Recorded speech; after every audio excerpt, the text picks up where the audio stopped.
Alright, folks, welcome back, everyone. 皆さん、おかえりなさい。今日は468日目です。It is day 468. We are day 2. Day 2 of level 48. Do it here. Got some interesting ones yesterday. Lots of verbs. Like this one.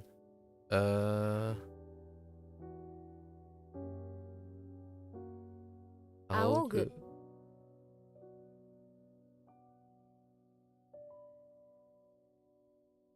Taisa.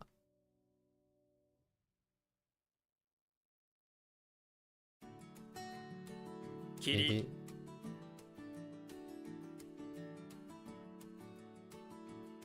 Hatachi.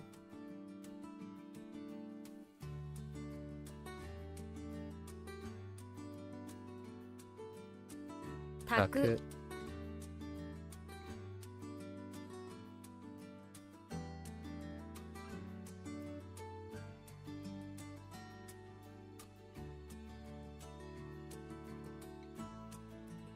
Senpuki.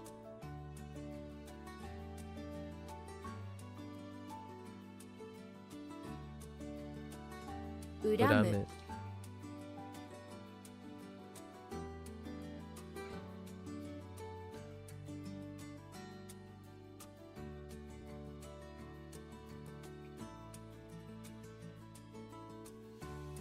Shita kuchibiru.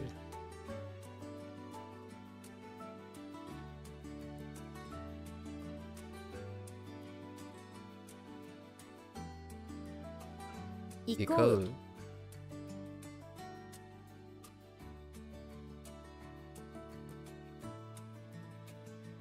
Sagi.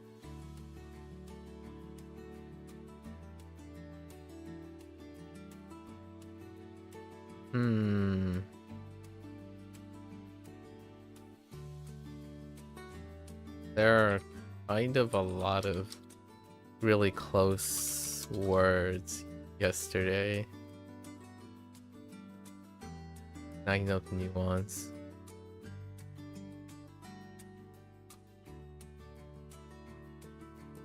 At the moment. Kuseni.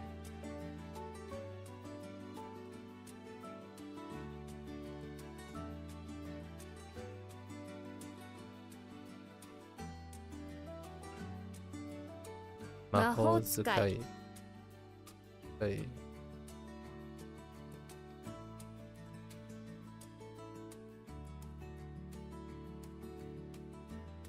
Tenohira.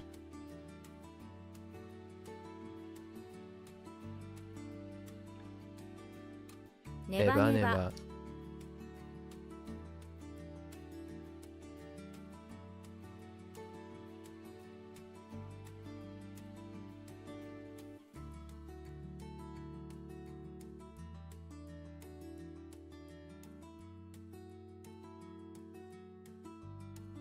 Shousa.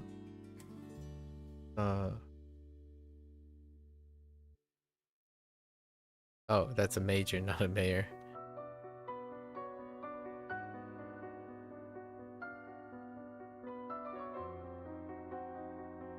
Ketsujo. Ketsujo.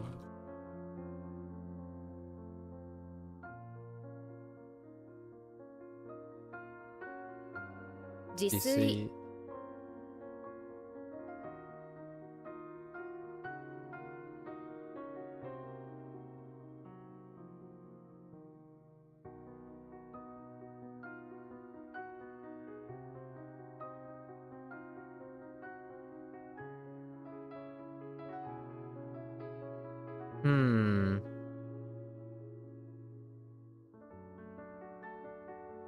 Dobei. Dobei.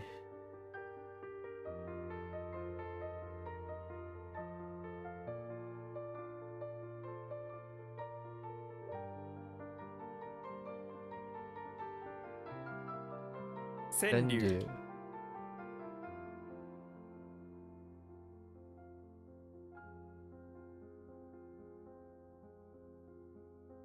Senryu. Hmm.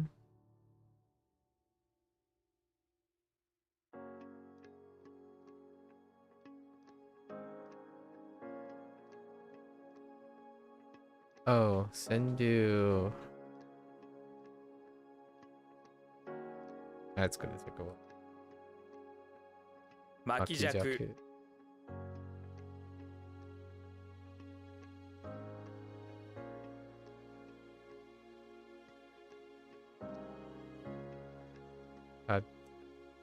What? Oh, 扉 Tobira.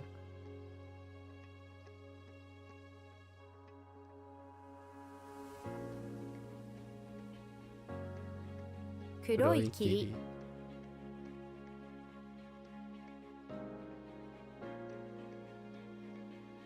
せんべい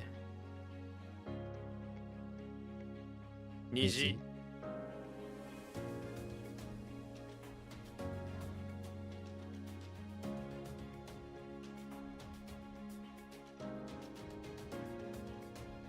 爽やか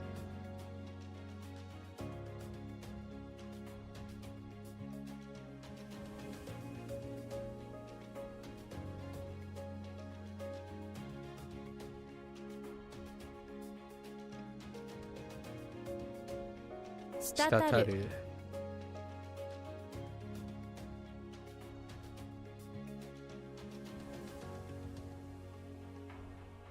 粘着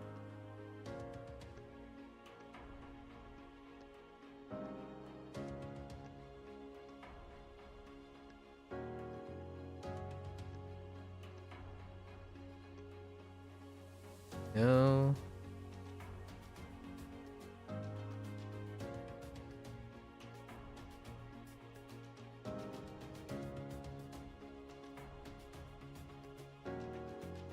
挿入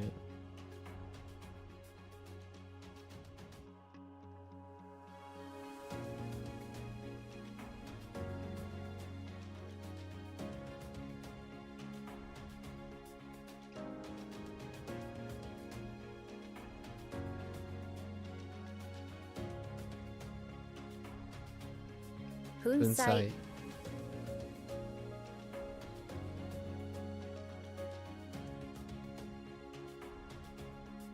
砕く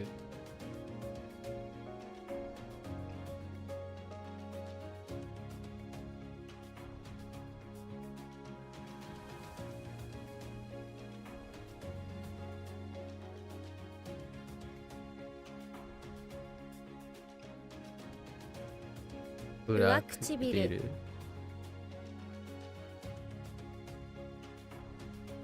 上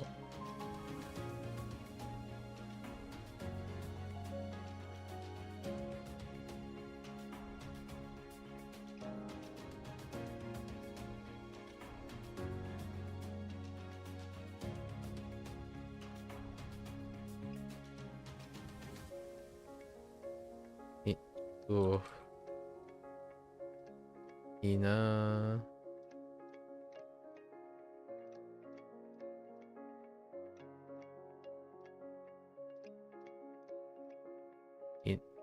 What? Oh, inabo. What? Oh, no rendaku? 稲穂 Oh. Oh.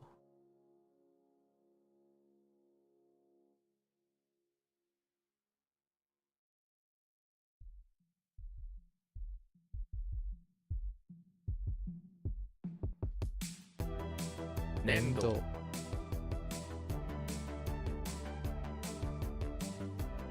補佐 Osa.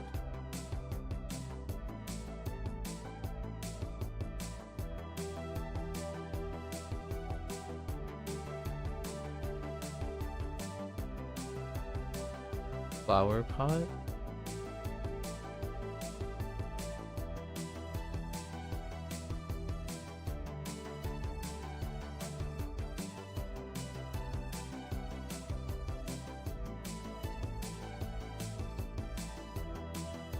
Azamuku.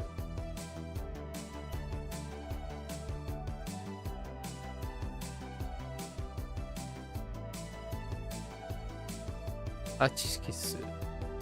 アチ。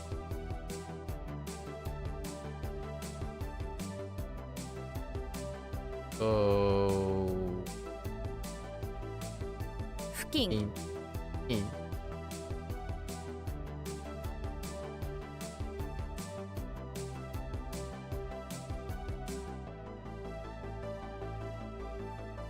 How do you...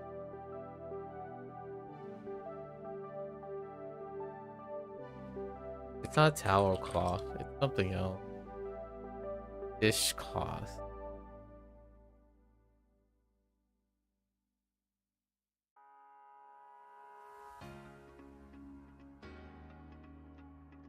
Oh, no. 化粧 Visual.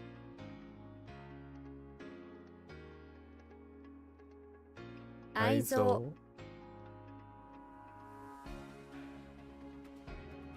点滴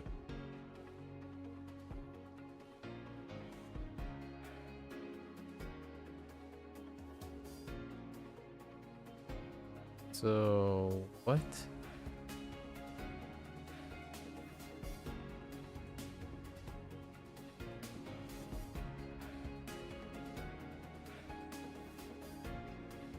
Hmm.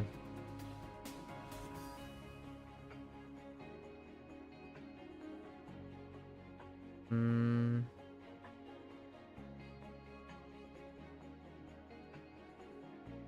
Sashu Let's see.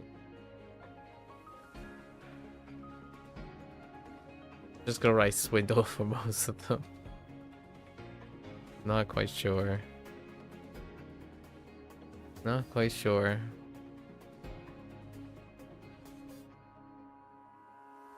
哀れ煎茶車掌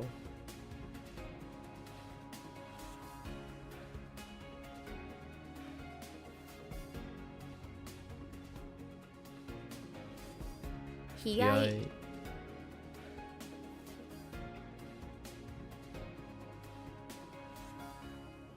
伊達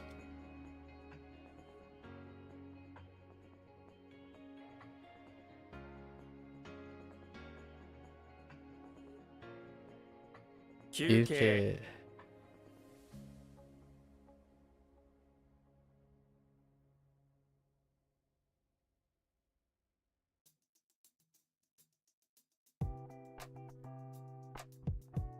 What?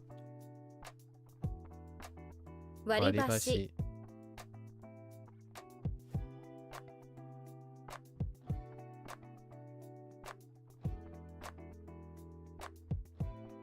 突如 痛恨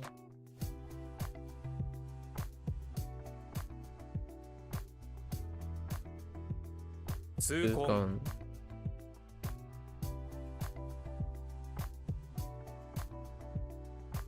What? Oh. 採石え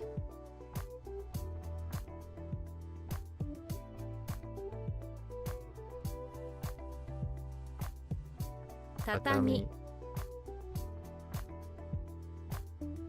中佐 Oh no.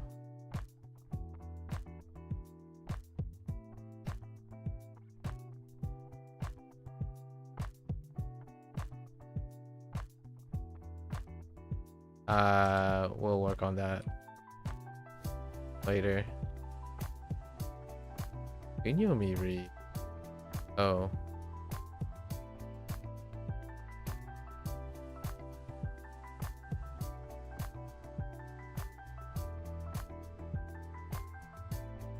Wait. What it was? Yo, what? Look. Hear me?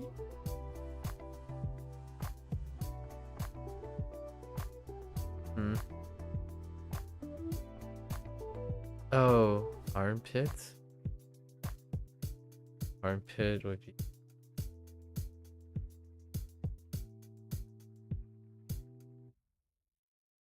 hockey.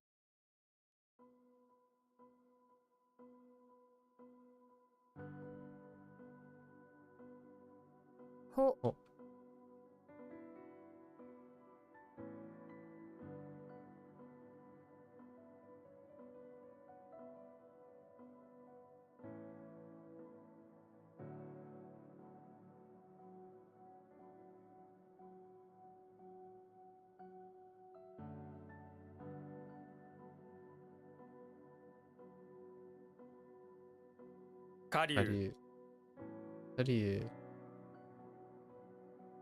Oops, I forgot the red light dish.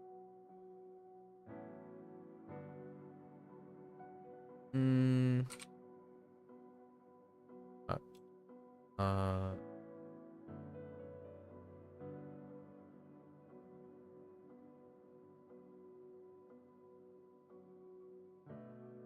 What was Magare? Oh no no. Wait, you know? Yeah, I thought it was Magare. Really? What else could it be? It was a change from oh, まぐれ good.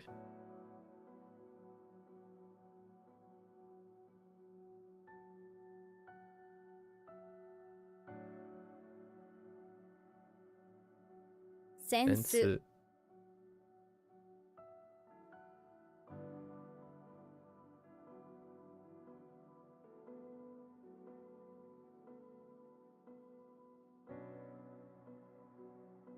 墜落虹色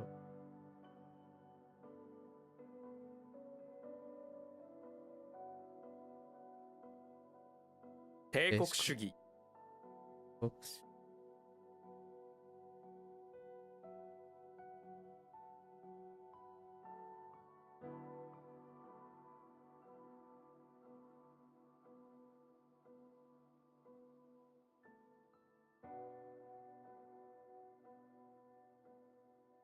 Yeah. 土俵際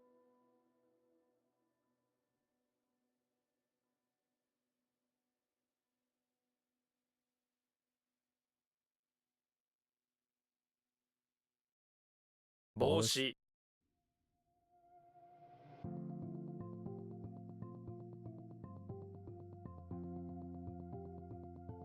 What? Oh no wait. 芯 Oops. 朝霧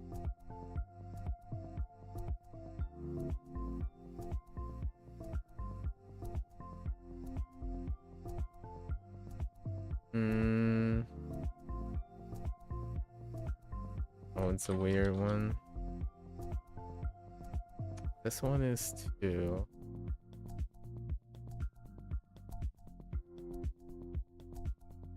雑巾 King. King.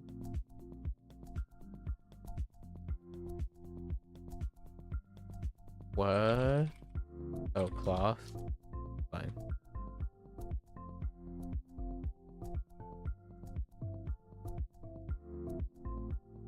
唇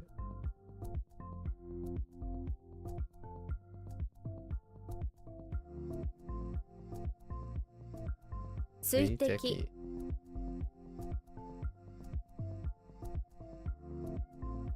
相場 Nope. Mm.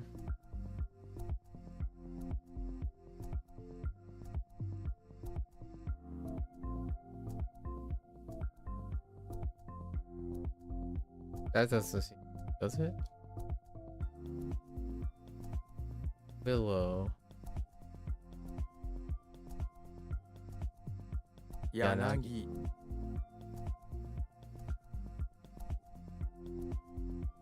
Okay. 炊事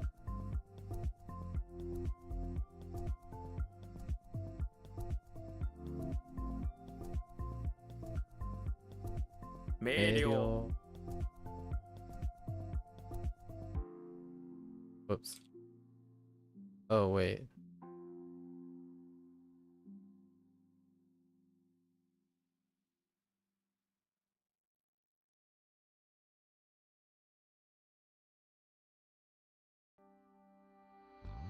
E?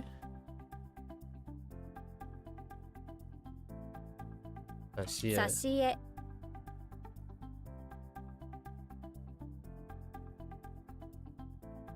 How 箸。箸。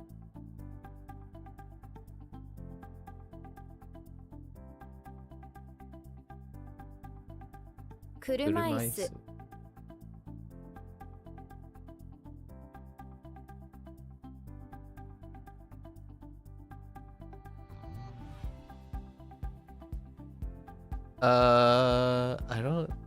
I don't actually know how this is interpreted. Nice. Thought it was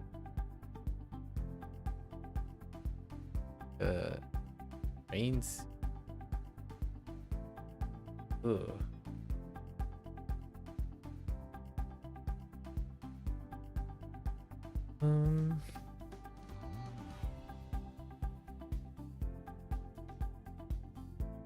Oh. Right. Wheelchair. どう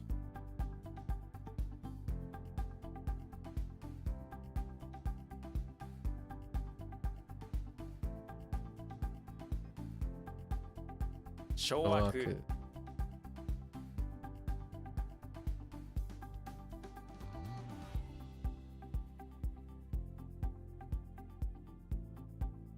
Same difference. 炊飯器。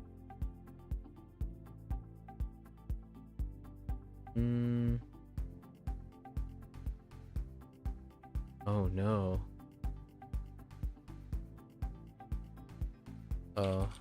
憎む。詐称。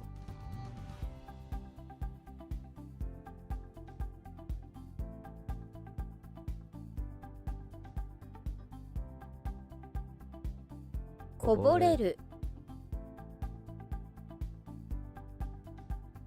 伊勢。胴体。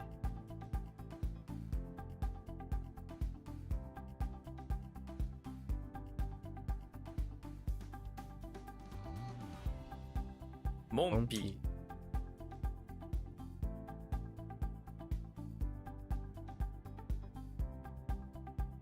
Door. Okay. 尺。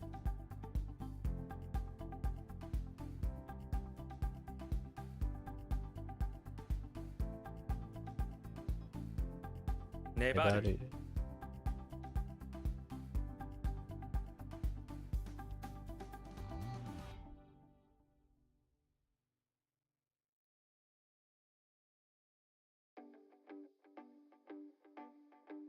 かわいそう。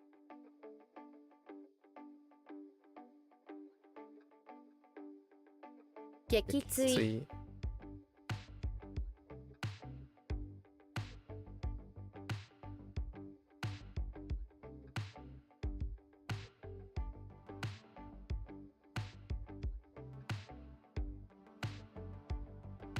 足。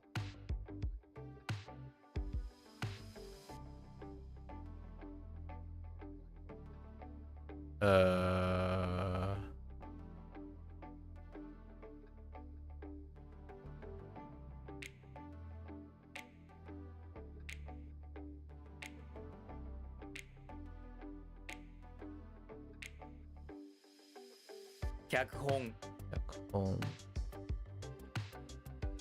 Okay.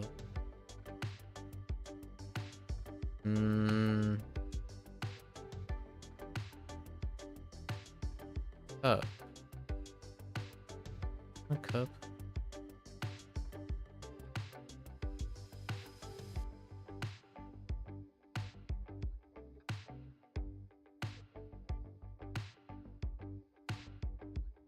Dang, I thought it was big. Up.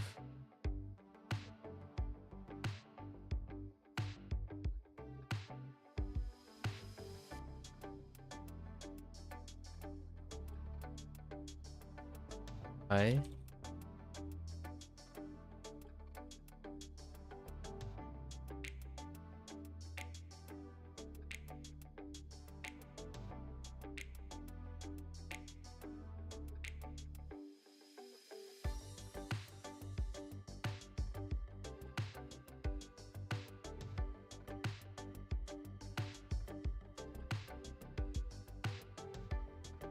再建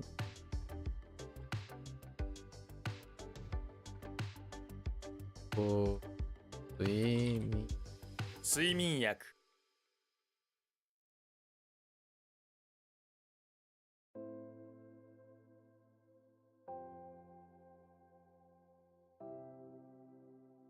腹が減った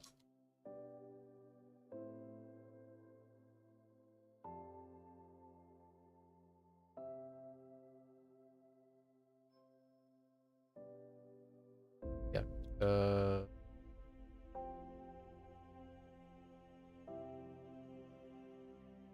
逆で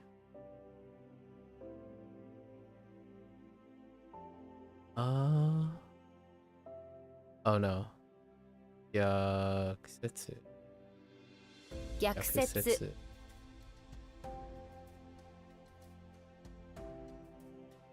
土器土器効力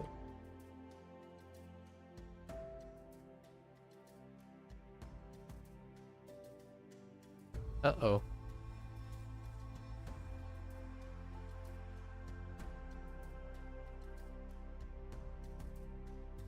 居眠り眠り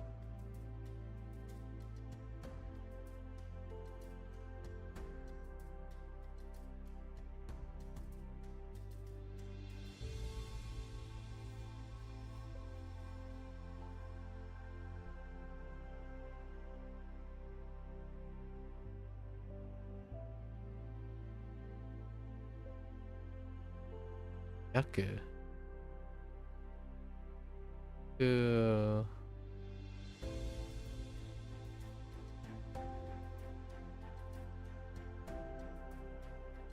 What?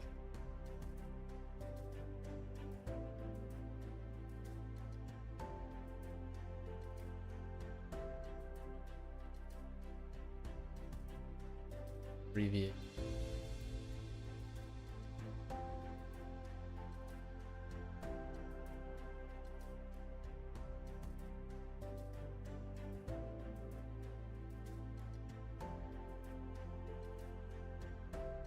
Means「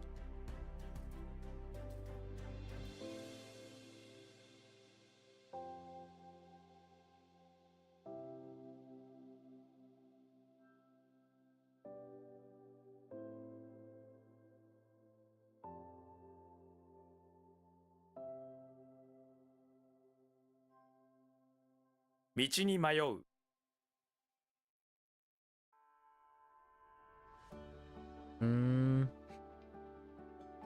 kind of like get lost.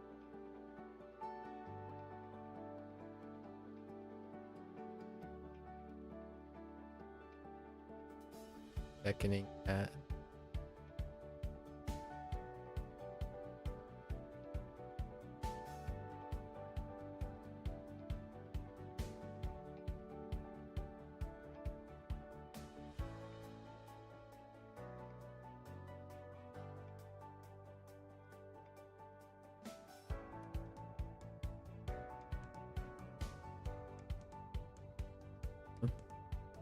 does that get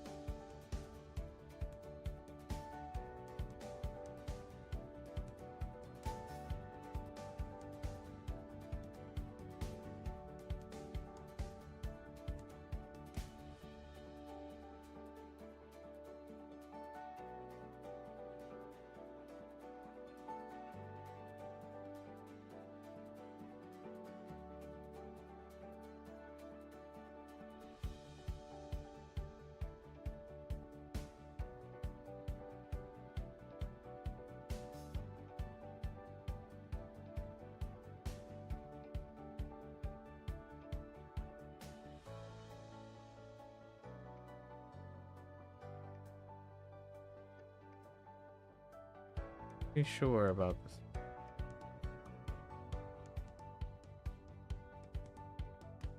How to beckon?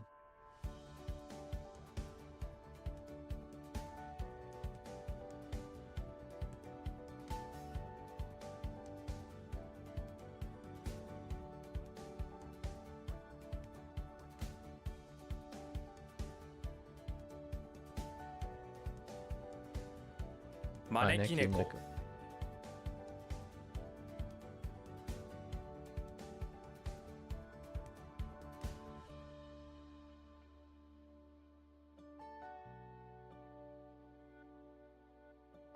Okay.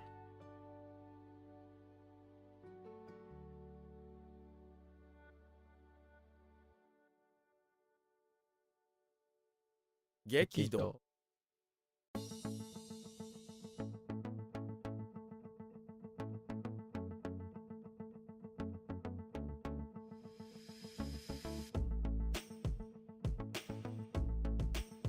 好奇心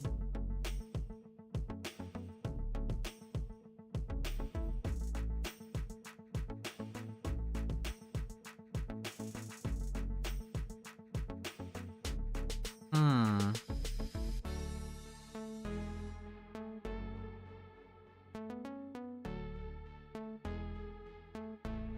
Oh.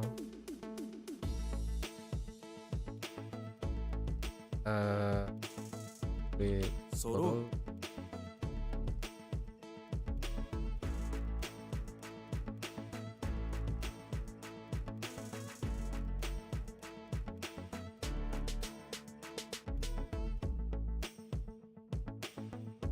Oh. 博打 Akchi.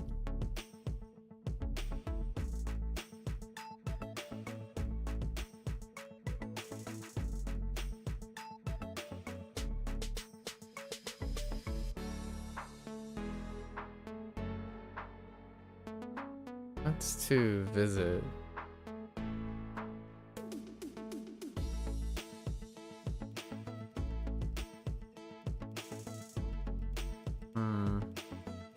Visit.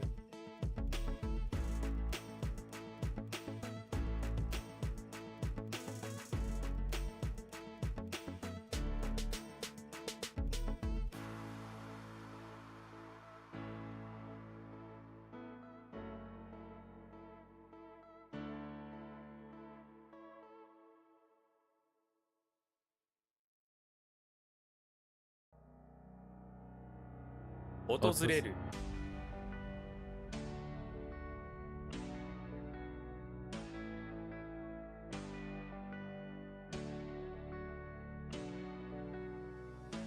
This one's tough. Something about... Is it? No.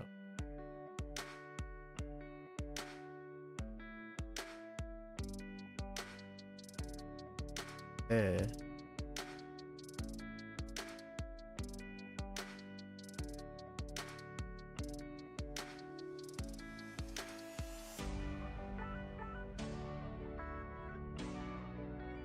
Oh, it's definitely something with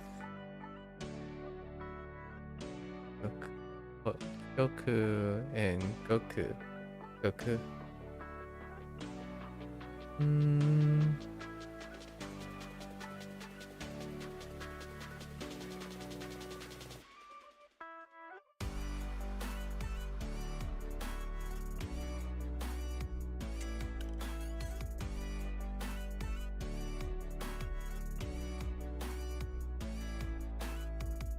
Yeah. "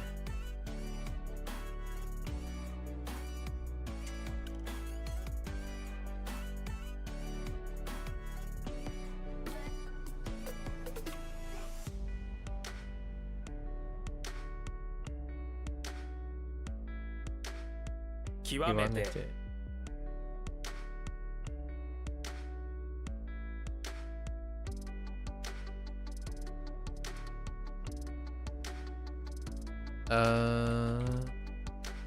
Oops.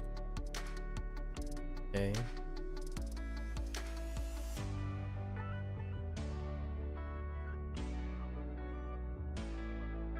逆効果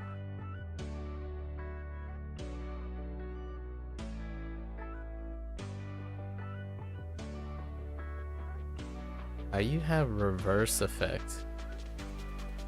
What's another way to say reverse effect?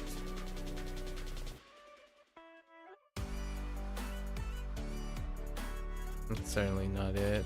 Counter effect? Oh, opposite effect. Right, opposite. That's the word I'm looking for.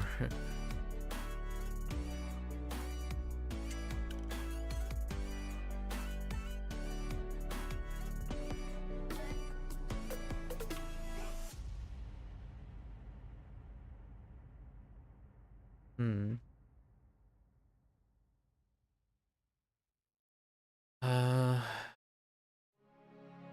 We had cut 逆らう it.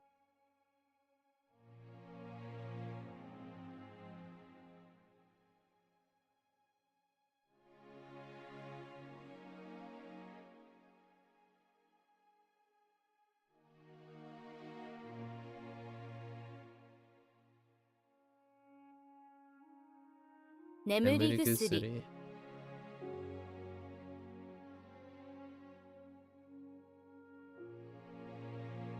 織物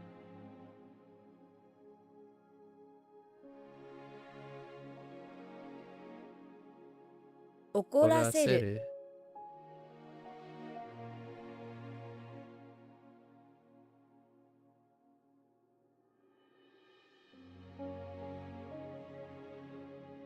不健康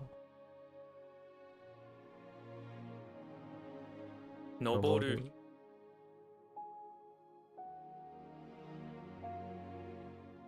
博物館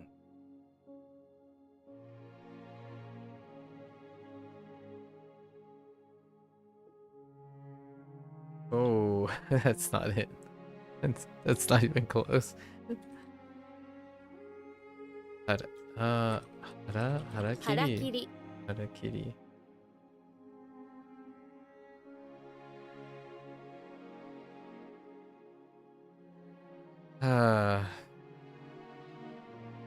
I don't know how they want to phrase this, but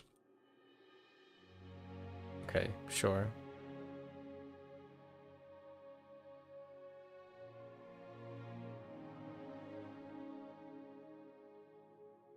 Itami yame. No. Itami.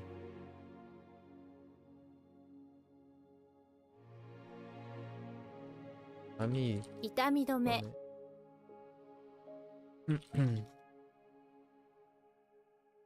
Hmm.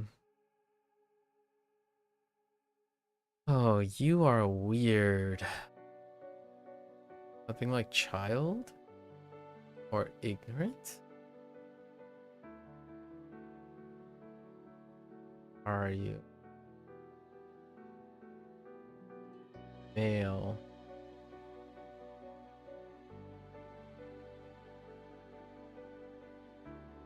Something about... Oh, no.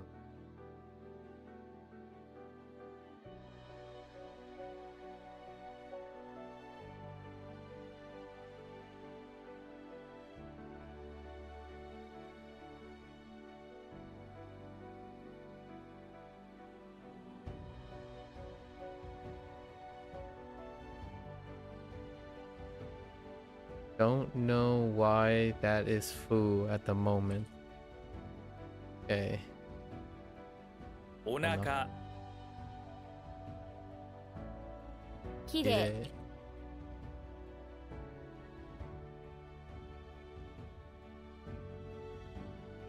い Instant. Or at once.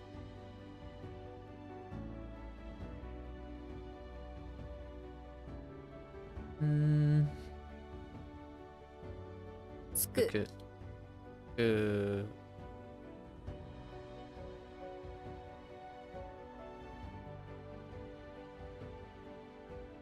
this is what I was 締め切 thinking. り Medikiri.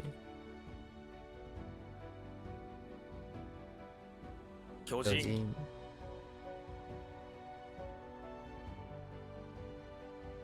眠る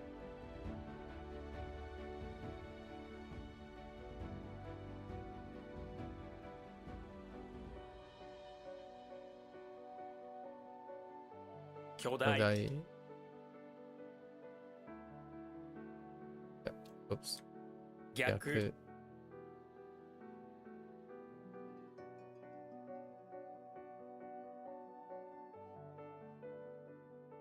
This This is invite.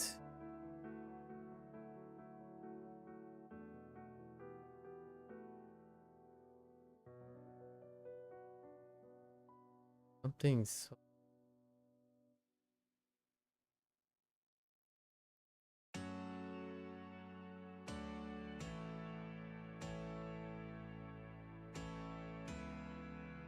not that.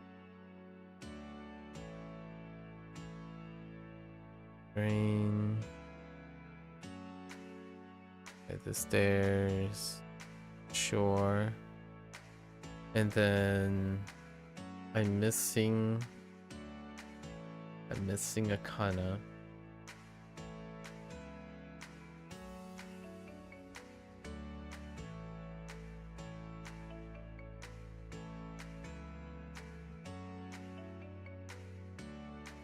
Oh.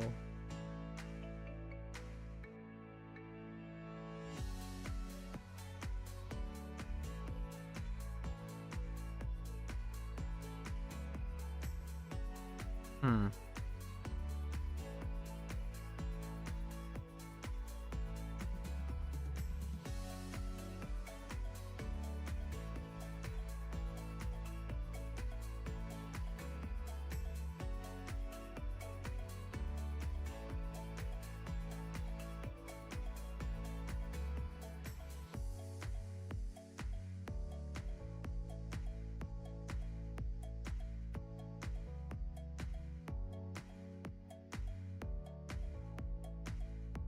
That's all. 誘う、誘う。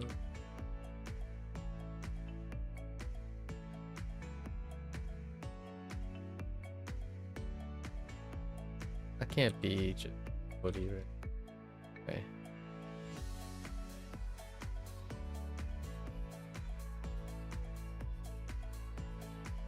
Still angry.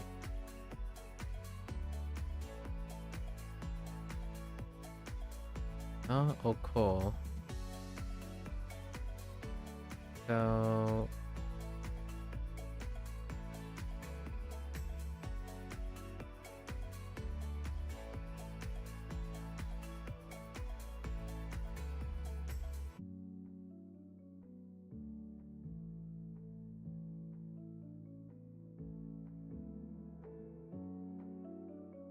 being able to be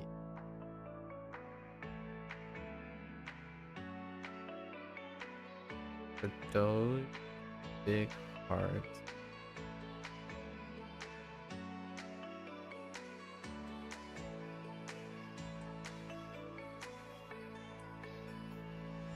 Something. I think it's the eagle, but I forgot what. Oh, 怒り Kari.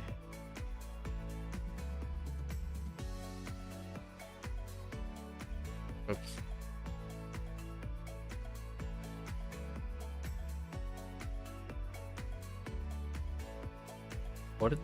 What is that? Fence? Hmm.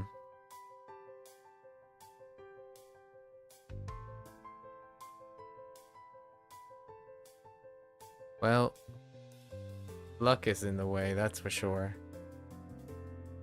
I don't think this is interpreted as luck. Is it? No.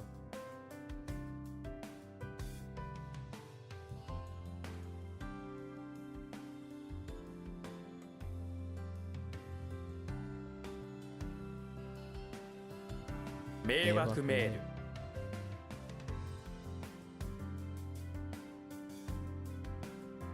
腹立つ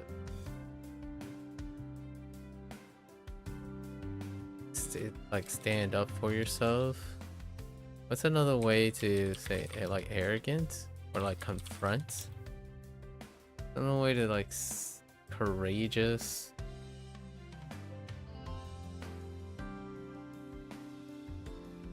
You sure? Oh no. It's like you're confronting to get mad. What does tomorrow look like? Pretty typical. This looks like probably a recent one. Usually around day 3 is our recent one. That does look like 150 or so. You can probably anticipate what that is. But this is gonna be day 3, right? Day 4. If we keep advancing the timeline, right? Do day 3. Do day 3 early. It would then push to, oof, that'd be a big day. But we get a 0 day on Wednesday then. Alright. Go through.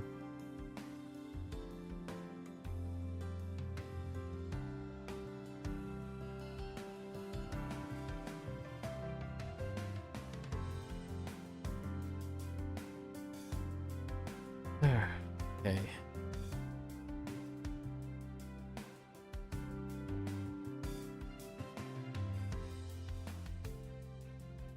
Gonna be a little tough tomorrow.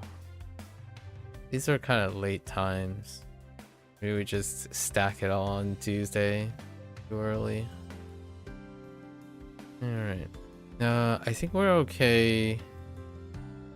Yeah, I think we're okay to continue doing our reads right after the first day. Alright. So, Cho notebook. Hot mosquito. Ebi.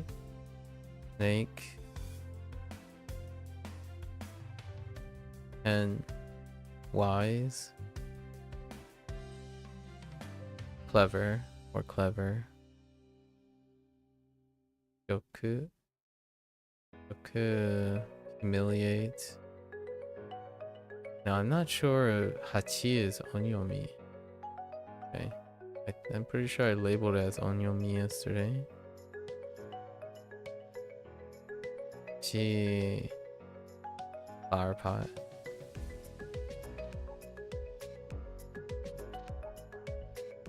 Yami.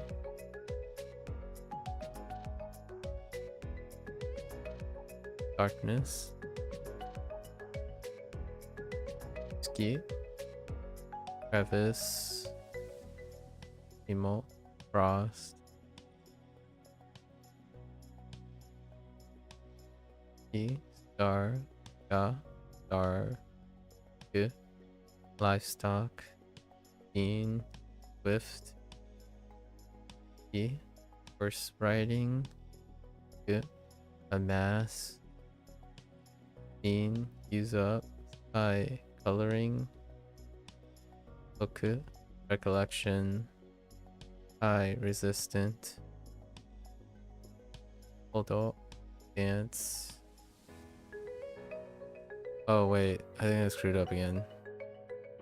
This is Ken for wise. This is hot. Taste.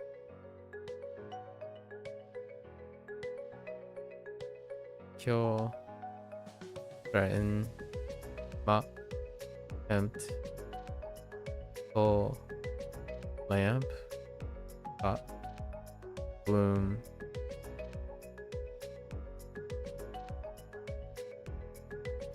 That's a bit tough. I cultivate.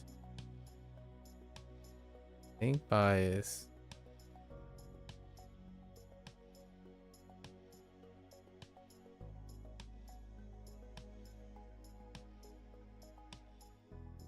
I regret.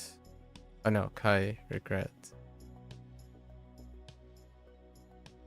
Waki, armpit. We achieve. On squad. Oh, paint. No, to is onyomi. Shot, diagonal. Oh, punch. In. Shield and kaku. Harvest. Not too bad, not too bad. Almost an hour. A little shaky on some of the older ones. Alright folks, that's a wrap for WaniKani today. If you're gonna watch this later, arigatou gozaimasu. As always, feel free to follow along, pick up WaniKani for yourself. Until next time, minasan mata ne. Mite kurete arigato. Thanks for watching. See you guys next time. I'm gonna get up, stretch, walk around a little bit, and I will be back for Bunpro.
Alright folks, welcome back everyone. 皆さんおかえりなさい。今日は116日目です。It is day 116. Welcome back, welcome back. Hello, Danny. Alright, let's get into our lessons. Yesterday we started our lessons after midnight, that's why this is filled. Let's do our 3. All right. I do not know what that character is. That's interesting. Oh, that's the character for Hotondo. I'm doing pretty well, Danny. How are you? How have you been lately? Oh, okay. So Hotondo has a character for Hoton. Glad to hear it. Alright. Hardly any Q. That's when it's negative. And almost all. Wait. Yeah, almost all or most. Generally written kana, though can also be seen. Alright. The adverb hotondo is used in many situations in Japanese and often translate as most or hardly any, depending on like negative or positive, almost all, and similar expressions. The nuance will always depend on the rest of the sentence. The most accurate translation for the word hotondo itself is simply almost, where the thing that is describing is almost considered to be a full group rather than a single thing.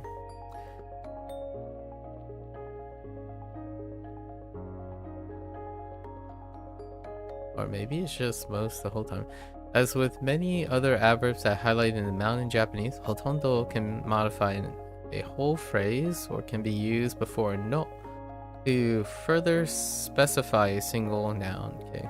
宿題はほとんど終わっているよ。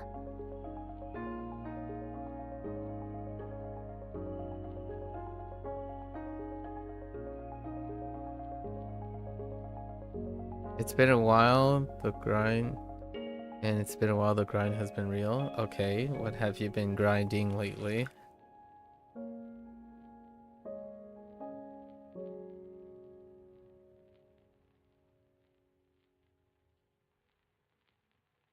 Hey. 弁当はほとんど食べてないけど、おやつは全部食べた。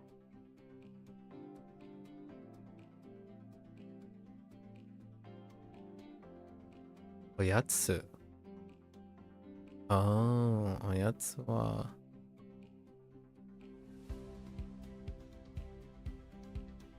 ほとんどの人は私の名前を読めません。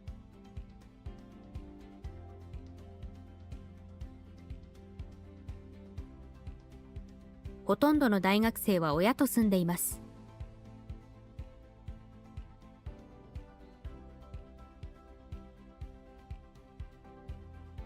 Finishing up the script for the comic. Very nice. Going to have people check the grammar and soon you'll start on the backgrounds for it.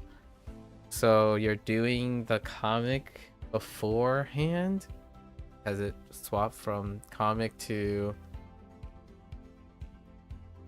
Is your comic part of your roadmap to your eventual animation? Oh, comic on the side. I see. And pilot as well. In negative sentences, okay, it does. Positive. Hotondo translates as hardly any. This is mainly due to the full group that hotondo is describing being highlighted as almost not exist. 今年は屋台がほとんどないね。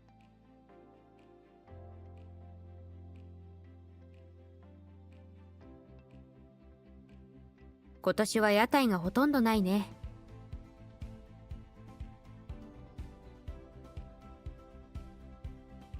屋台。週末に出かけることはほとんどないです。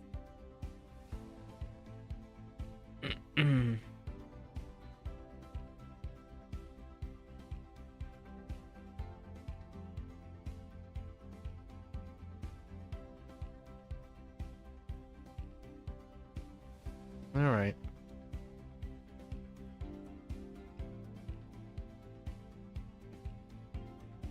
Hotondo is pretty good. Pretty good. Sonna, I guess they're gonna combine all of them, right? Yeah, they combine all of them. So sonna, konna, anna, and donna. Yep. And one of the most common ways to convey that something is like or something else is in casual conversation is through the use of konna, sonna, konna, anna, and donna. When asking a question, these are not officially words themselves, but are the abbreviations that come from Tono yona, ano yona, and tono yona. Oh, that explains some things, actually.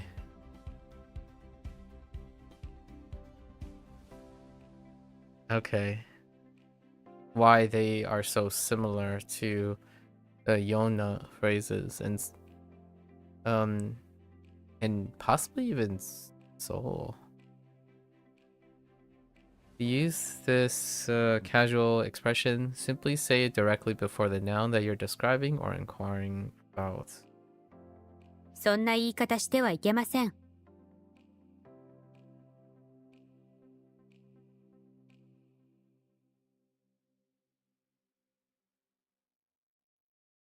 Okay.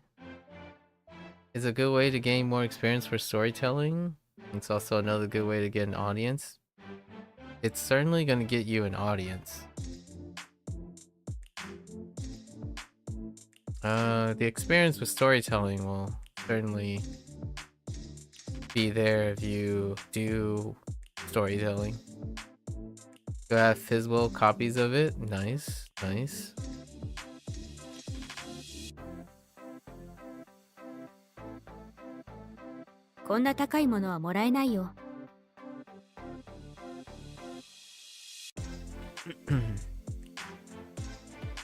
あんな大人にはなりたくない。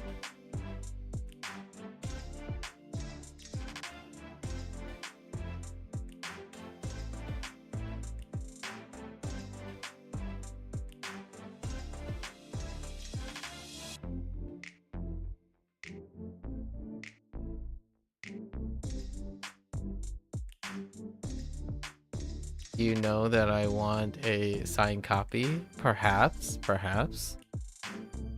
We already made the agreement, you know? When you succeed, I would accept it with all the, all the privileges. But until then, keep on working. Keep on working.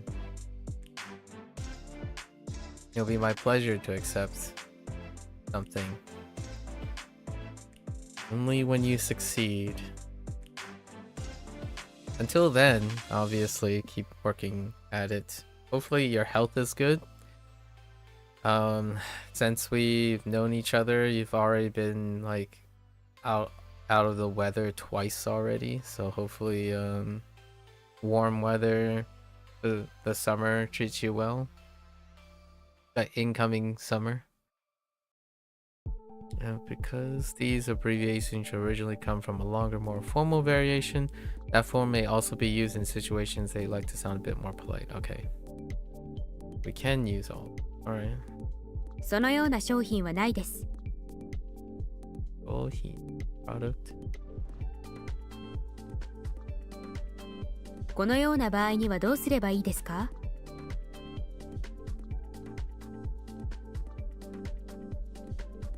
どうすればいいですか? Okay, that's volition.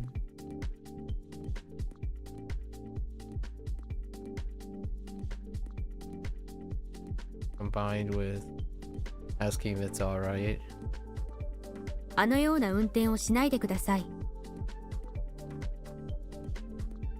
Okay. どのような商品をお探しですか？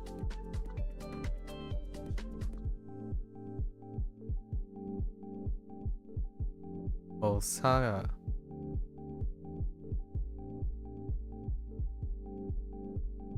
Okay.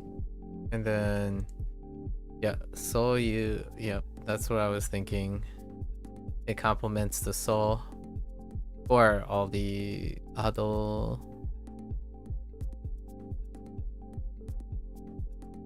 also other stuff using off of soul. You often similar meaning. This tends, okay, so you tends to be more formal or polite, in contrast depending on context. Sona can be used with a negative or dismissive tone, which is not true of soyu. Okay. I'm glad to hear your health is good.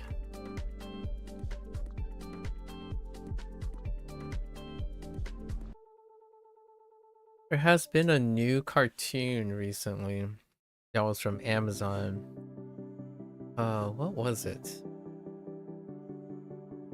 I don't know if you find time to watch other things, but I kind of remember reading a review on it. What was it? Kevin? Oh yeah, Kevin. See anything on Kevin? It's an interesting looking show. Using anthropomorphic characters.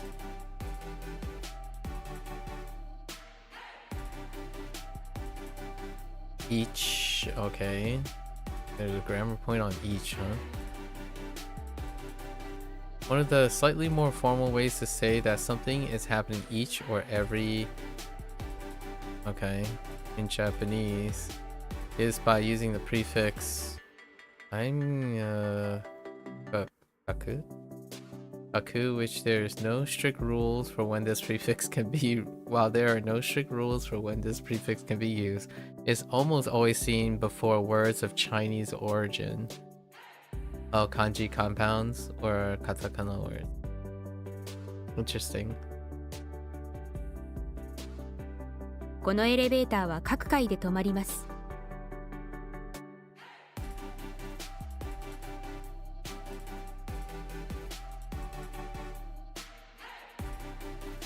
このホテルは各部屋に洗濯機がついている。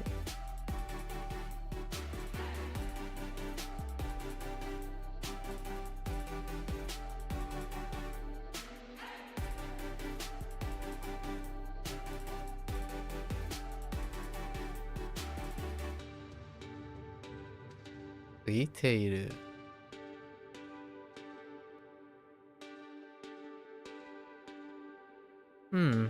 Interesting.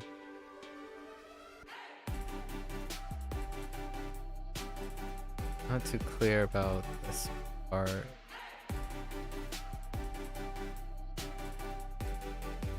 ここは正月になると日本各地からの観光客でいっぱいになる。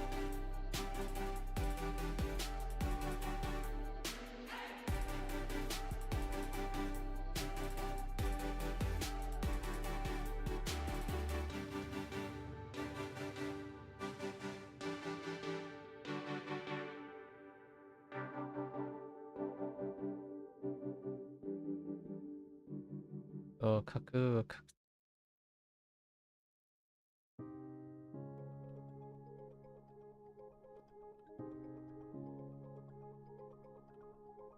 Yeah, cool.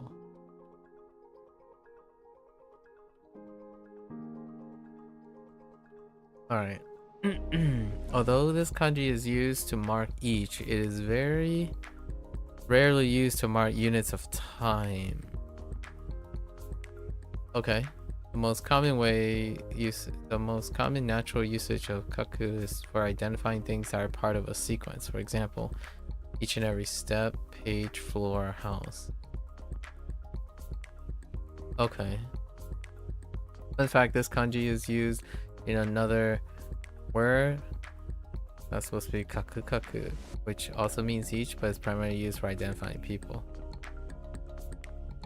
No, it's not. Oh no, right. That's right. Oh no. Bento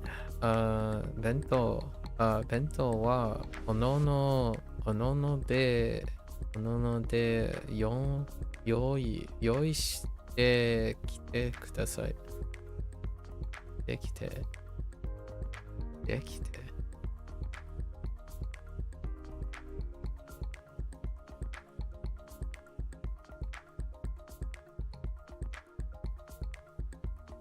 Oh, kite for come. Okay. Coming.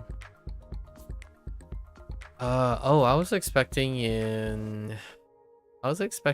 a related topic, previous related topic, like using my or something.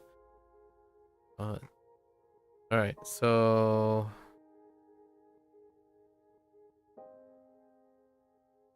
okay.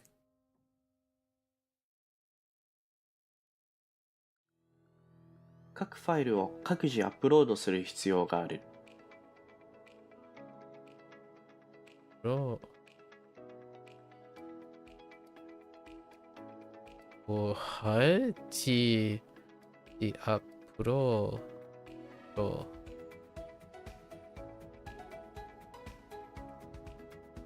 interesting. Oh, interesting. I feel like that's another grammar point.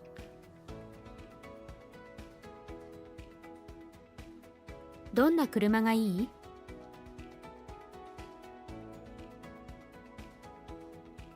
みんなはほとんど帰りました。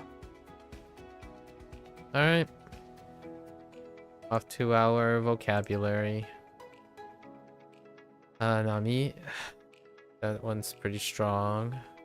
Pretty strong, right? Yeah.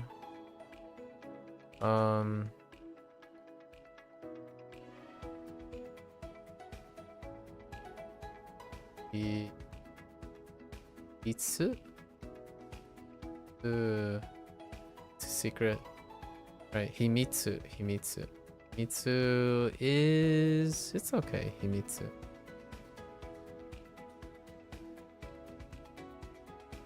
Ryoho.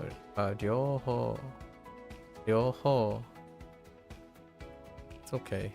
Ryoho is fine. Uai, no. Tsu.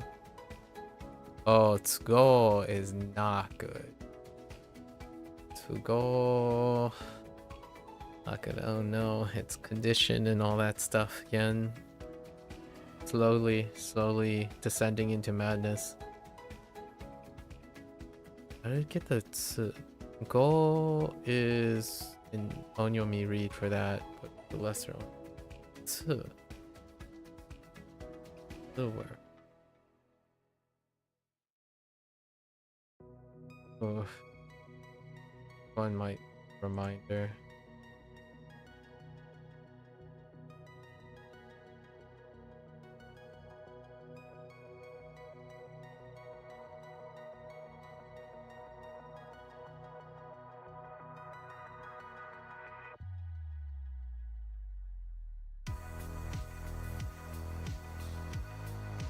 This is like one's convenience, right? That's the one they decide to use. Yeah. So it is supposed to be a SRE, right? Yeah. Because that's to. It's okay. The mnemonic was like skull wherever you please. In the city.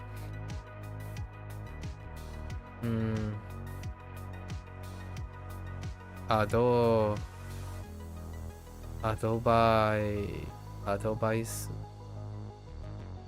I don't know about that. Adobais. No. Adobais. Adobais.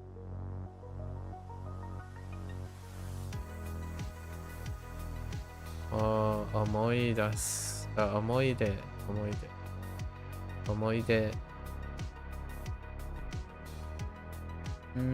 That's a little bit weak.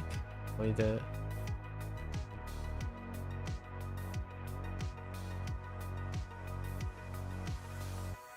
Oh, just Edo.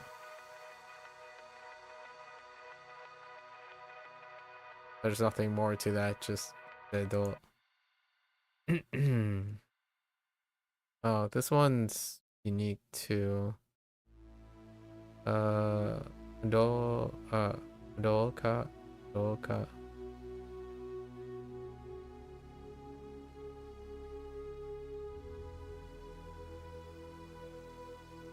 Message. It's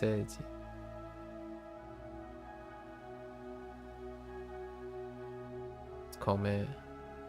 Comment is kinda unique.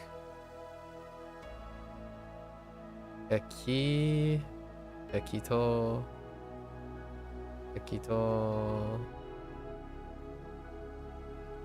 Oof. Ekito. That definition is rough.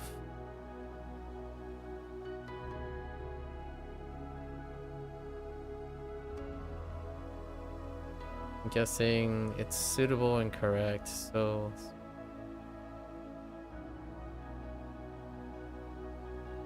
oh, um,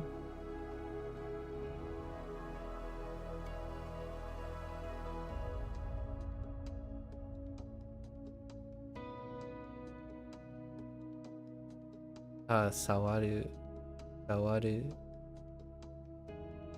One's pretty good. Okay.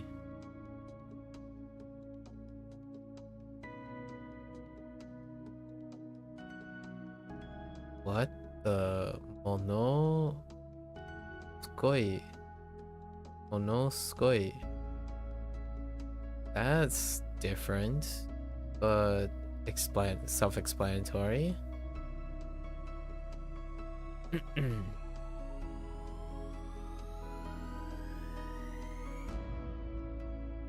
This is new, but also okay. Right, Hado. That makes sense. Yokin. Yo.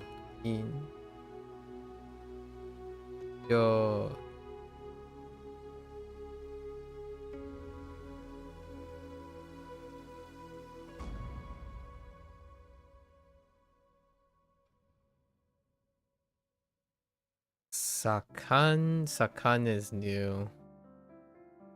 That is new. I have to write. Sakan, Sakan.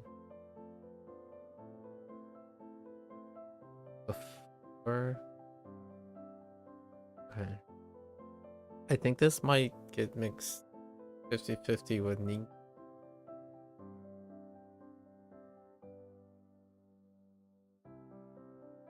I think that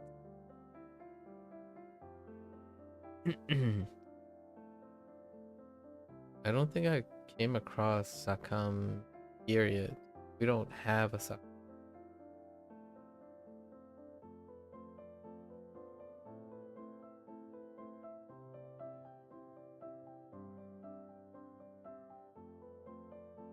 I don't have this read period. So what do we got? Let's just there.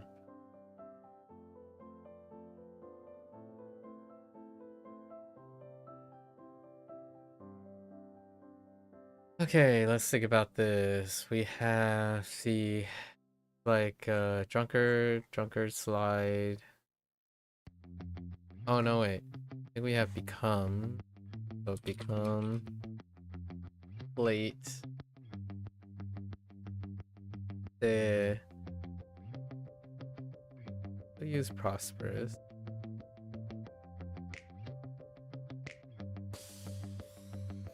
Oh, how do you do?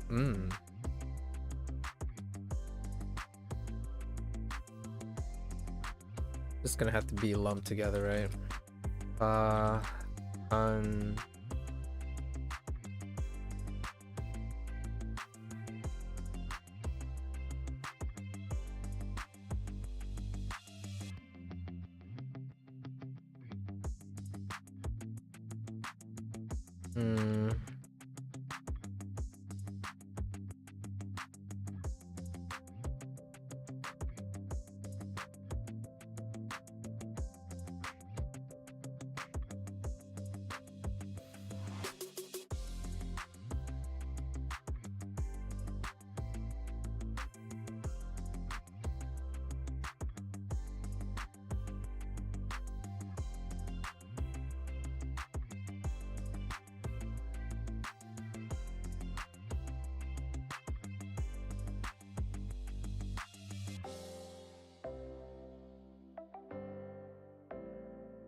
Okay.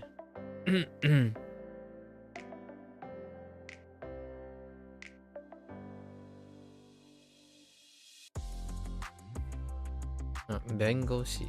Bengoshi.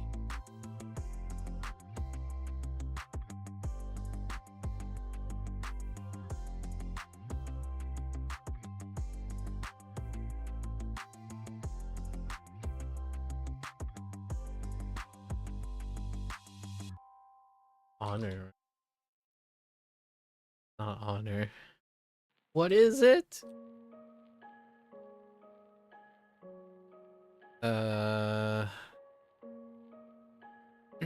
Speed.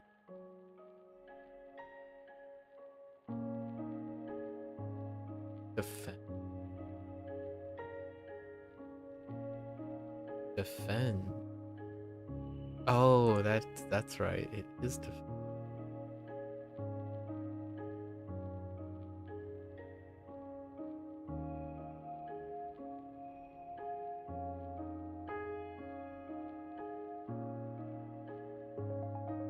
Okay.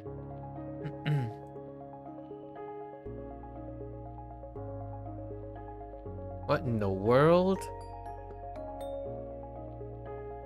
Soft. Alright. Sure. What in goodness gracious? That's ice.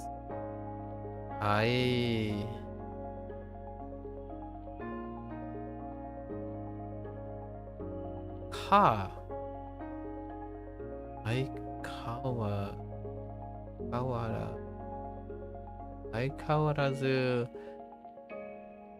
Alright, that's gonna need some work.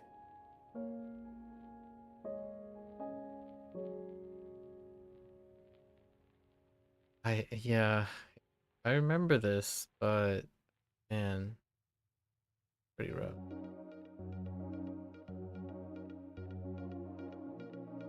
Is that the only no. Oh, yeah, Kawarazu is related to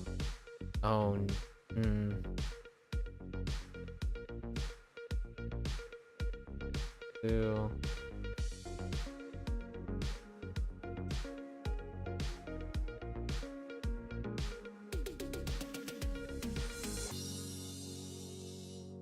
this one's tough.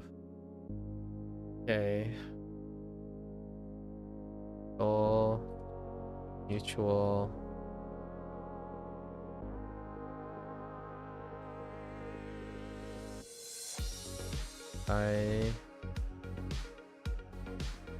N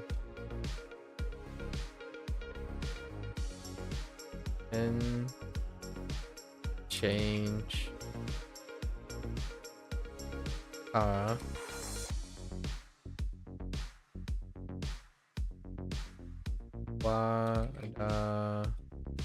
do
Yeah, I don't know about this one.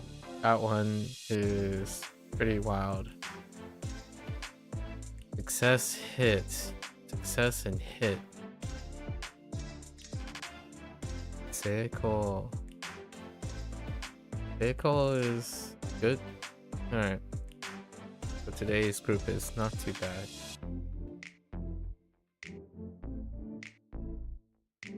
Moving ridge. Or a swell on the surface of a body of water. Okay. Ups and downs is pretty good. Or waves, like vicissitude. Highs and lows, crests and troughs. Waves. Alright. Information or knowledge that is kept hidden from others.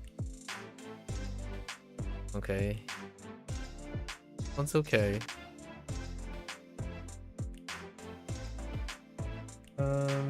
Yeah. Refers to considering or involving both options or perspective. Okay. That one's pretty good. The conditions or circumstances that make something convenient or possible.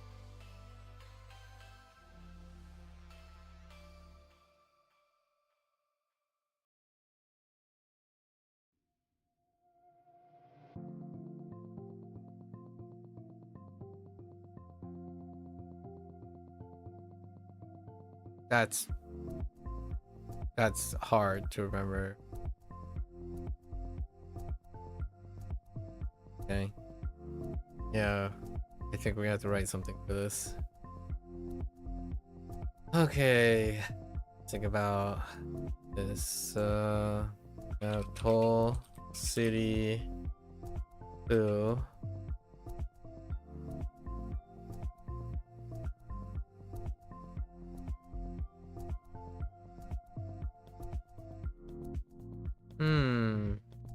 Think of I first. But it should be go. Should be go. Go. Suit. Full suit. Circumstance.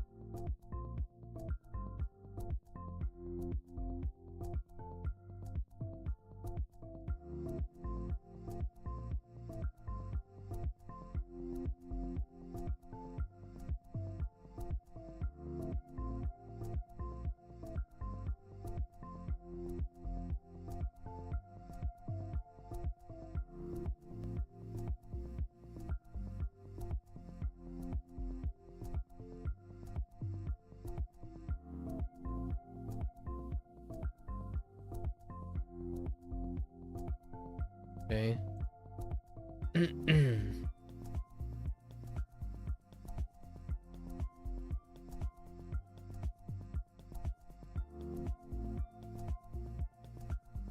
Something verbal that is given to someone in order to help them make good decisions.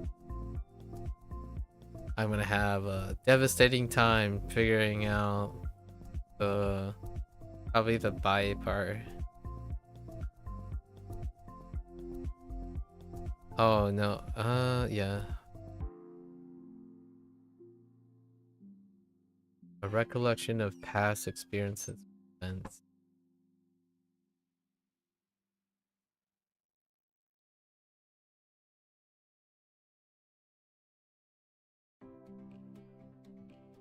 Okay.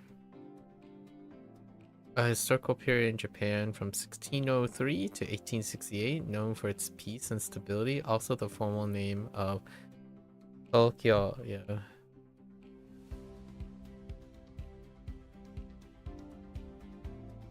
A long, narrow passageway typically found in buildings.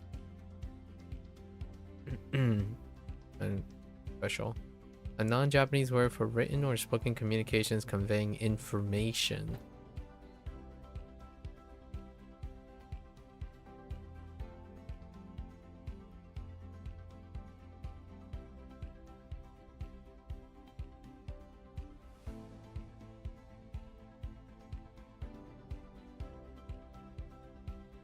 A stable food grain of many cultures, particularly in Asia. An adjective indicating that something is suitable or fitting for a particular situation. Not quite same. Okay.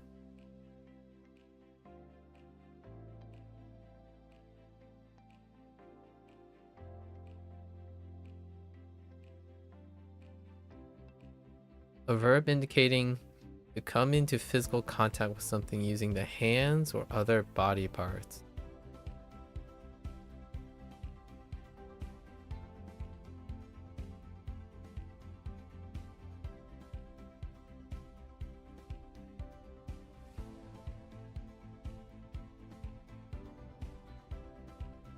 An adjective used to describe something as extraordinary or impressive.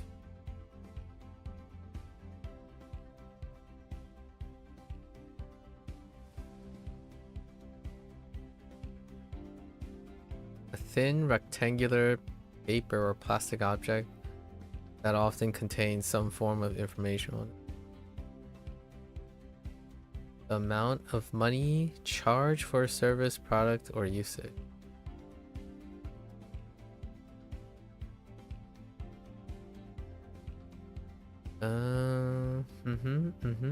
Okay. An adjective describing something that is active, lively, or in high demand. Okay.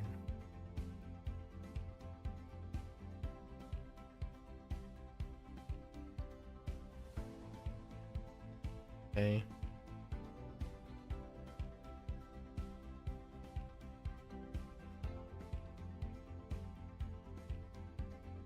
Okay. A legal professional who provides legal advice and representation.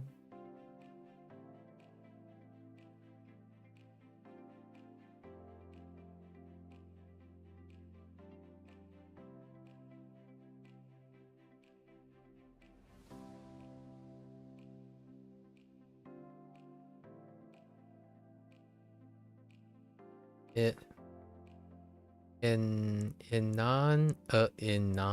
non-Japanese adjective that describes something that is gentle, mild, or soft in nature. It can also refer to software program, right?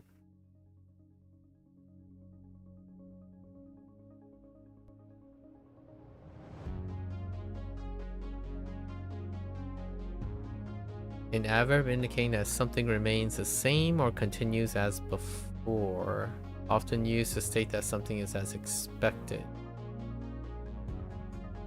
Okay. This one's gonna be tough.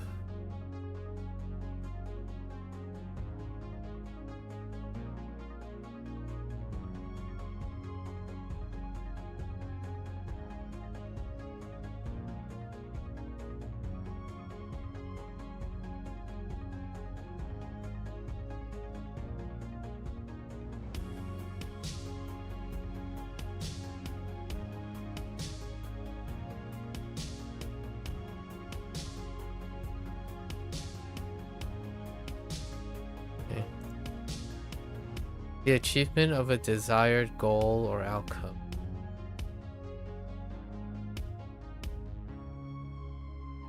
Okay. Alrighty.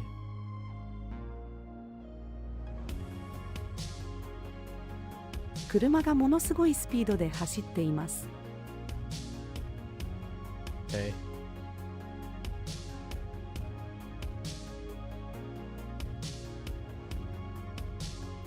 彼女は歌手として成功しました。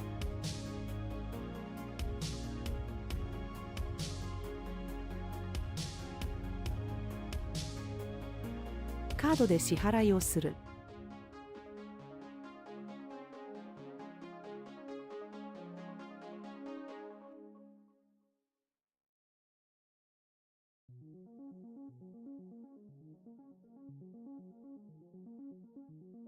ここは漁業が盛んな町だ。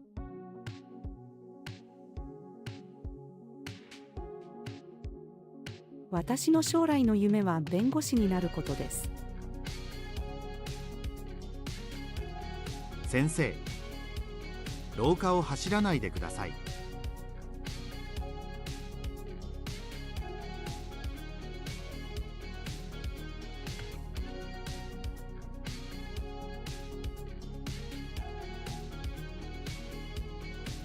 彼女は相変わらず今日も遅刻した。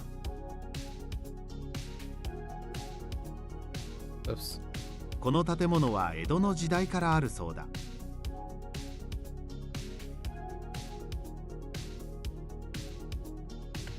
最近は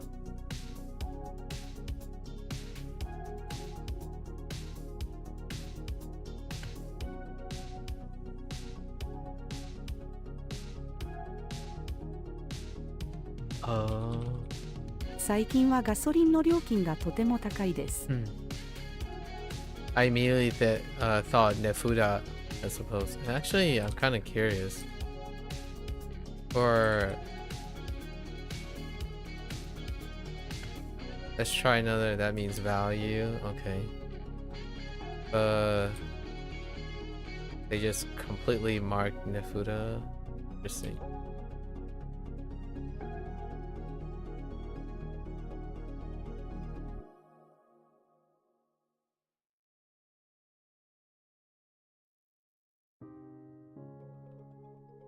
彼らは両方とも私の大親友だ。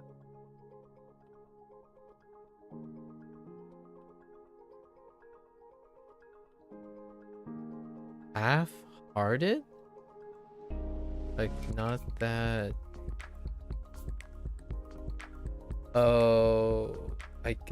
So it can be negative too. But it's both positive and negative. It will be flipped if it's negative. Okay. One of those adjectives. Oh. No.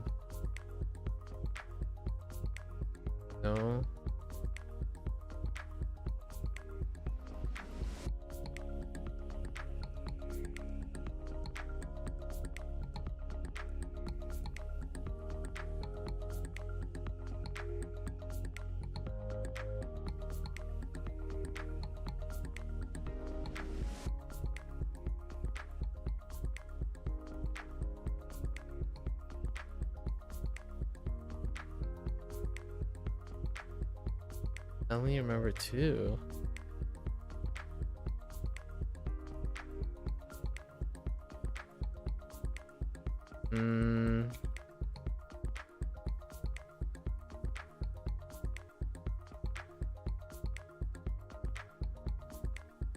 Alright.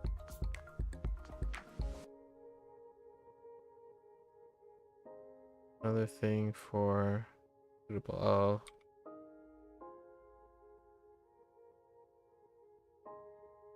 そんな適当なことをアドバイスしないで。波が激しいときは海に入らないようにしてください。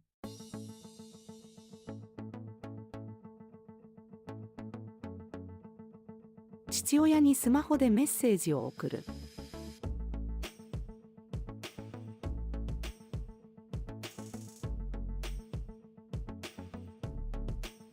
これはゲームのソフトだ。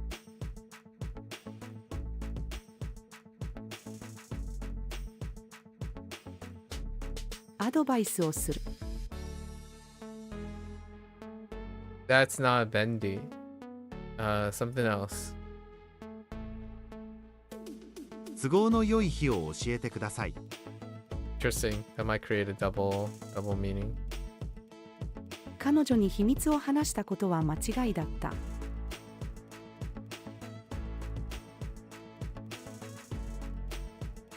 この思い出はずっと忘れたくない。米を一粒も残さずに食べる。その壺に触らないでね。Okay. What do we have? 68 grammar points? We can either do that or move HanziHero and try to do some characters.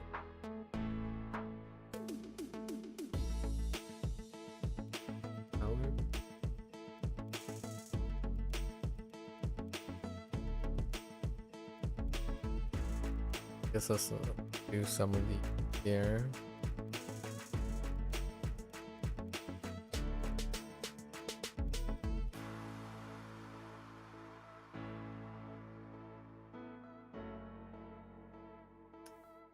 Probably phrase to noun.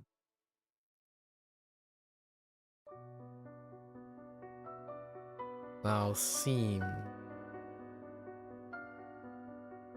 Now.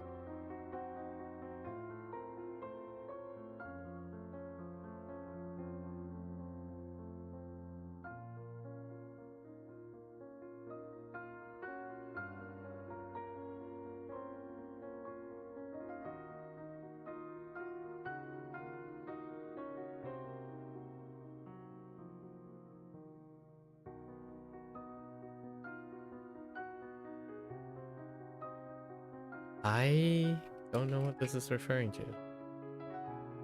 Yeah, alright, now I phrase it.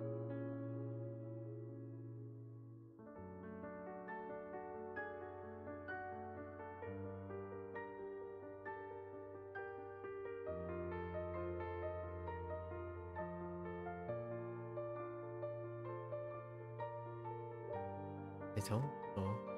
This is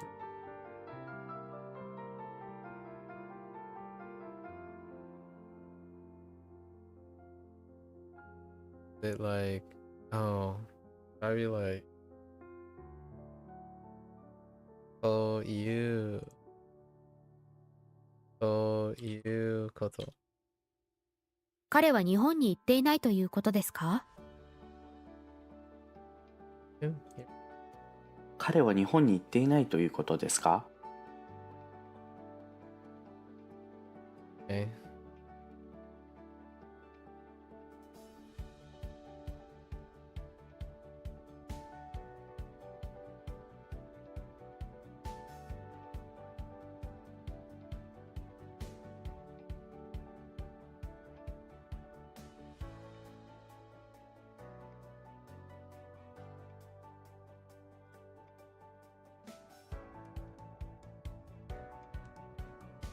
隣の関君はうるさすぎるわよ。彼が音楽を聴くときいつも私のアパートに聞こえるわ。」 I'm guessing wa is a exclamatory of some sort. Not entirely sure.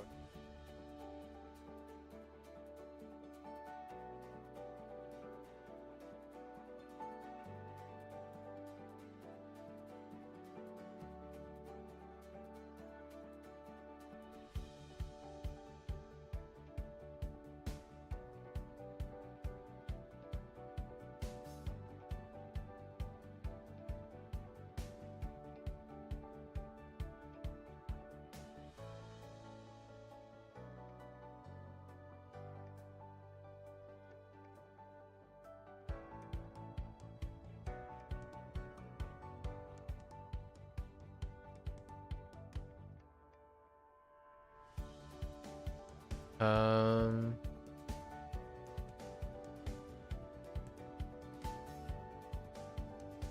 海に行ってすぐ泳ぎ始めた。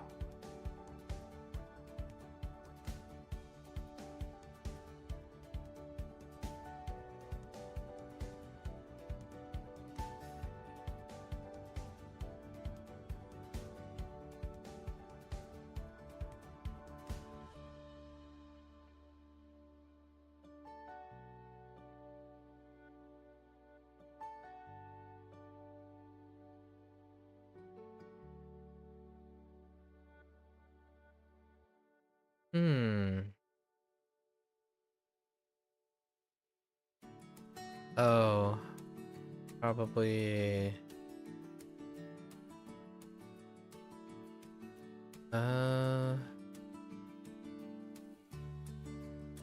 So that's. Yep. Then it would.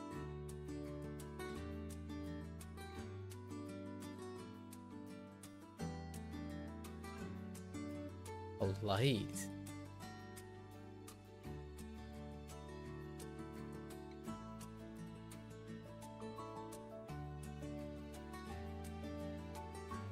直す right? So 直しませんか Light and negative. Oh, I misspelled. I wrote kon, not kan. And that's Ichidan.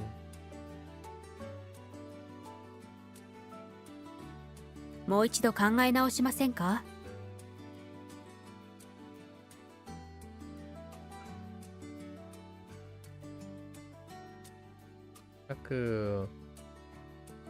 何 Whoa.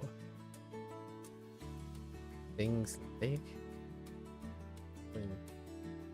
数学などを勉強します。数学などを勉強します。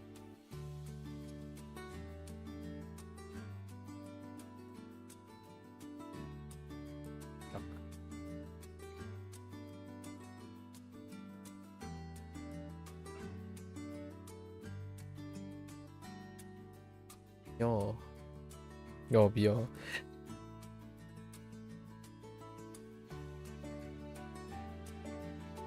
出る thing like so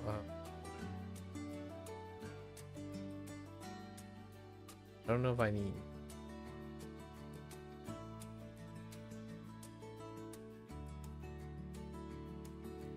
tense, I'll pass.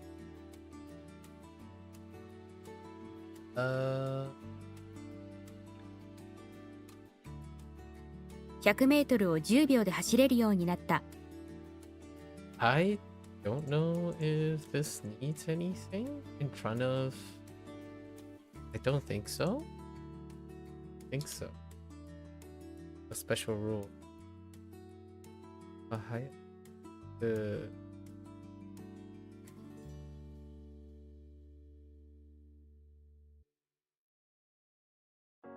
帰ろう。今日は早く帰ろう。子供が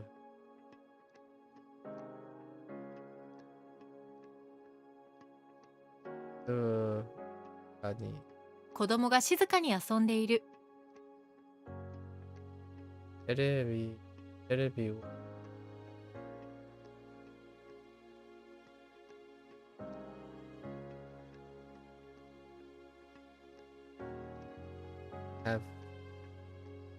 having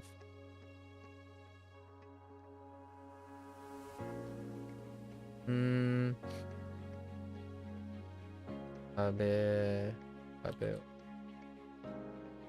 終わってテレビを見るのは食べ終わってから。お寿司を食べて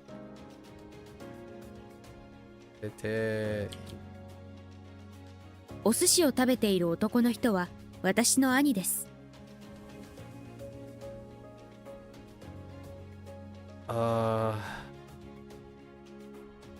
Oops. Oh, no. I'm writing the wrong thing.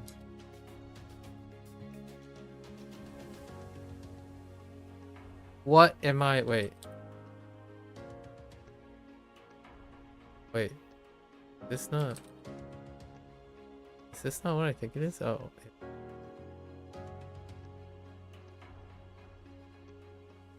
リュウジの部屋は I 綺麗 kept だ。 typing the wrong thing. It's fine. Only. 面白いこと、そういうことを、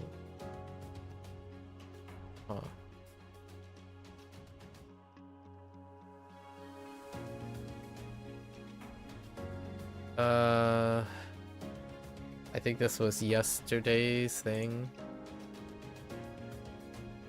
I think we need to add suddenly, like suddenly remembering. So oh no, is it Omoi? Probably Omoi. Hence, oh, passed.「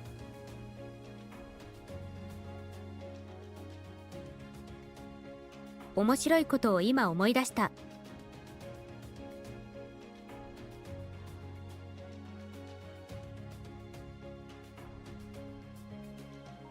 As many, yeah. I feel like this is Hotondo as well. Why is this not As many as 10. Guy?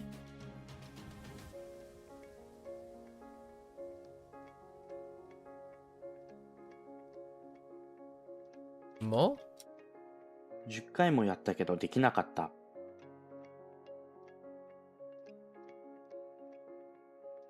That's a little bit sketch.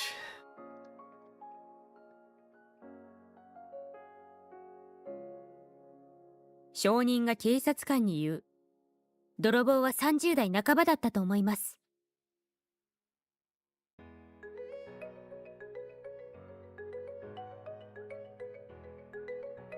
Oh, I forgot the... Dang it, I forgot 私はアル now. バイトの後で疲れている。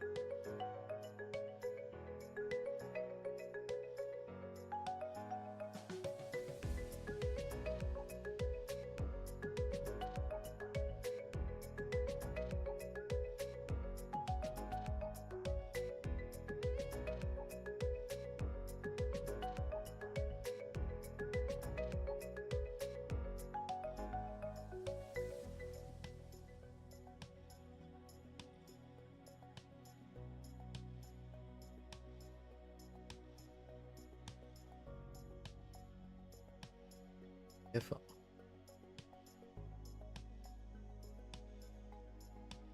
お砂糖を入れすぎたから甘い味がする。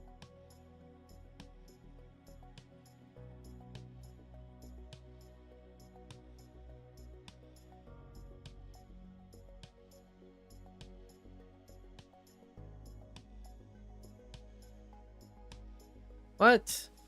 Oh, negative pass.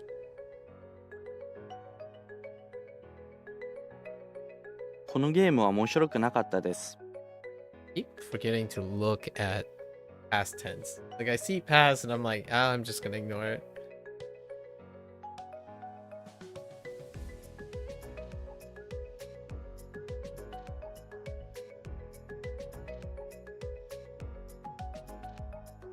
Bokunaru.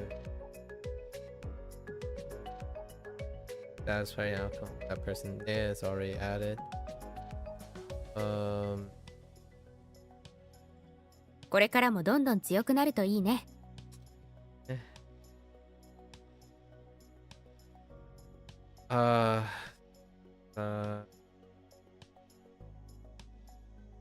なるべくたくさんの人気な場所へ行きたい。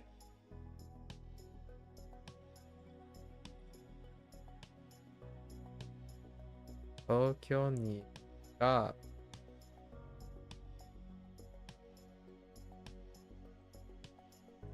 東京に行った時にスカイツリーを見た。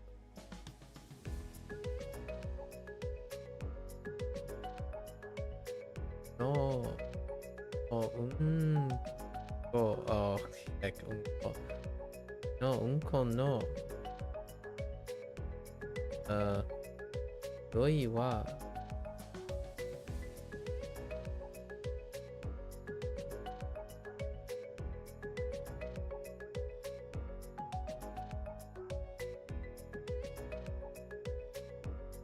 犬のうんこの匂いは甘くない。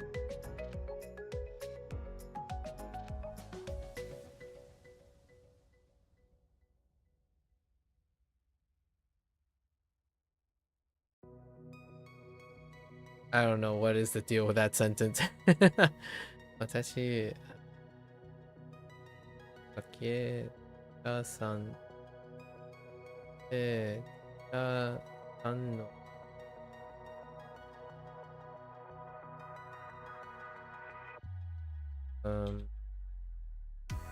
宣伝。私は武田さんのジュースを飲まなかった。私は武田さんのジュースを飲まなかったです。私は武田さんのジュースを飲みませんでした。お金持ちの人。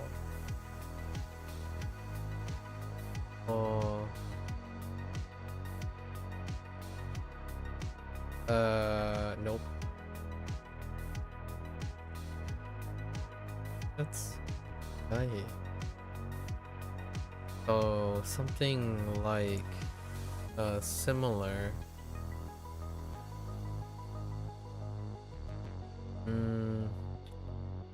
Place. Soul good, no?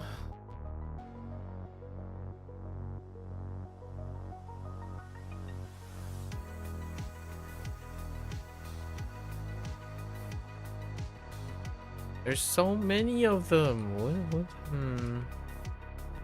Someone catchwork that confidently highlights the way something looks. Right. So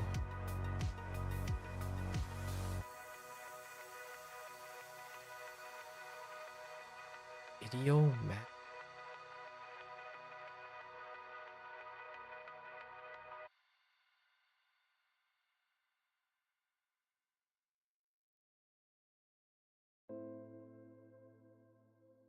Okay, so we have a noun with full, right? So let's do like I not お金持ちの人みたいな生活をしたい。 comparing the two.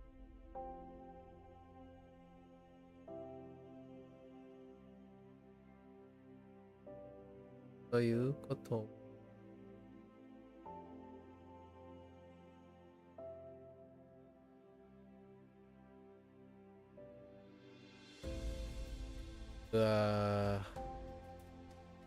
E?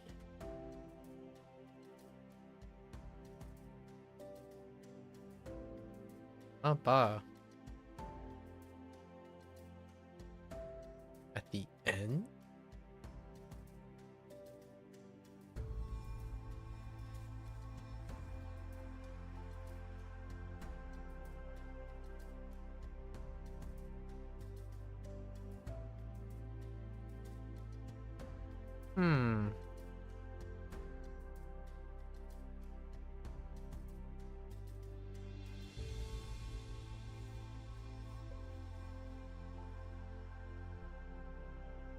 A phrase that expresses uncertainty, but it also frequently shortened.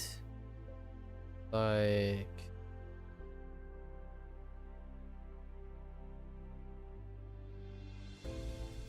not that? No. Just case.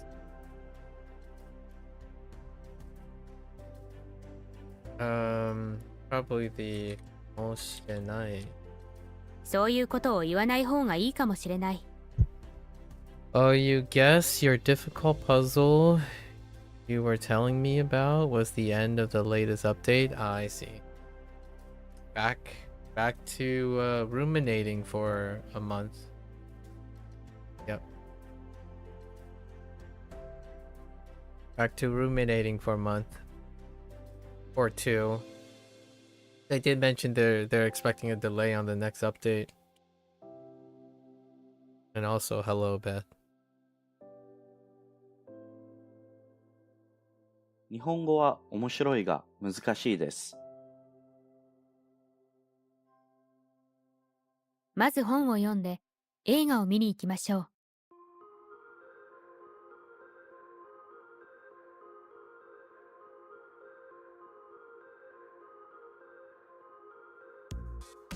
明日までにまた連絡をください。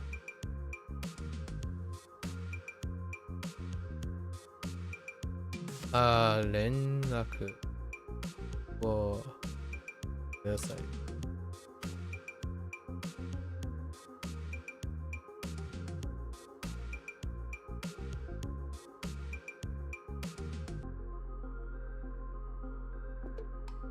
Heck! 私は子供たちに1週間に500円のお小遣いをあげる。Might work there. Oh, because it would have to be before the. That's fair.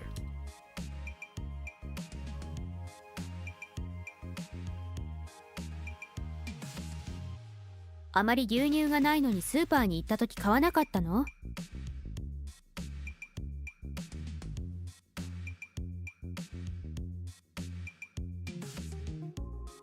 ダメ。Oh, ダメ。ダメ。ダメ。ダメ。Think. Light, subjective. 思いますよ。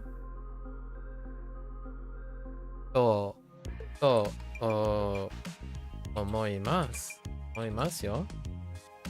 Oh, I forgot the. Dang it. ダメ。ダメ is not adjective.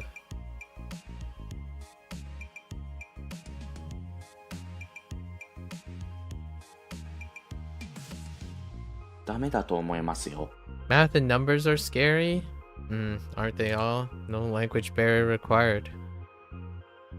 Although, it is kind of interesting how, despite math being one of the most constant concepts that are outside the boundaries of linguistics, like the particular language, math serves to have different subjective approaches when it comes to putting it back into like a language. Despite it all.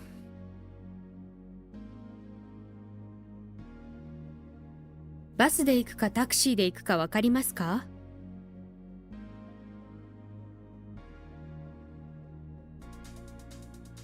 だけて死ぬよ。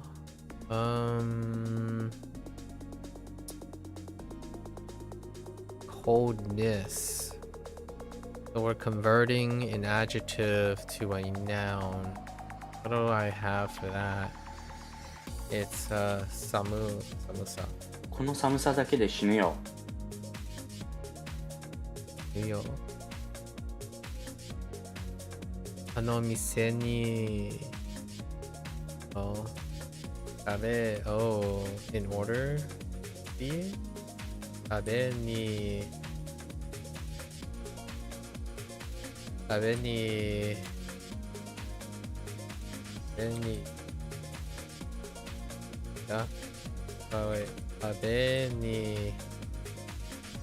あの店に食べに行った。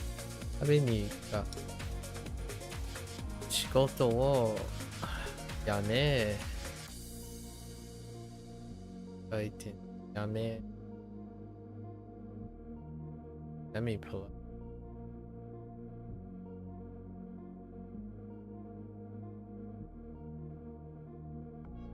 やめ。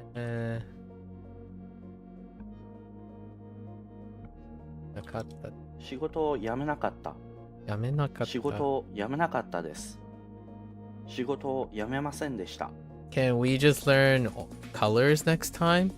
Ooh, that's kind of tough. That's kind of tough too.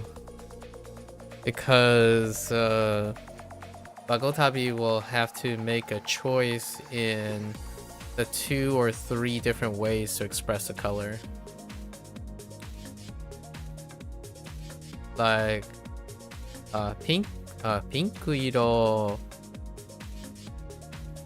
が桃色、緑色が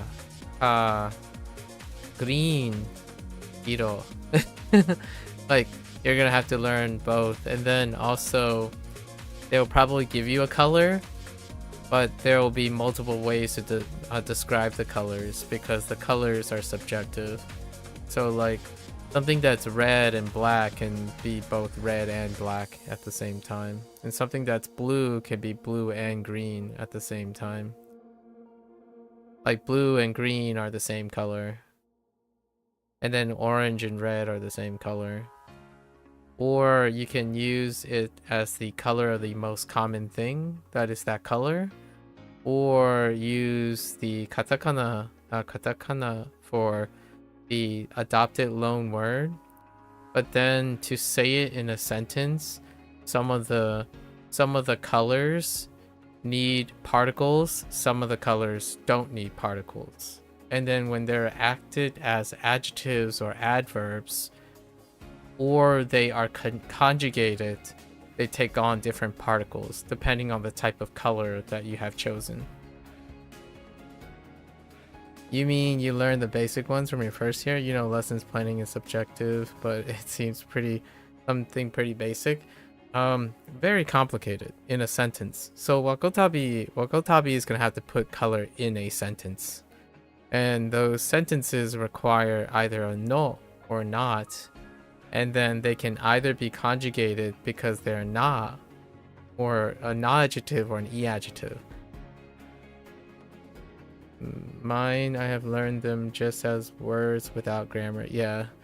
So the thing that makes numbers a little bit more difficult as well is probably because it's in the context of a sentence. Also, there are, you know, there are 3 times more colors than probably numbers. That might be a new lesson for you. Yeah. That's I remember, but you can, like numbers, you can stick to a very specific way to express numbers in a sentence, as opposed to having to learn all of them, I suppose. Like vocabulary alone, like in Bunpro, vocabulary alone, every color seems to have at least 2 or 3 colors associated with it. Didn't go over the grammar point on color. I'm not sure if they're going to go over the grammar color. However, since we're in wakotabi, you have to do it in a sentence. You have to know which color is a non-adjective and which color is an e-adjective, which color is like a standard noun and a non-standard noun. Oh, and then whether you add iro or not when you're stating the color. And then, or if you drop the e to make it a noun or an adjective. So all the colors can be nouns or adjectives in a sentence. So when you say something is white, you need to use white, the noun version in some cases, and then you need to use the adjective version, like shiroi versus shiro. And then kuroi versus kuro. That's probably what wakotabi is probably gonna have to teach at some point. Which, the only reason I noticed that is because what Bunpro does is it's gonna translate like, oh, this towel is white. And then I'm gonna type, it's gonna be 50-50 until I figure out what the grammar point is. So right now I'm just typically saying, okay, I'm gonna type shiroi, and it's gonna like shake and yell at you and say, let's try the noun version of this. So it'll be shiro. So that's kind of interesting. And I don't know how wakotabi is gonna pick for solutions. You know what I mean? In Bunpro and WaniKani, they just simply shake and say, oh, give it another shot. Maybe they're waiting for us to have enough grammar to teach them in a sentence. That I think that's what they're trying to do, wakotabi. Because immediately you could have just went and say, oh yeah, let's go teach colors, because colors would be fantastic, right? It would be a really interesting gimmick. I think I can kind of see where they're going. They're a little bit better now that my grammar is like past a certain point again. And I don't think it will be that difficult later down the road, which I think that's a pretty nice thing. Largely because wakotabi corrects wrong and right as you go, as opposed to telling you, oh, you're close, but try again. That's what Bunpro does. Like, and WaniKani sometimes does it, but Bunpro, when it comes to grammar, it's like, oh, have you considered, let's try a different conjugation form, or consider the tense. Your tense is not correct. And that's kind of what I really like about Bunpro.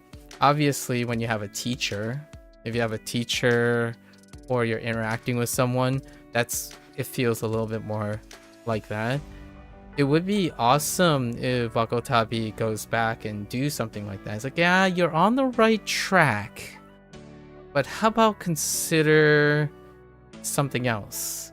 I really do believe in things like this, like the hint system, nuances, and if the hint system gets you to eventually read the hints in Japanese or in the quote-unquote the target language, right? That is a bonus. So obviously at the moment I still have trouble reading these parts, but not too bad anymore. So in a way I could just have this displayed the whole time as an incentive to read the Japanese, which is neat. I think lots of edutainment games, it's very tough to figure out how a hint system is gonna mature if they were to implement a hint system in some way. I know you study different programs. Have you ever been curious about the Japanese from Zero series? That's where you started. Japanese from Zero series. Oh, like the books? Unfortunately, I can't really do anything with books. I can definitely read them on my free time and tell you what I think. It wouldn't take too long to read through nowadays to catch up with stuff. I can imagine I think maybe in the future I could do like book reviews without showing the book, obviously, because that would get me into very, very hot trouble. But I do imagine in the future I can do like quick reviews, as in someone would suggest something and maybe I could do like a 30-minute bit reviewing stuff. He also has a YouTube series that covers his lessons. Oh, okay. Book, not a game, but they have some online stuff. Yeah. There's also the Take Hymns guide, right? Take Hymns guide is fully PDF oriented in a format of a book kind of thing. I wouldn't be able to show, like, I obviously wouldn't be doing it like I'm doing with Bunpro and stuff, largely because of copyright and restreaming and claim stuff. However, in the future, I think I can do that. Like, it would be interesting to collect ideas from other people. Like, hey guys, you know, my Japanese learning, like, experience thing is past, but I wouldn't mind. Does anyone have, like, hey, I'm taking suggestions. What should be a book series that you want me to check out or something? And then I can do it really quickly in the evenings and then do like my usual thing about doing the summaries and then the perspective and whatnot. That could be a future thing to do for sure. I do like the idea of doing a book club or encouraging people to read again. That is part of the vision. Nowadays, the most organic way to get to encouraging people to read is to do something that involves a video game or some type of online content that has companion, like what this guy is doing, companion reading material. So then when I am doing the fair share, like online thing, like fair use online thing, also encourage a book club or something. Also thought you check colors are lesson 4 in his first book. Whoa, that's really early. Probably because they're gonna stick with the classic colors, not the textbook colors, as opposed to the colloquial color. It'll be interesting to see what they... So do you did you buy the series? How are you consuming the Japanese from Zero series?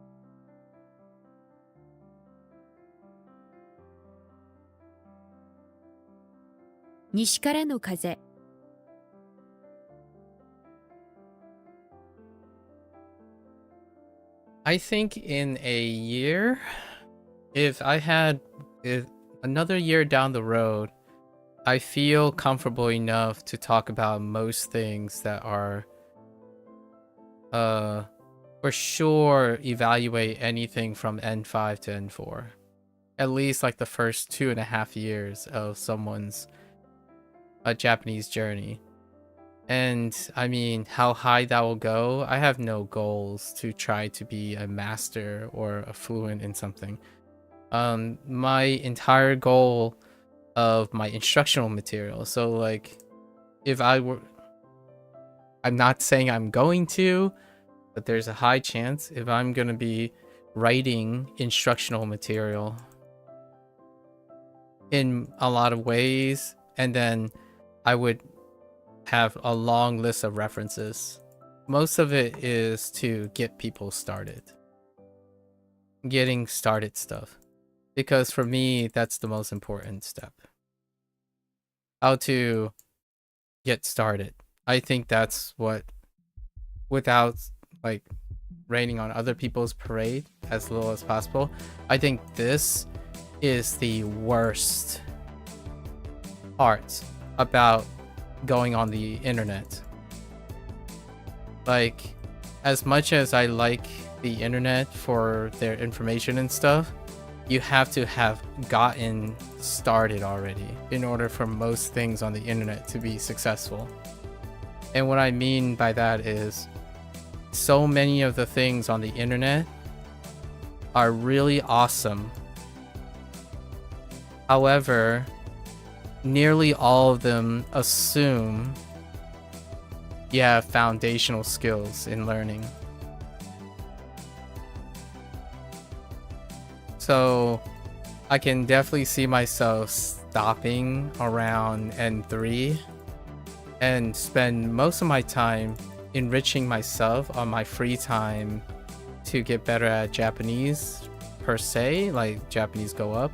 However, the stuff that I want to share with people, the stuff that I'll spend most of my time investing, is how to get people the foundational skills on whatever content they're starting.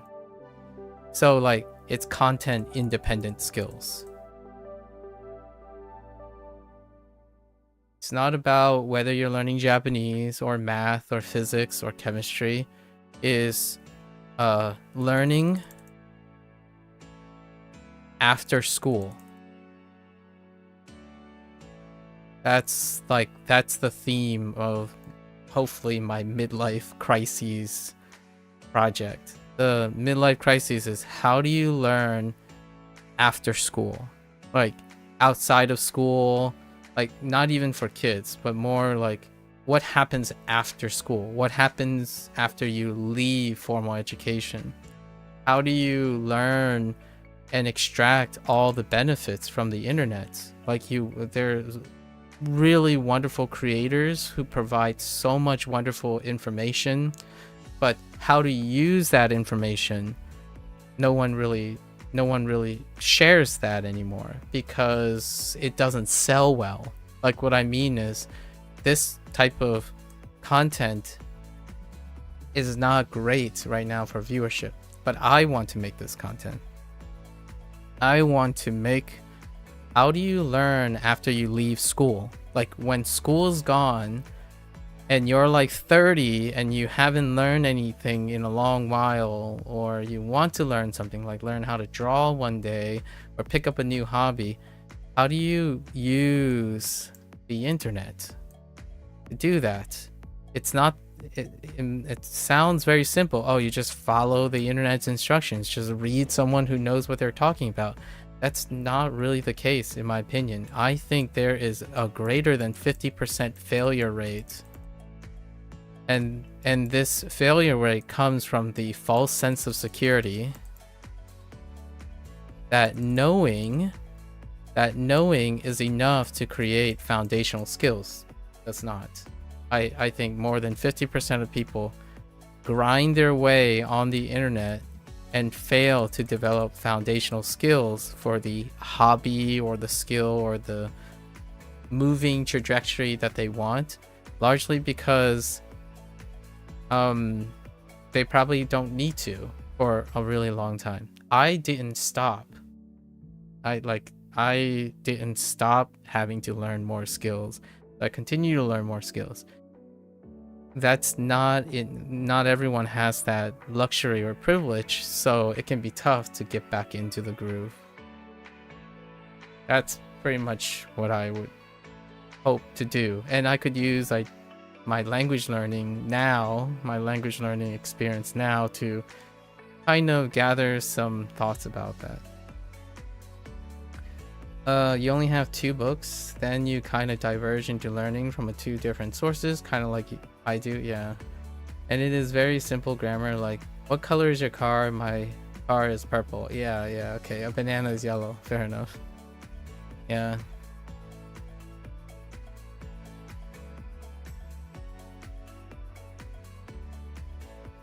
That's understandable, given that it's like lesson 4 in this book series. What is Lego? Just Lego? Yeah, Lego を欲しがっているから。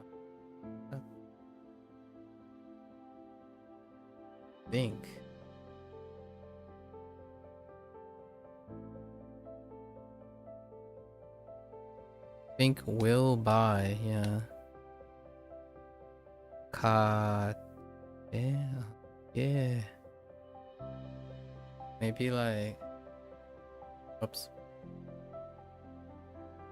買ってあげると思う。Heck.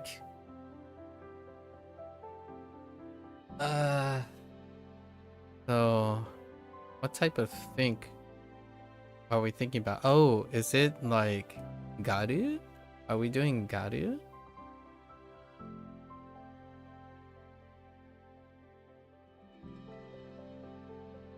Or is it probably not aiming for volitional? I think I will buy. So it's probably garu. Yeah.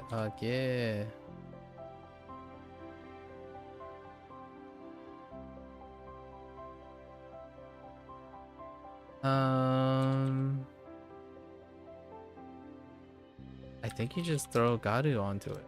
Huh?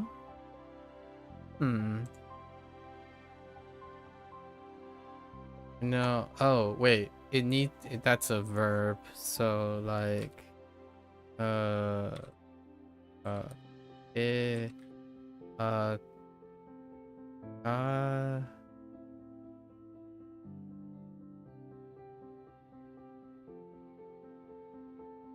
but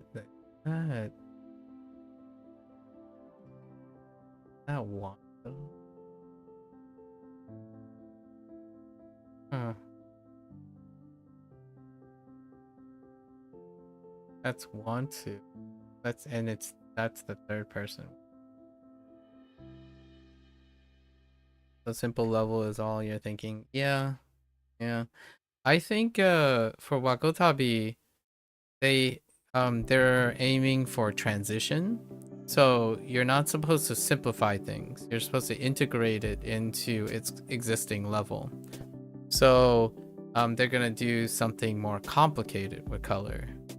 Because your grammar is developing, the order matters. It's as opposed to constantly keeping it simple.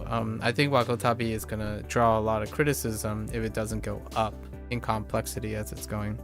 So like you were learning numbers in Wakotabi at a higher competence.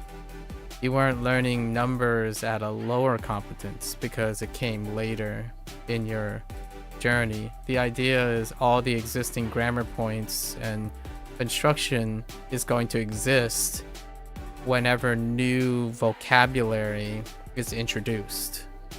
Since vocabulary is segregated away from the complexity of the sentence. So they already introduce many tenses and all of those things. So all of those things would have to be utilized or written in order to introduce the colors in Wakotabi. And this guy's grammar, well, it's in the beginning, so they're not leveraging any advanced grammar.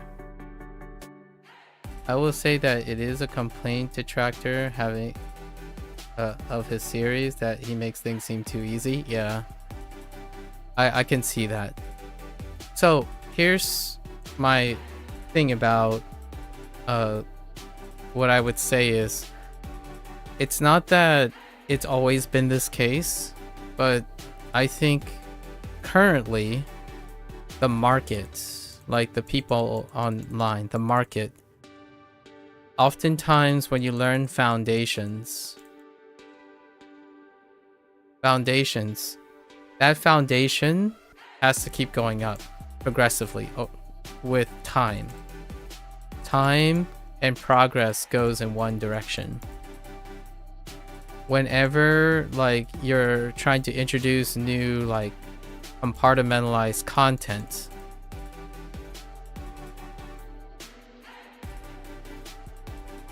and this for language, it would be vocabulary. If foundations go back down, right? If foundations go back down as vocabulary goes up, this is a lose-lose. So oftentimes, like video games and stuff, they kinda accidentally do this. A point would be something like a puzzle game. Sometimes not the puzzle games that don't really shine very well are the ones where they would introduce a rule, and then the next level they would introduce rule number 2, but they would forget rule number 1, and then they repeat this, and this feels like no progress. And this is one of like the novice, this is the novice game design. Like this would be maybe potentially someone's first game, where instead of having the previous rule interact with the existing rule, it was very difficult. The easiest way to program something is to have them compartmentalize. So you compartmentalize the mechanics. And oftentimes these games, they feel static.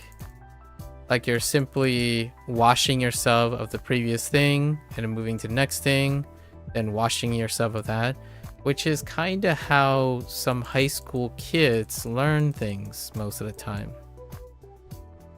Without like understanding that, for example, like if you learned arithmetic, right?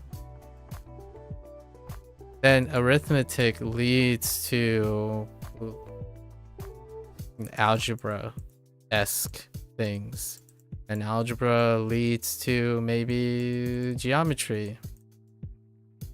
And then geometry leads to trig. Trig leads to calculus. So this stuff, without the foundations and knowing the interactions between these things, it can be a struggle. So despite having structured things that keep telling you that one leads to the other, kids that fall behind later down the road is that they stop practicing their fundamentals, because depending on the course, your fundamentals can fade without you connecting the dots. You can start to compartmentalize so strongly that you no longer remember a lot of your fundamentals, which does happen. It happens to me all the time when it comes to math. because I don't use math very often. Happens to all of us, really, to some degree. And when it comes to design, I like that the Wakotabi team is taking that into account. So, like for example, past calculus, right? Past calculus, I do high data or big data. Big data requires modeling that deals with understanding of calculus. So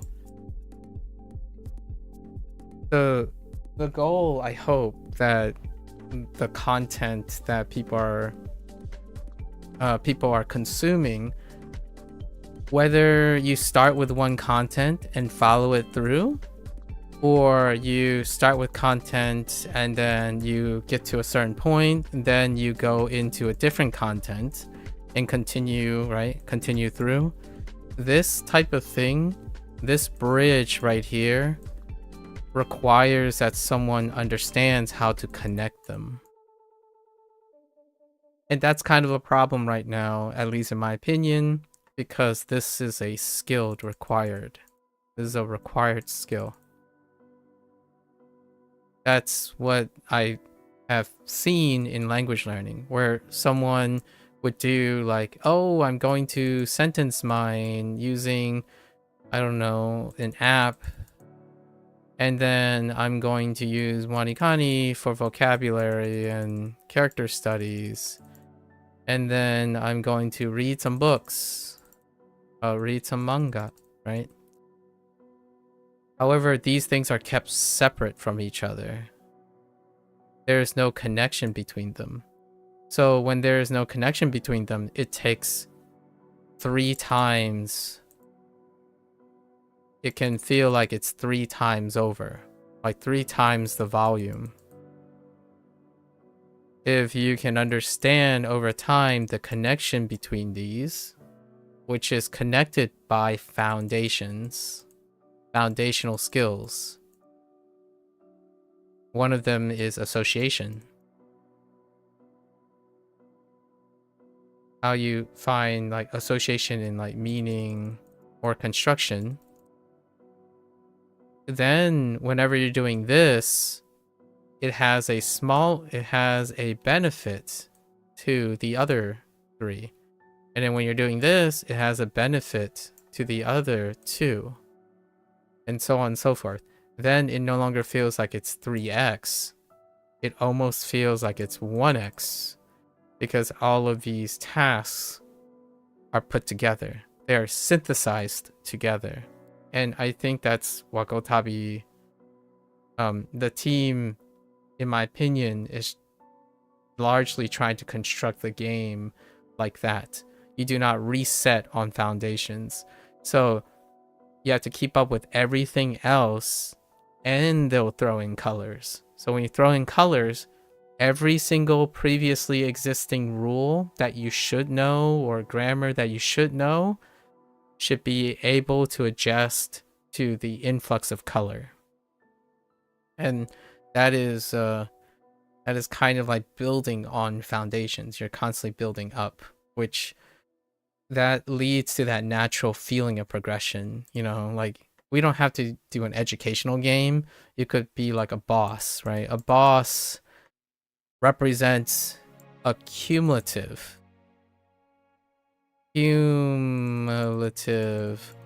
aspect with a theme.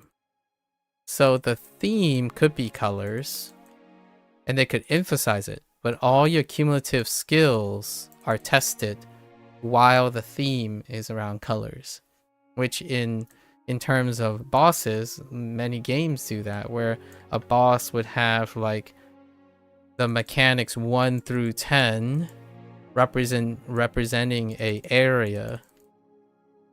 And then in order to make the next area more challenging, they may take the core of this, so they will streamline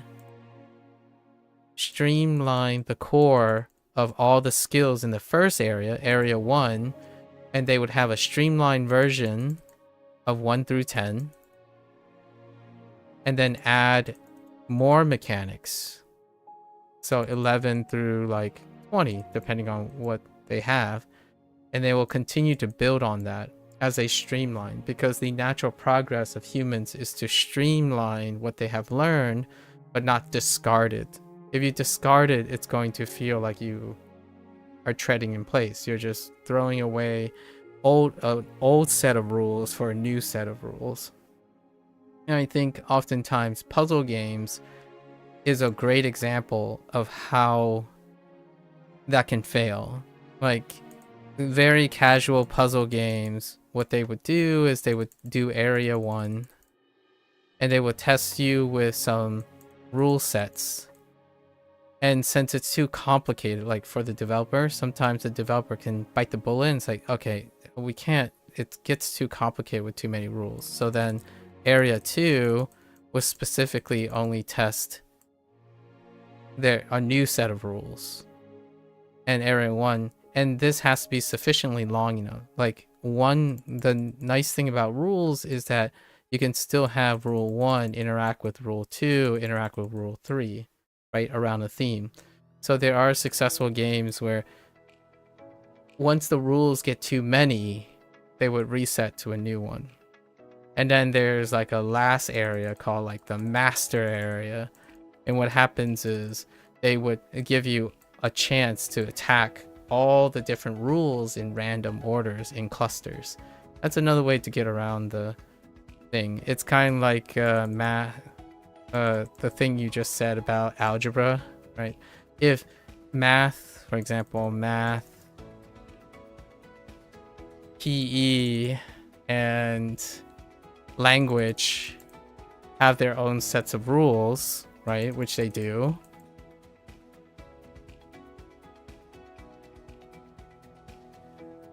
Then you can have a master class, quote unquote, a master class, where it would juggle these 3 at random.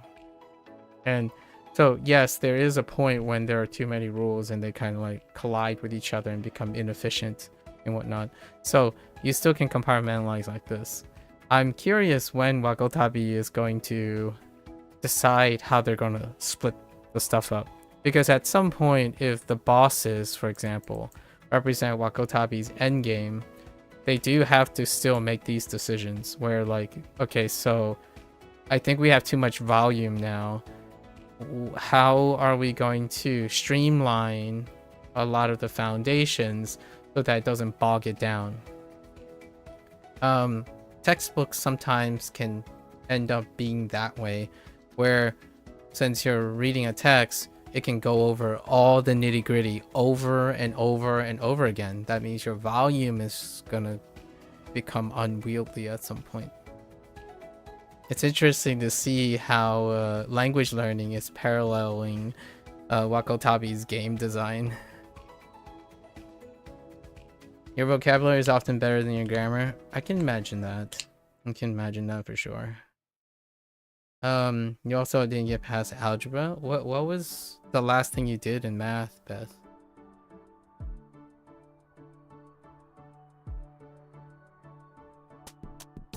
The last thing I did was the last skill that I kept anyways. It's probably understanding a polynomial when extrapolating I can't spell, extrapolating or like kind of fitting the relationships of like a data set. That's the thing that I do most of the time. And this is the same as, in its simplest form, it's kind of like you have a scatter plot, right? You've probably seen these in algebra as well and whatnot. Like here's a scatter plot and you're trying to fit it to a curve, and then this curve is represented by a polynomial most of the time, because real, quote unquote, real data or observable data is complex enough that it doesn't fit to like a linear curve. Like You could try to apply a linear line to it and then use that as some sort, but it's dependent on like the standard deviation and the error, right? Or specifically the error, how useful that is. Those are like the only set of calculus related things that I use now. I don't use anything more advanced than that, I suppose. As for using today, sorry, the best you can do is say you have X money to spend at the grocery store, so you can spend Y on Z amount of items. I see. Interesting. How would that be represented? So, let's see. You have Y equals, right? Y equals Z. Nope, it's not the Z. It's more like this.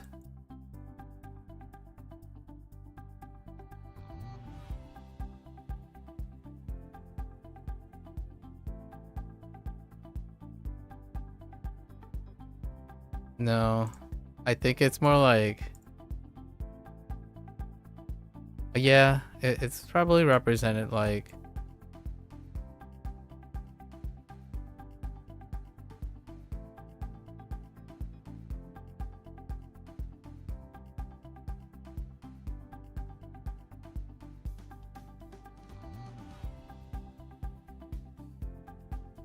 yeah, or I guess the way you're phrasing it, you would be X, but I think this would be the way to represent it. This would be like a algebraic way to represent Y being the amount of money you can spend, like whatever you're spending. Or if you can make this X, which is the total amount of money you have, but so it would then end up, the way you set it in your using your English would be like this, probably. Oh no, it wouldn't be. Oh yeah, it would be. So like X is your total that you have. So you brought like $100, for example. $100. And then Y is the cost of item Z. And maybe, oh, and it would be probably Z minus 1.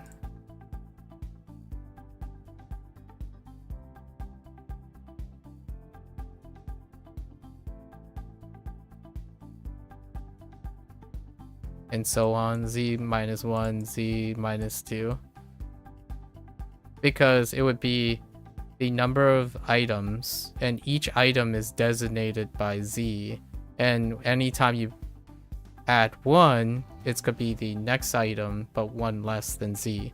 And eventually Z is going to get to 0, which is your 0. You don't have any more items left, or something like that. That would be probably that. Not, I think it could be written better than this. But that's how I apply algebra to people's situation using syllogism. You don't know if you even think it that far. It's more of the vision in your head. So you're thinking like, if you had X money and you're going to spend Y, but Y, so like Y is out, X is in, right? X is in, oh, or maybe like X minus the sum.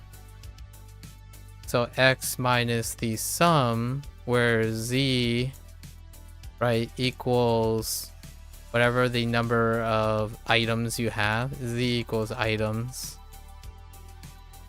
of Y, and it has to be greater or equal to 0. Isn't that interesting?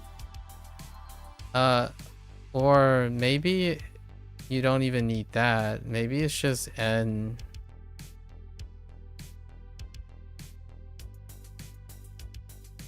Huh. I guess n equals the number of items.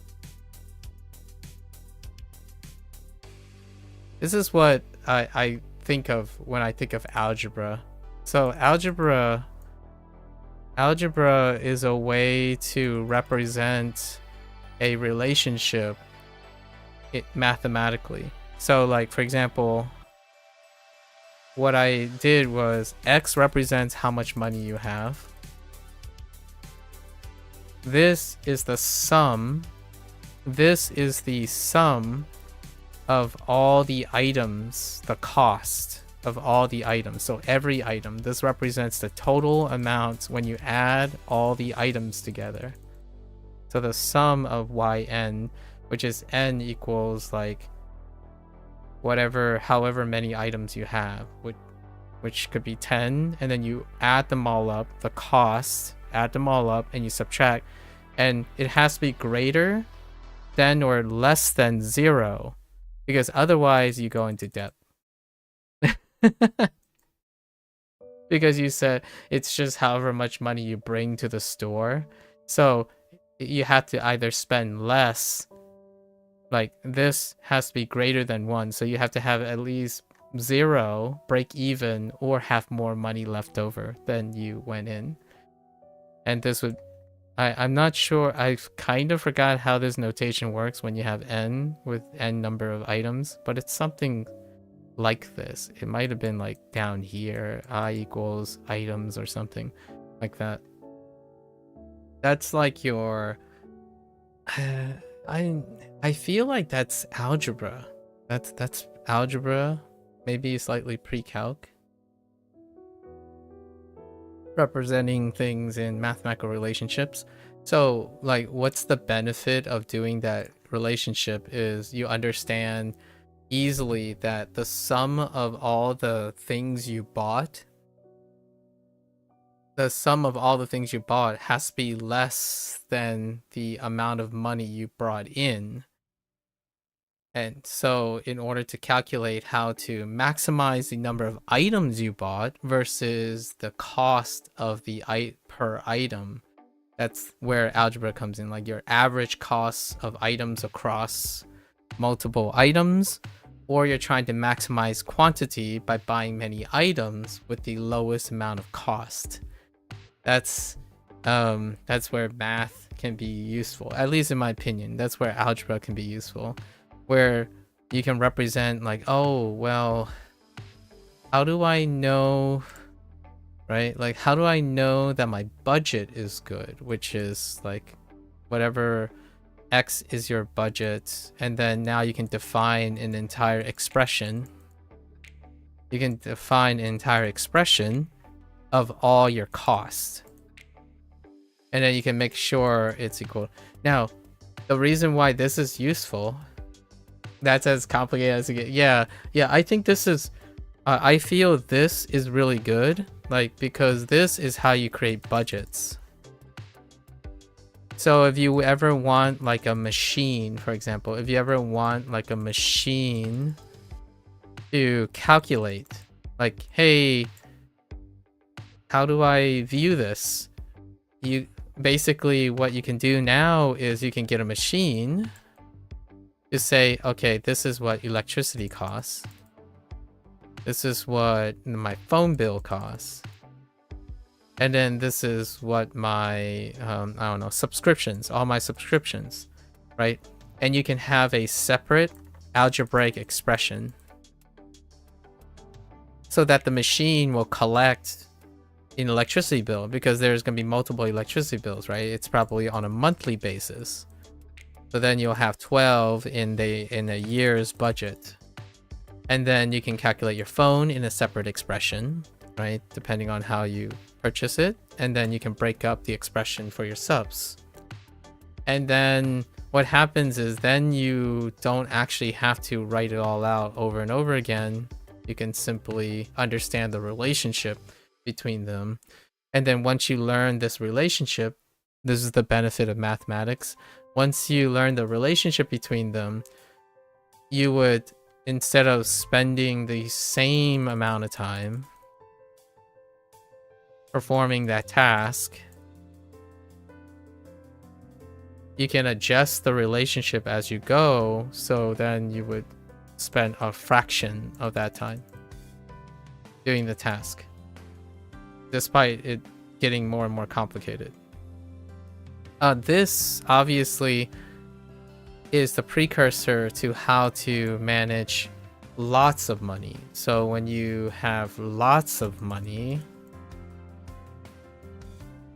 you got to know where your costs, risk, investment, return, and all of that.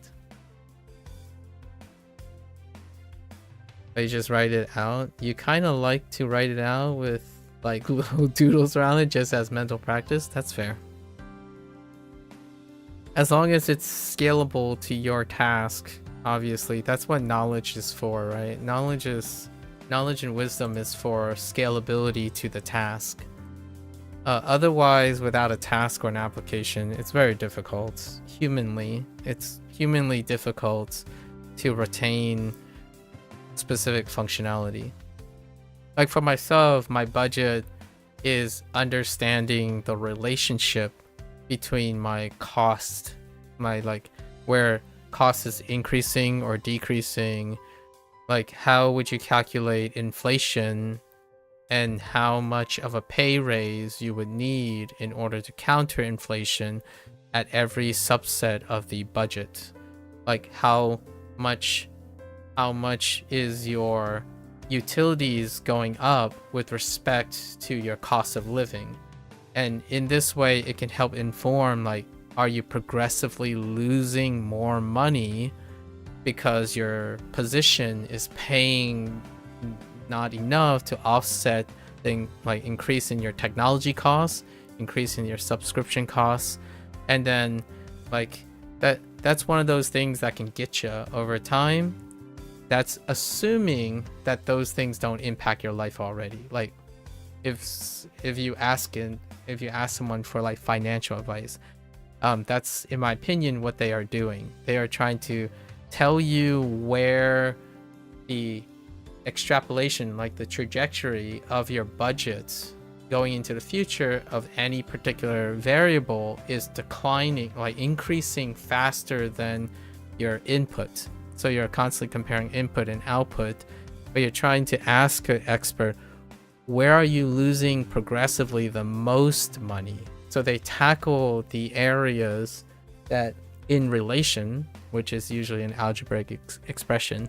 Not that I'm saying your financial director would do that. They would probably use some sort of program, right? You do use a calculator because you're math. I don't like doing medial like calculations. So typically that's what the calculator is for, right? Like what the thing that I'm saying about understanding relationships using algebra, because algebra is the relationship between numbers. Algebra and calculators are separate things. So calculators do things that very quickly that humans can't, in my opinion.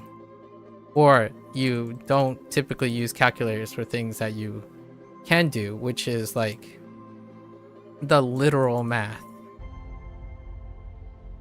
It is algebra that helps you understand your investments and your costs, and like, what does it mean to buy a phone subscription?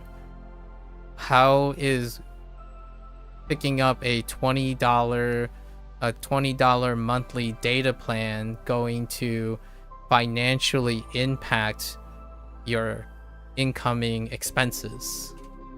It's algebra helps to orient your relationship without the calculator.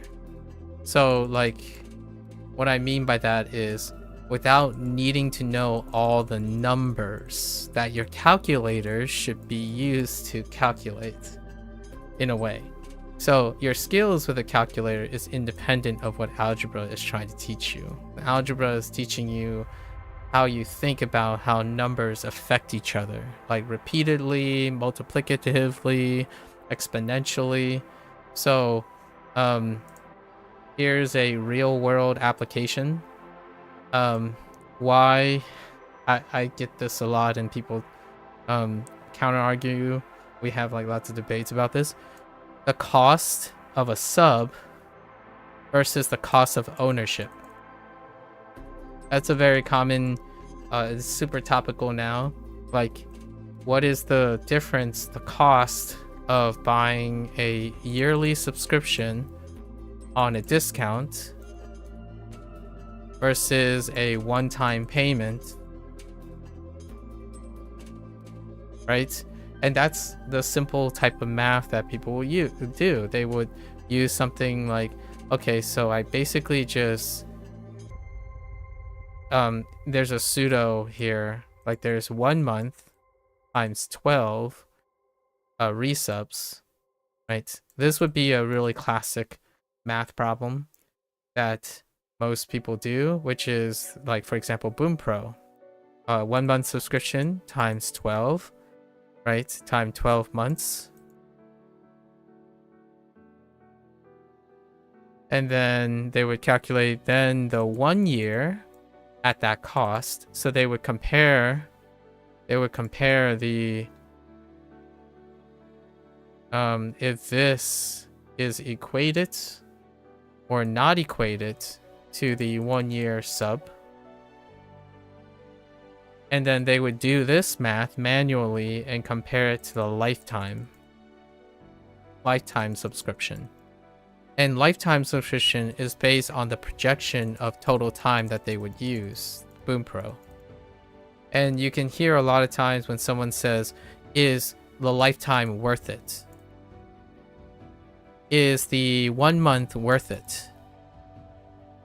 Is the 1 year worth it? So the way most people go about doing this math is they do it manually and they calculate based on hypotheticals, which is good enough. Is good enough.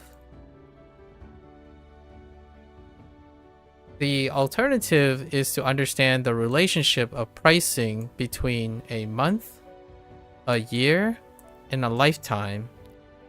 And then you look at those numbers and you know already which one's great, which one's cheaper, and which one's more expensive without calculating it.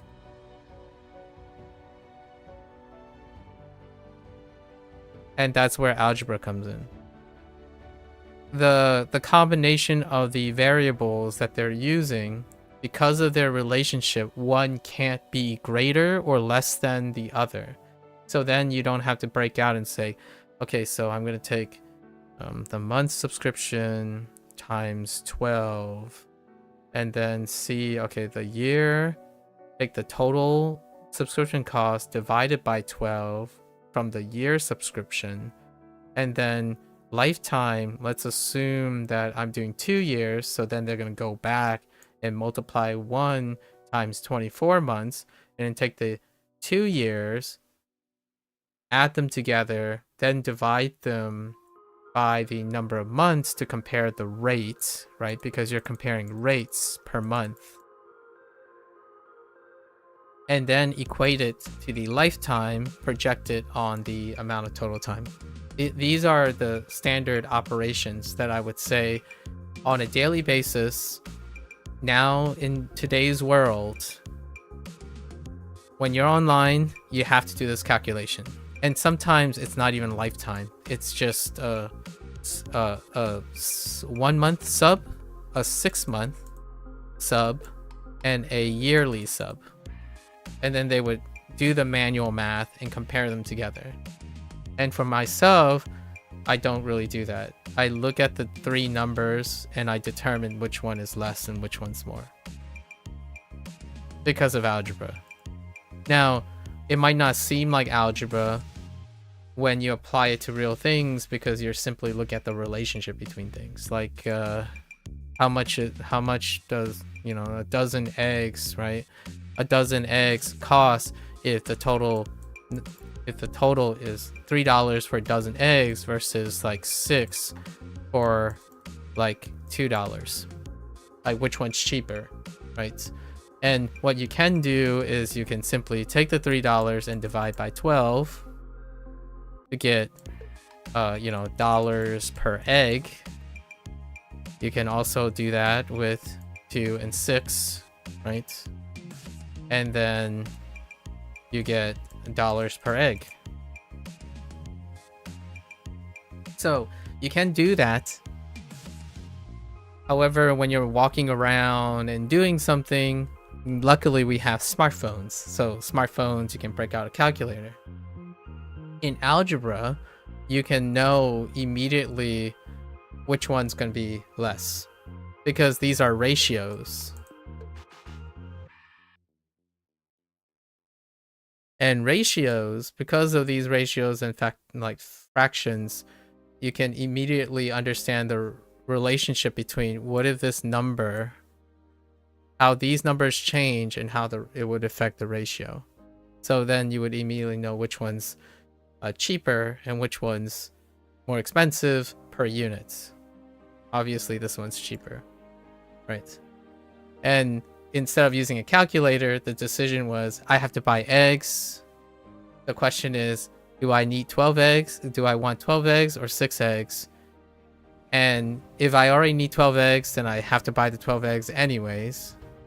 But what if I bought 2 6 eggs? This is way more expensive.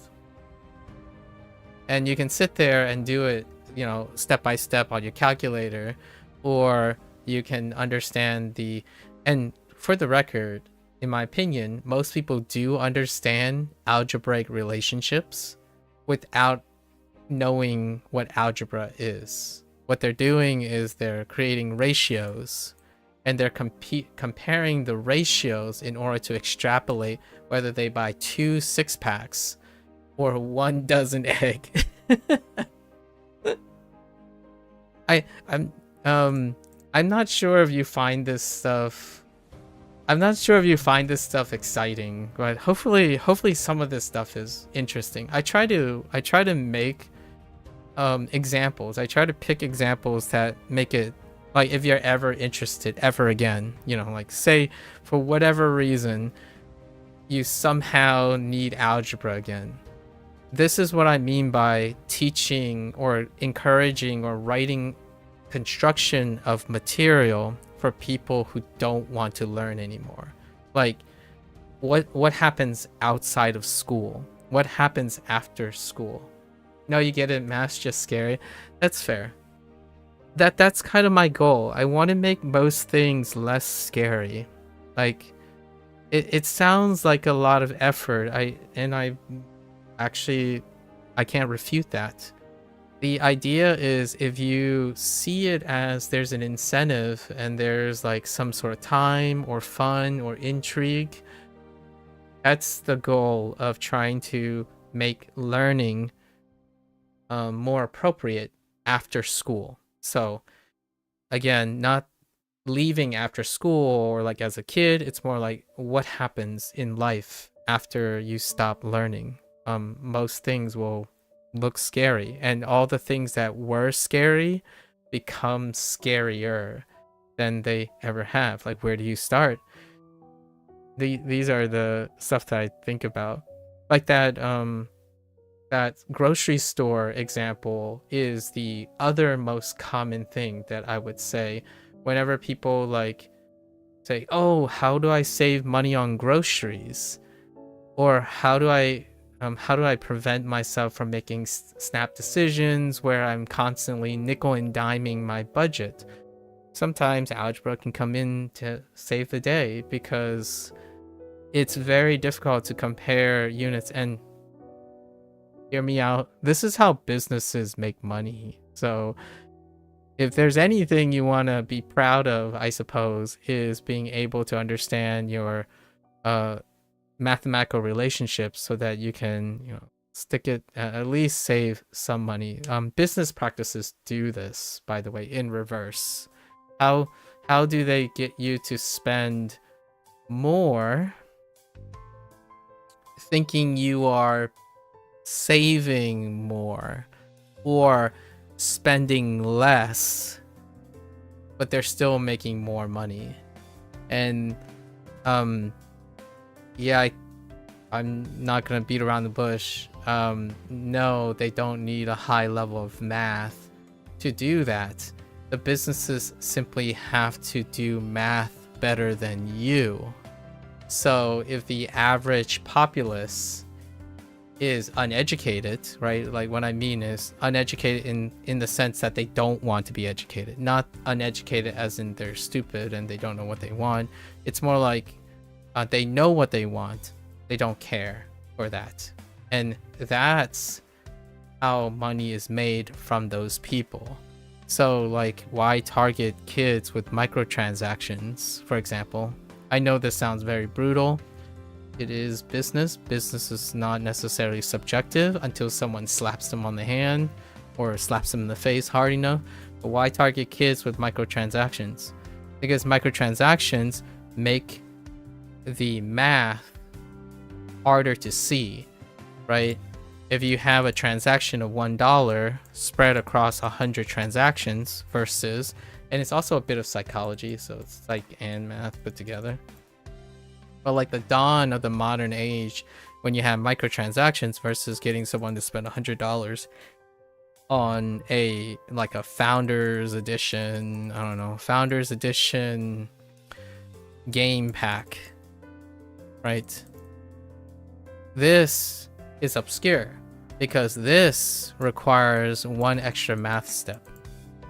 In fact, it actually requires 3 extra math steps and a very large psychological step. So the combination of this is what makes these business models very successful compared to this. And this was early on, and then now we have live service. Like nearly every, like most of our entertainment is a live service. It's a subscription based thing. So yes, you can argue like, oh, but it's more about not owning anything. Like, I understand. That's also true.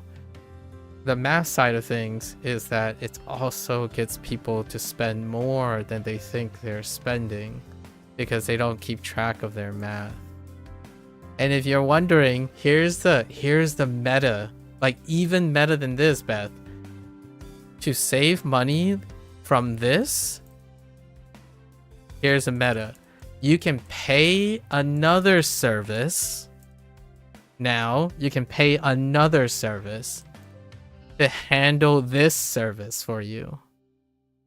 So like there's a service to prevent losing money from services. And the wheel goes back around.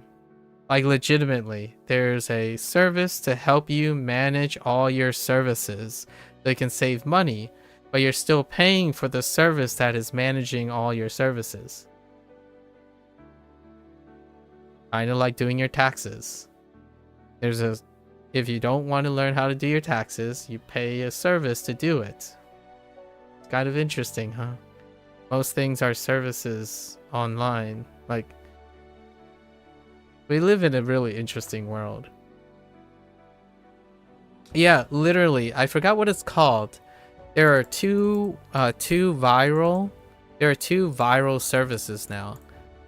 And when I mean viral, how do I classify viral? They're sponsored, like wide range sponsorships. If you like go on YouTube, occasionally if someone does finances or maybe even your pretty busy content creator, they'll probably have a sponsor for one of these services to manage your budget. Like your budget in terms of managing your subs, like your type of subs, because you stop processing how many things you sub to. Yeah. Technology is great. So are human services. And I wasn't kidding. I wasn't kidding when I said that human services are probably going to be the future investment. Because low key, maybe I'll be proven wrong in the future. AI sucks at human services. AI doesn't solve human services. It's AI. So AI is great at solving objective problems. like solve this crystal structure and whatnot. But it's not going to take away human convenience. So now all the medial tasks, all the repetitious tasks and those things, certainly those would be replaced by human services, like solving human laziness, for example, which again is not a negative or positive thing. I pay for the things that I want to be lazy with, right? I go to a grocery store to pick up my grains, my produce, because I don't want to be a farmer, right? All of those human services are interesting. And you might be thinking, okay, a farmer, it's like, well, the farmer is doing labor, right? Yeah, and it's admirable. But machines can also do that, which sucks, because then the farmers have to compete with the machines, right? That deals with some form of objectivity. Solving farming crises, like, for example, solving farmland, AI sucks at. Like the dispute about farmland, data centers, right? Versus data centers, factory farm, that type of thing. This argument is a human problem, and AI sucks at solving human problems. But they can most certainly destroy a farmer because they don't care about that. The objective is like, if the objective is to output the most crops, you phase out the human component. That's what you're going to be asked. Basically, whenever you posit right now anyways, posit a human problem, like, how do I solve depression, for example?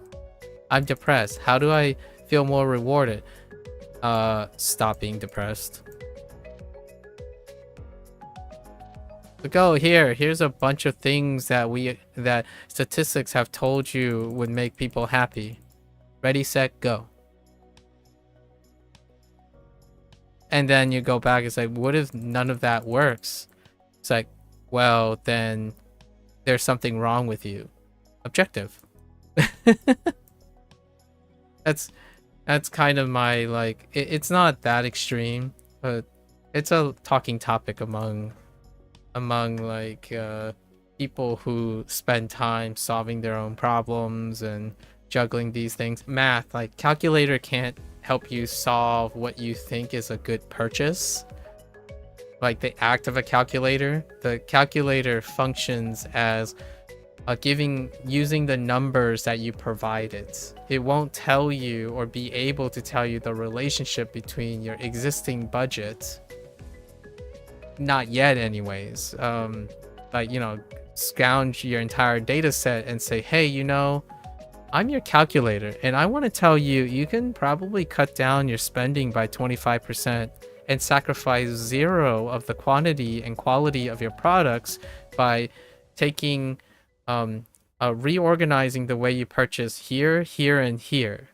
It will require a human being with the understanding of their relationship between all of those things. Now, that still can be possible with AI. Like, it is still possible to probably triangulate on all these things, right? Now, the thing is, to what end? A lot of times budgets are based on the person's perceived quality of life, and that's when it gets hairy, because an AI could say, oh yeah, your house is the source of most of your debt. You can sell the house, repurpose it, refinance a new plot, and then save a lot of money while increasing your food budget. It's like, but the house is very important. And then the AI would say, cannot compute. Because how would you think a house that's a source of most of your debt, why do you want to keep a house when it's the biggest source of your debt? Go sell the house, move into an apartment, negotiate all your current debt, and then that would solve the problem, your existing problem, or it would improve on your existing problem. And then meanwhile, the human would say, well, the whole point was to keep the house. The house is the most important thing. And yeah, I would say, well, how important is it? I can't understand why you think that is more important. Clearly the house is less, it's higher in value, it's depreciating, and that's kind of one of those things that I think about when I think about math. Math is scary, and one of the biggest things is probably home ownership right now. Home ownership, groceries, taxation, and anything on the internet. Anything you're buying on the internet is probably, online commerce is probably one of the biggest sinkholes when it comes to nickel and diming your budget to oblivion. Of course, you can also try to address them one at a time and see where you go, and that is definitely how I feel with most people who are successful with their internet budget. They are frugal, consistently frugal, which is good. And I kind of, you give me the impression, Beth, that you are one of those consistently frugal people.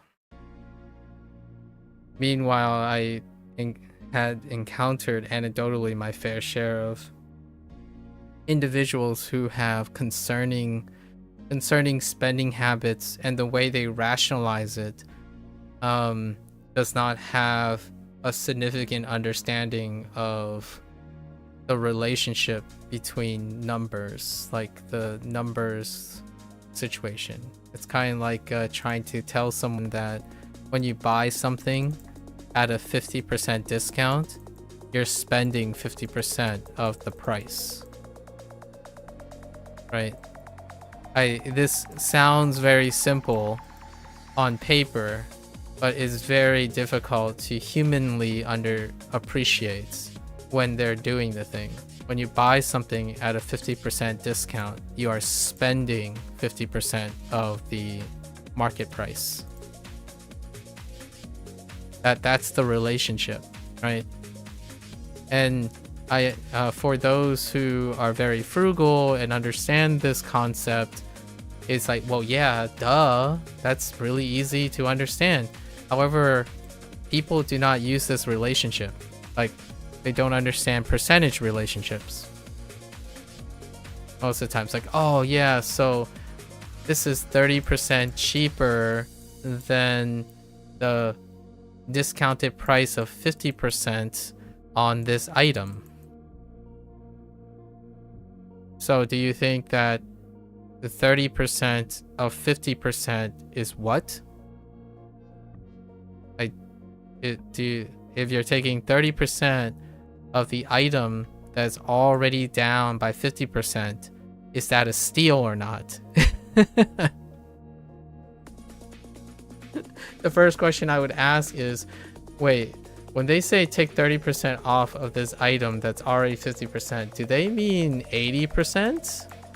Or do they mean 30% of the markdown of 50%? Because that's a small number, a smaller number.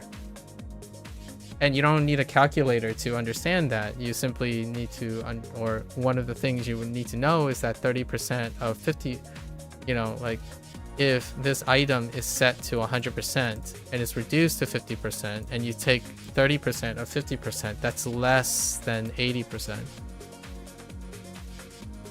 This happens quite a lot, like a double stacked discount, and you don't know it's never made, like in my opinion, it's often not made clear whether the additional discount is taken off the principal, like principal or the base, the market price, versus the discounted price. And then how like rewards and promotions are calculated, whether based on the principal, the base price, or a discounted price. Really, really fun little math thoughts can come to mind. All right, that's enough of me digressing about math. Most of this stuff I would say, like as you said or insist, Beth, I think it won't significantly impact people's lives in their minds. And for myself, it's largely fun exercise in seeing how I can apply my math skills that I've learned in high school and keep them with me.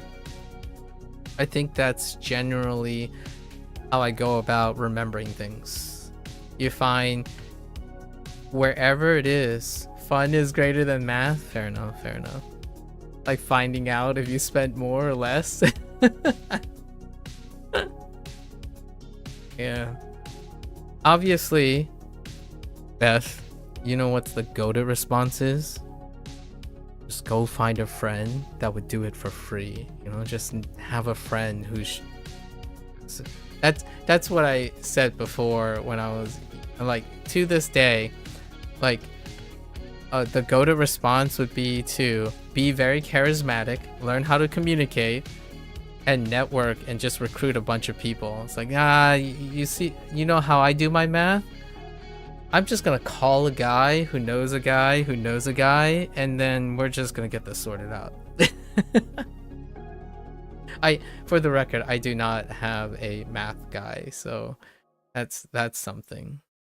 It would be nice, you know, world would be very interesting if people had inner circles that are built like that, where like each circle has like a medical professional, an actuarial professional, a business professional. It would be great to see how the world would operate if all the people are compartmentalized in a manner that is complete. Like a small village. Everyone has a small village of their own. You seem like your own math guy. Not great with certain maths. But I think I get by fairly well when it comes to the average stuff, for sure. I think what can get crazy, I don't do this very often, is using credit to advance loans, to create forward investment, and then offset it in capital loss and capital gains. I know all of this sounds like, what does it sound like? Investment strategies, but risky investment strategies, like liquidate, like we would have to consider like liquidity and whatnot. That type of thing, like bigger business ventures. That's something that I do not touch. I do it like conceptually. I don't do it actually. We're not about that game where you like take some leverage. You like leverage. Is this about a crypto scam? No, it can be it can be about a crypto. It could be about a crypto scam. Leverage can also be your house. You can leverage a mortgage, right? A mortgage to buy another place. So any assets, any type of assets. Obviously crypto is considered a commodity, but you can do any assets like land. Land would be one, being a landlord. Calculating your influx of mortgage with your rent and the costs of like maintenance, right? Maintain, and then your turnover when you flip something, right? If you run a restaurant, which I don't, but my parents used to run a restaurant, so a lot of these things, a lot of these skills end up coming from my being somewhat familiar with how to run a business. So running a business also involves all those enfranchisement, or opening you open one location and then you open 2 locations, and then that's when it's like, I'm not doing this math. This type of math is a little exhausting. You get a manager or like some sort of financial expert to help you with managing multiple places. My parents, there was a time they owned 2 locations, and my family had owned. They were my father was a landlord at some point as well. The emphasis is on past tense. They no longer do any of those things. Okay, I don't know which one. So it's very difficult to know which one this is.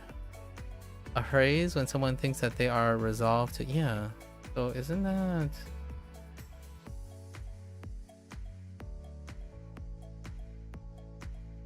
I think you will buy. Oh, probably. Yeah.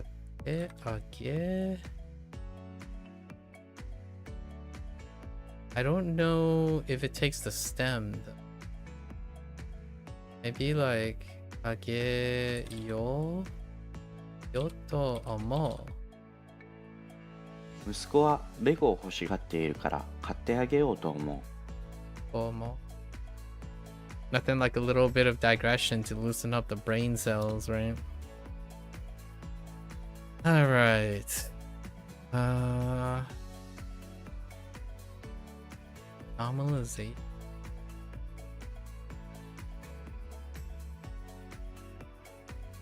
Dai wo suru.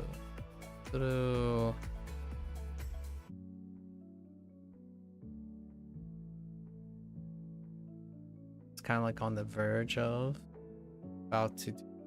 So I don't think I need it's before suru such. The dai wo suru tokoro eh? 宿題をするところで友達から電話が入った。 Among other things, 日本語でぶのことの音 etc. はないです。How many other? It's not nado. Nado. They're not looking for nado. They're gonna ping me if I type nado. Let's try different grammar structure. Yes, because we already hit. So, things like. No, it's not doing a comparison. Maybe we do like so. Among other things, non-exhaustive.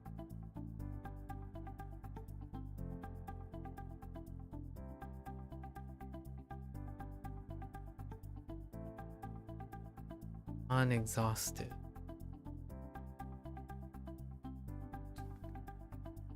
And there is what? It's marked as a topic. Oh wait. Yeah. Marked as a topic.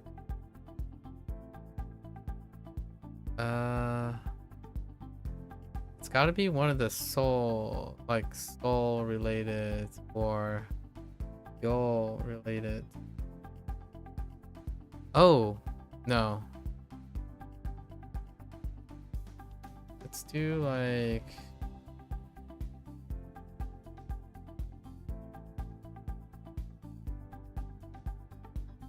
heck, I don't know.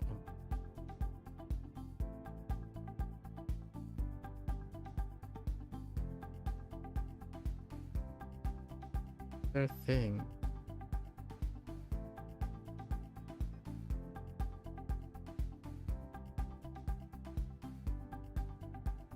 Oh wait, it can still.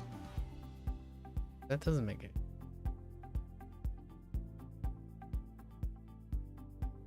No. It's some form of seam. Or so, no. I keep going back to no. What's a? Is that a verb? No.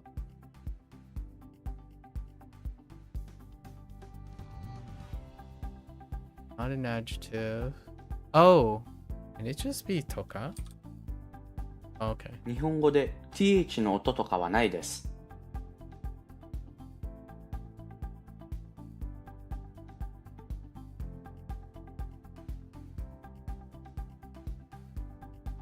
歌うのが好きだからカラオケに行きます。Dakara, because ski is nah. Or actually, it's at verb, so we not need da, and then kara goes.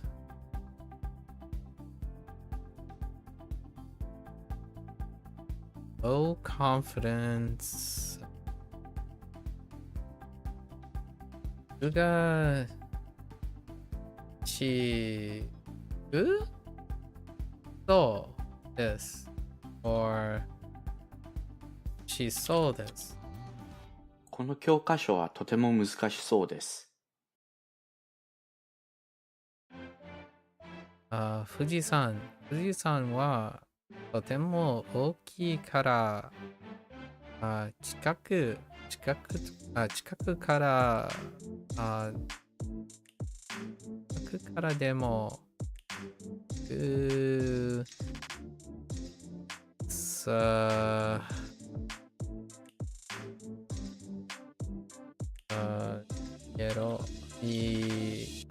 見えよOh no, can't be seen. Oh no, it's just 見える。富士山はとても大きいから遠くからでもよく見える。Sorry, I did volitional for whatever reason. 電話は田中さんI don't know がいいかが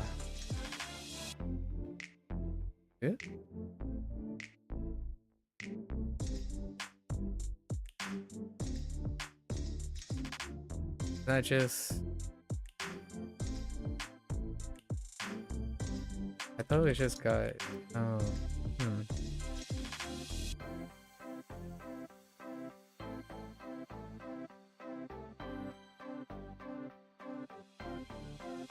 I was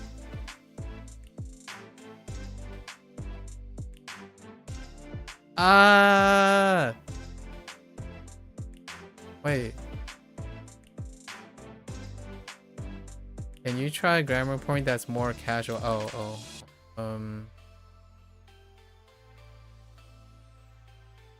電話は田中さんだった。I had a brain fart. I don't want to talk about. お母さんは何を出るrespective particle かな。お母さんは何をくれるかな。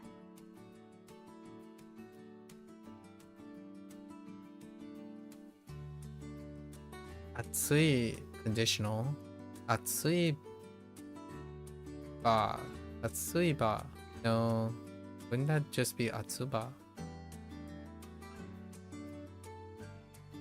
ば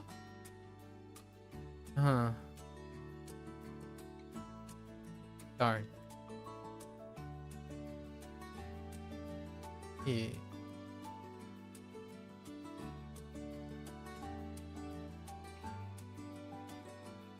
Oh, that's interesting.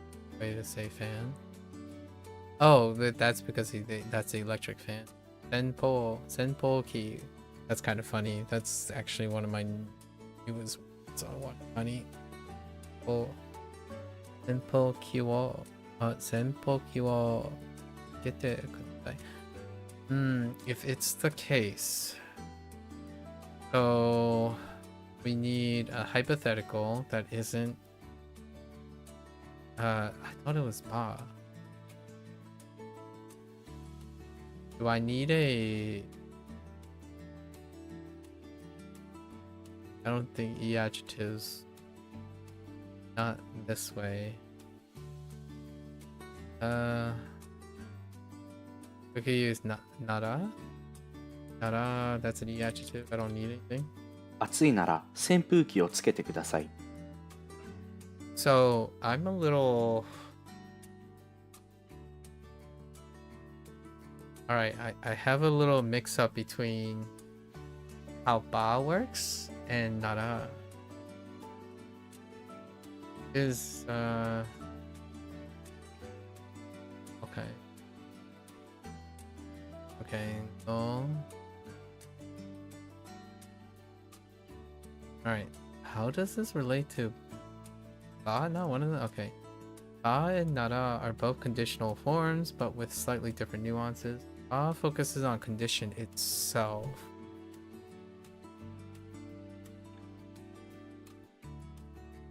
Okay, that doesn't really help here.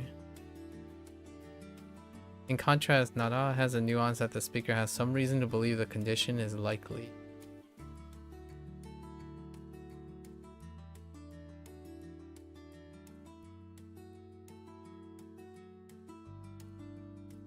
Okay. Can I look at ba for like, how does ba work? I have verbs, and then the e adjective would be. Oh, I screwed up anyway. Yeah, I remember having to drop the e ending, so you can't do that because of the way the example is given. And that's not how you go about that. Okay, I'll keep that in mind. Like, because of this particular example, it's not possible because of atsui. Like atsuba is what I was thinking of. Oh, but it's not atsuba. It's atsukereba. Atsukereba. Which I guess it will come off as unnatural because you were requesting to turn on the fan expectantly.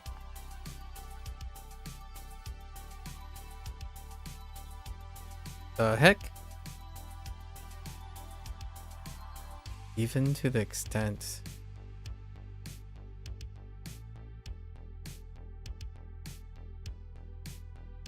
I don't think this says uses made. Probably use made.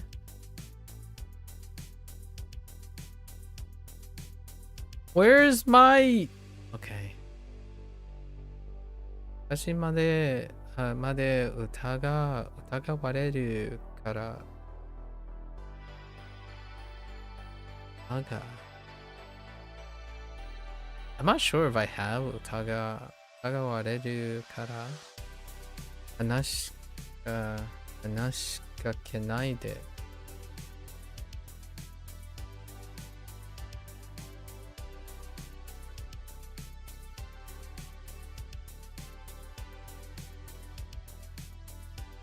So rough.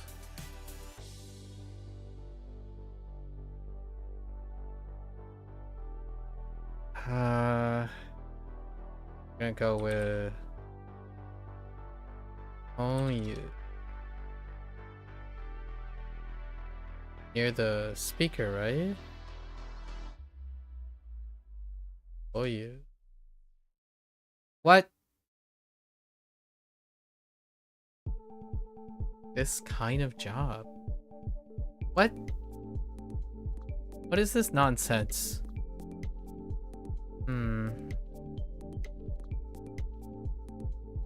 Oh no. Oh, you. こういう仕事をしなくちゃいけない。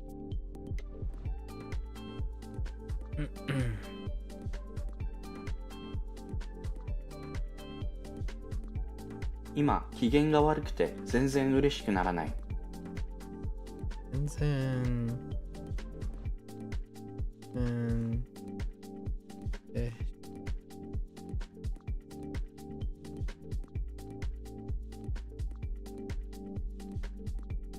する。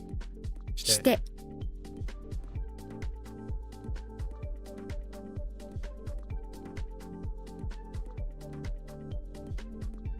ならなくそう。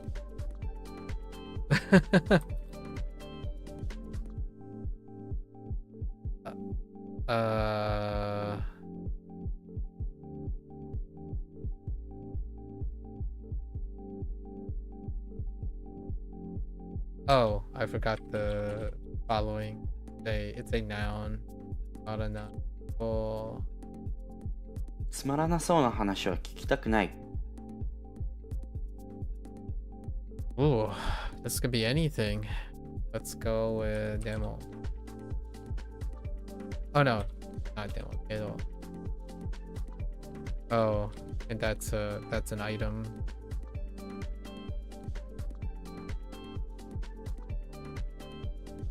飲み物だけど辛い」。 That's a noun.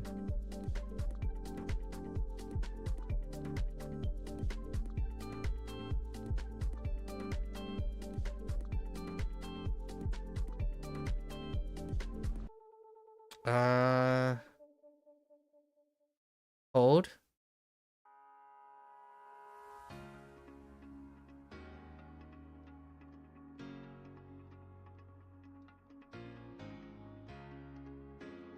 Like, are we doing like gatte,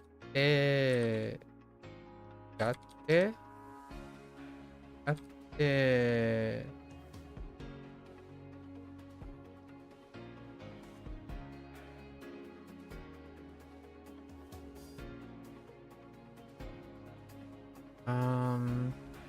This does say third person, but it's also a conjunction. Also a conjunction.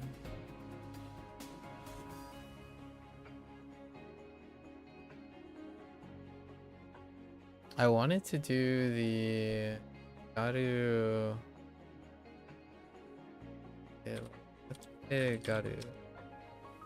Oh no. Oh no, that doesn't work. I need the... Oh no, wait. Yeah.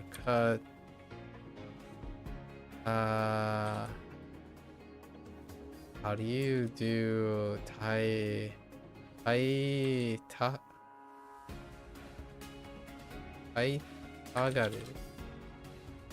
Check the tense? Oh, wanted.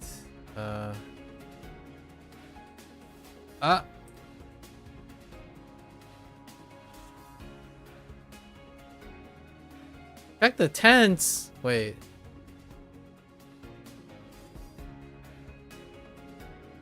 彼はパソコンを買いたがって週末も働いた。 I knew that.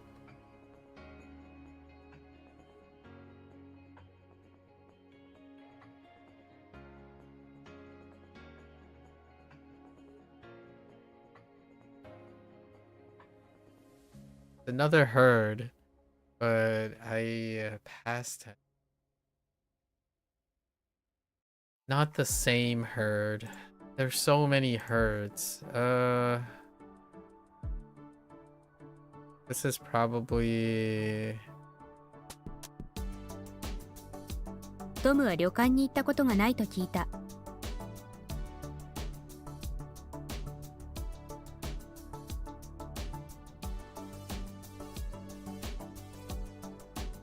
友達の家へ行きます。この部屋を、oh, desire? Oh no.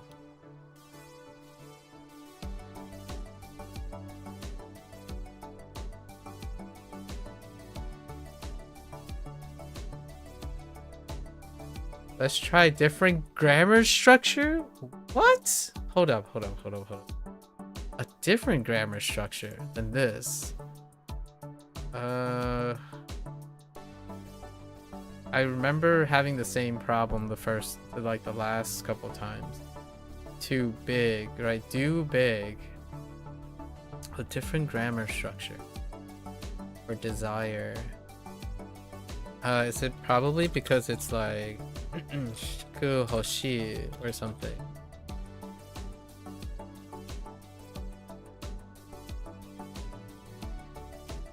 Heck.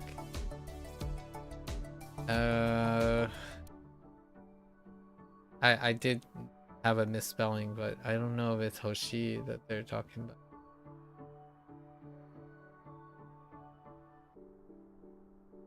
Bigger.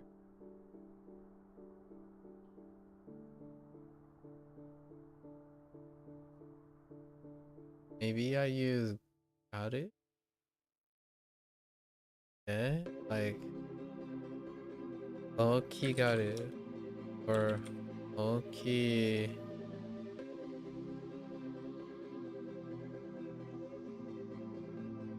I don't really know how garu works. It does work. Garu works within the adjective, and I thought it works like oh no, but there's des. Des makes it weird.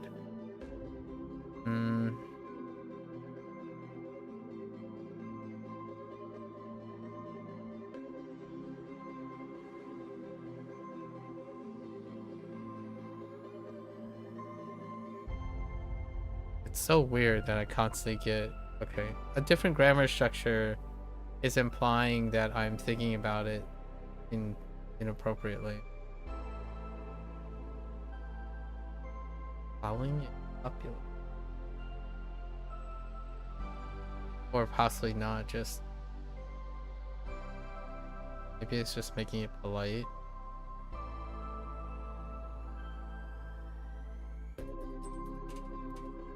Yeah, all I have is okay. Yeah, okay. Maybe like shite. How about expanding the base pattern to include the nuance within the translation?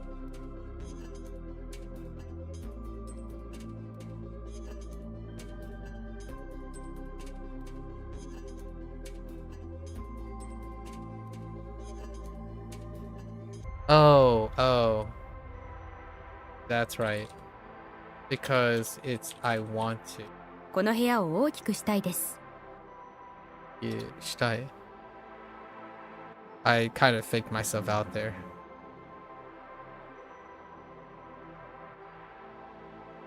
Excuse me?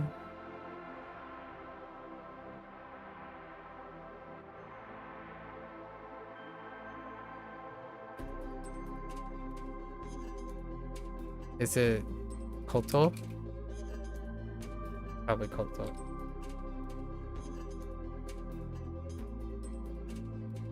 フォークじゃなくてお箸を使うこと。私は嫌いな勉強。勉強は文法。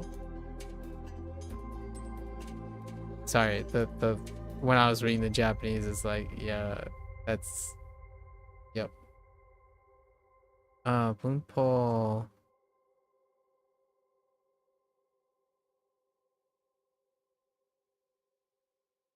It's a double negative, that's why. I'm smart, like, it's a smirk because it's a double negative.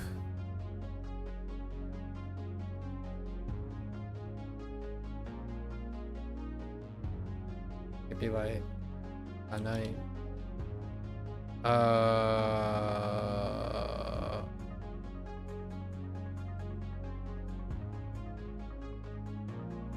That's negative.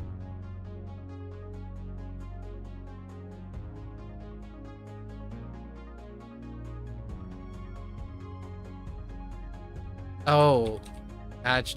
私の嫌いな勉強は文法じゃない。じゃない。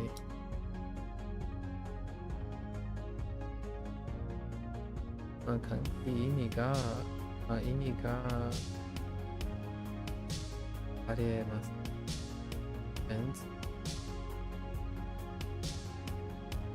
あれわかります。この漢字の意味があまりわかりません。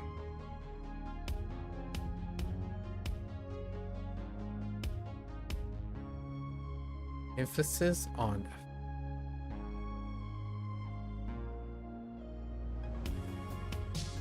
昼にテストがあるので勉強をします。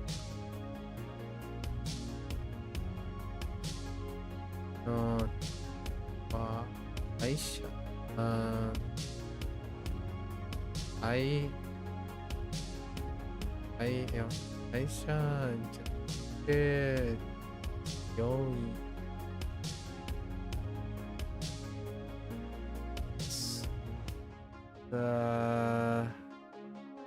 はい。あのビルは会社じゃなくて病院みたい。私は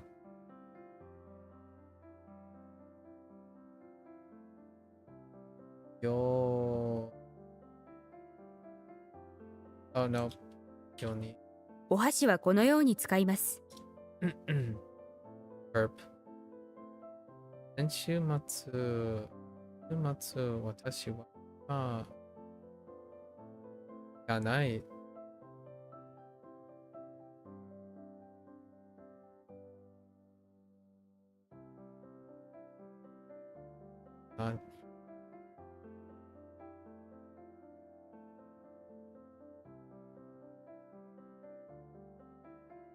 Oh, stand? No? Uh,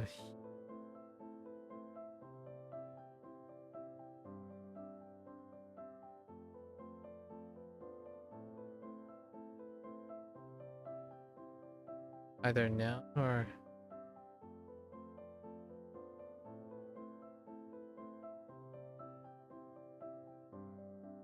negative pass. 先週末私は暇じゃなかった。君の車、車を、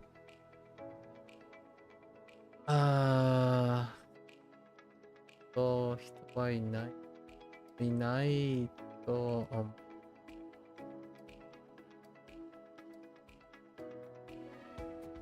like 欲したいの欲し No, you can't do that. You can't do that. Or can you?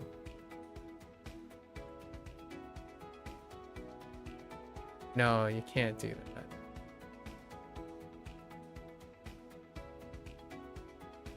that.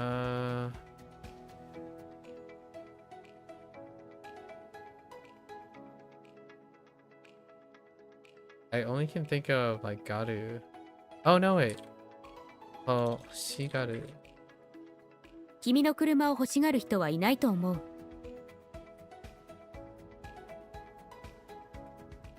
ここで誰が仕事をしますか？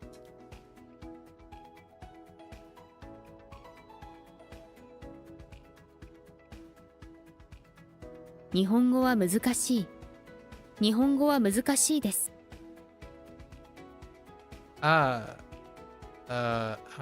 ごめん。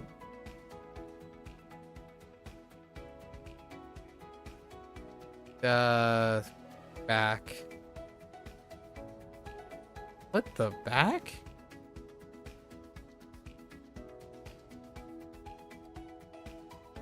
Interesting. 大抵は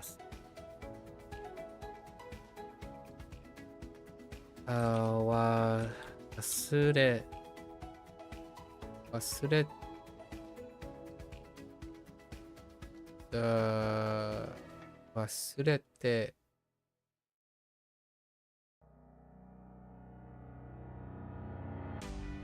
て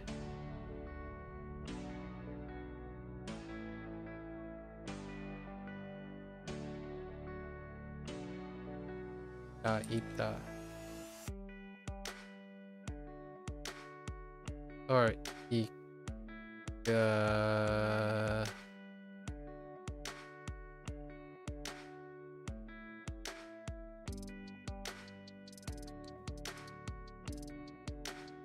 いらた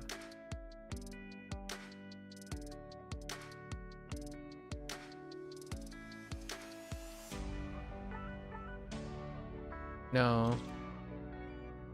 Yes? No. Past tense! I don't know how to past tense. Oh no. That's progressive, right?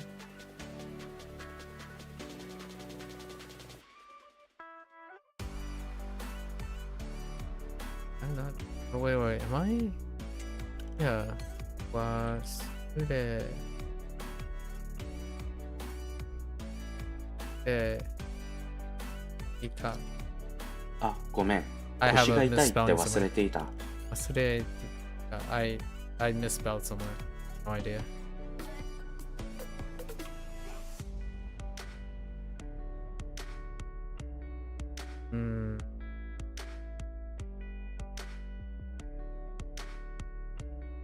Eh?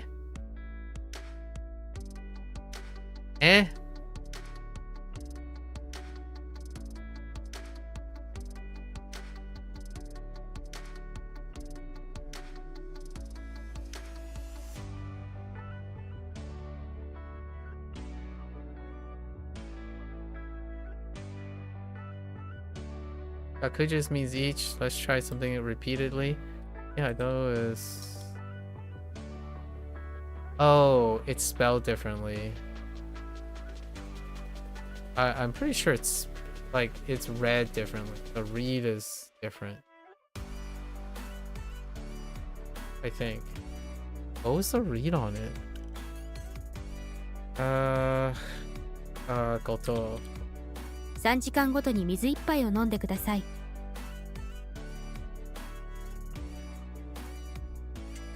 What are you? Oh, okay. Oh no, is that irregular? I don't think so. Heck! Oh no! Oh no. Oh no.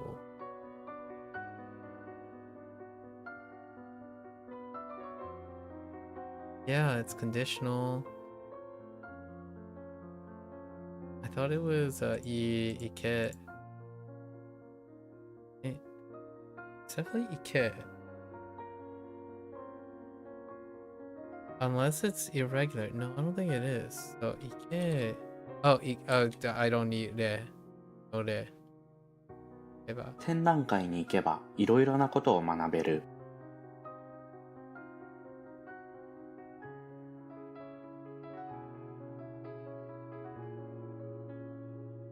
Eh?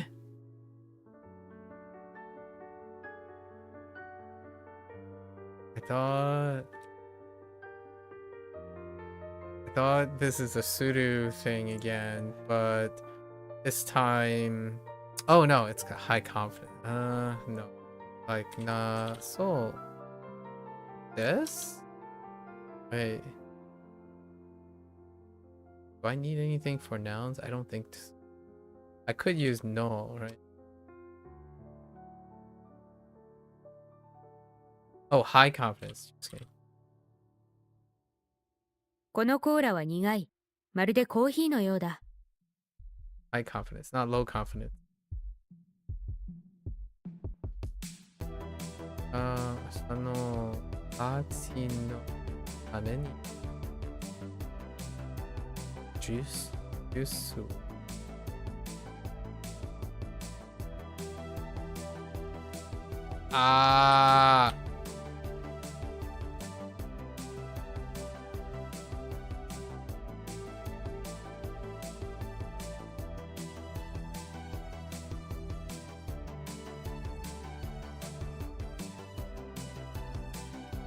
Oh, in advance. In advance.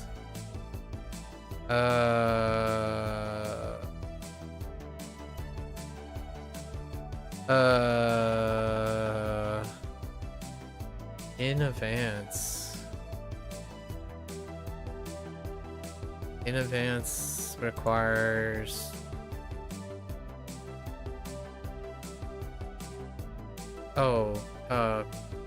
Oku. It requires Goku, so 書いておきました。明日のパーティーのためにジュースを買っておきました。買っておはい。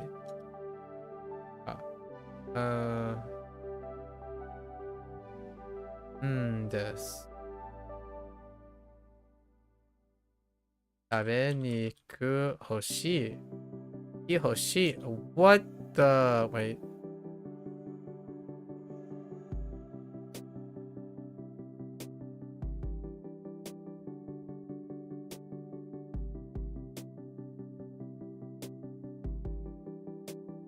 Could you try checking your conjugate? It's probably has something to do with. Do I not need to conjugate?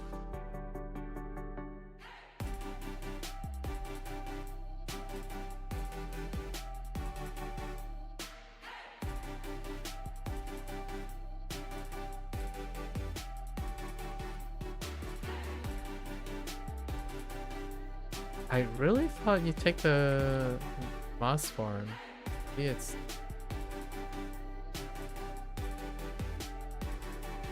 No, it can't be that. Definitely can't be that. It's probably like head form.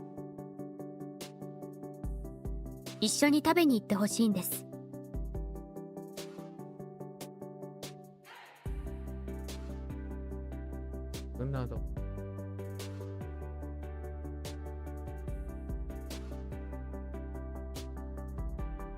Oh, does that include? Not no. What?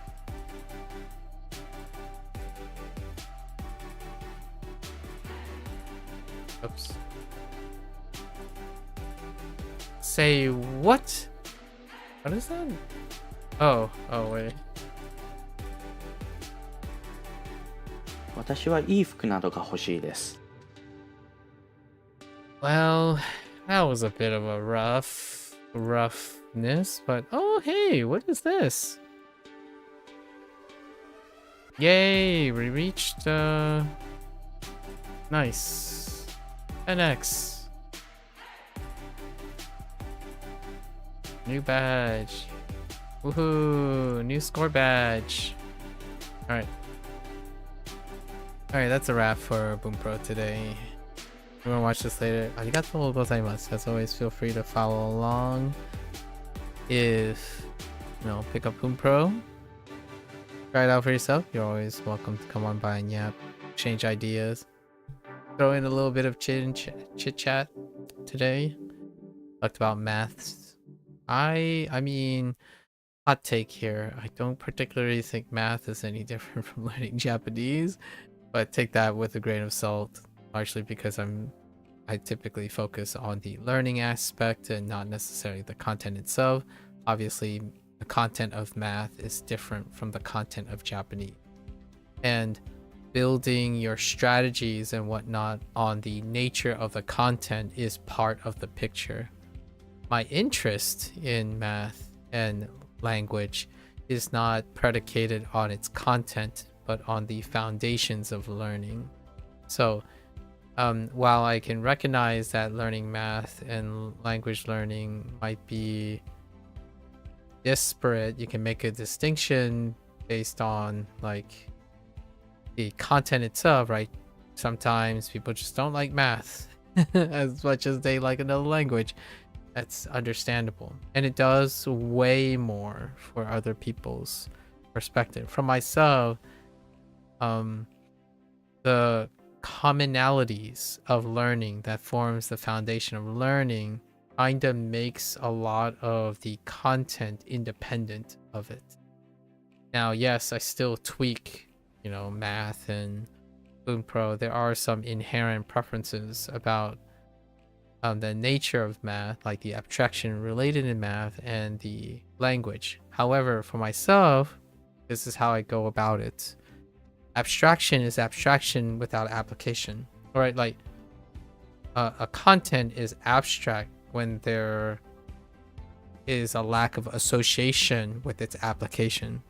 It becomes less abstraction when one can imagine a scenario of application. So that was kind of why I digressed a bit to talk about algebraic expressions and how they may seem foreign because they're representations. However, when applied to an application, the retention is far more natural.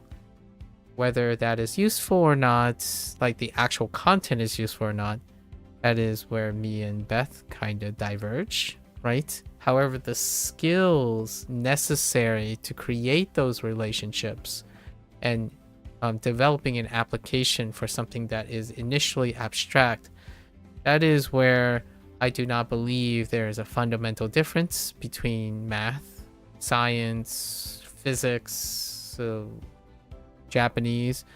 The aspect that I think people build around is their application, and that still exists in every single topic. Japanese, for example, it's a target language that someone can foresee their application using. So then it becomes less of abstraction, but more by finding application for the abstraction. That still underlies how one acquires a skill, learn about the skill, and also practice the skill for retention.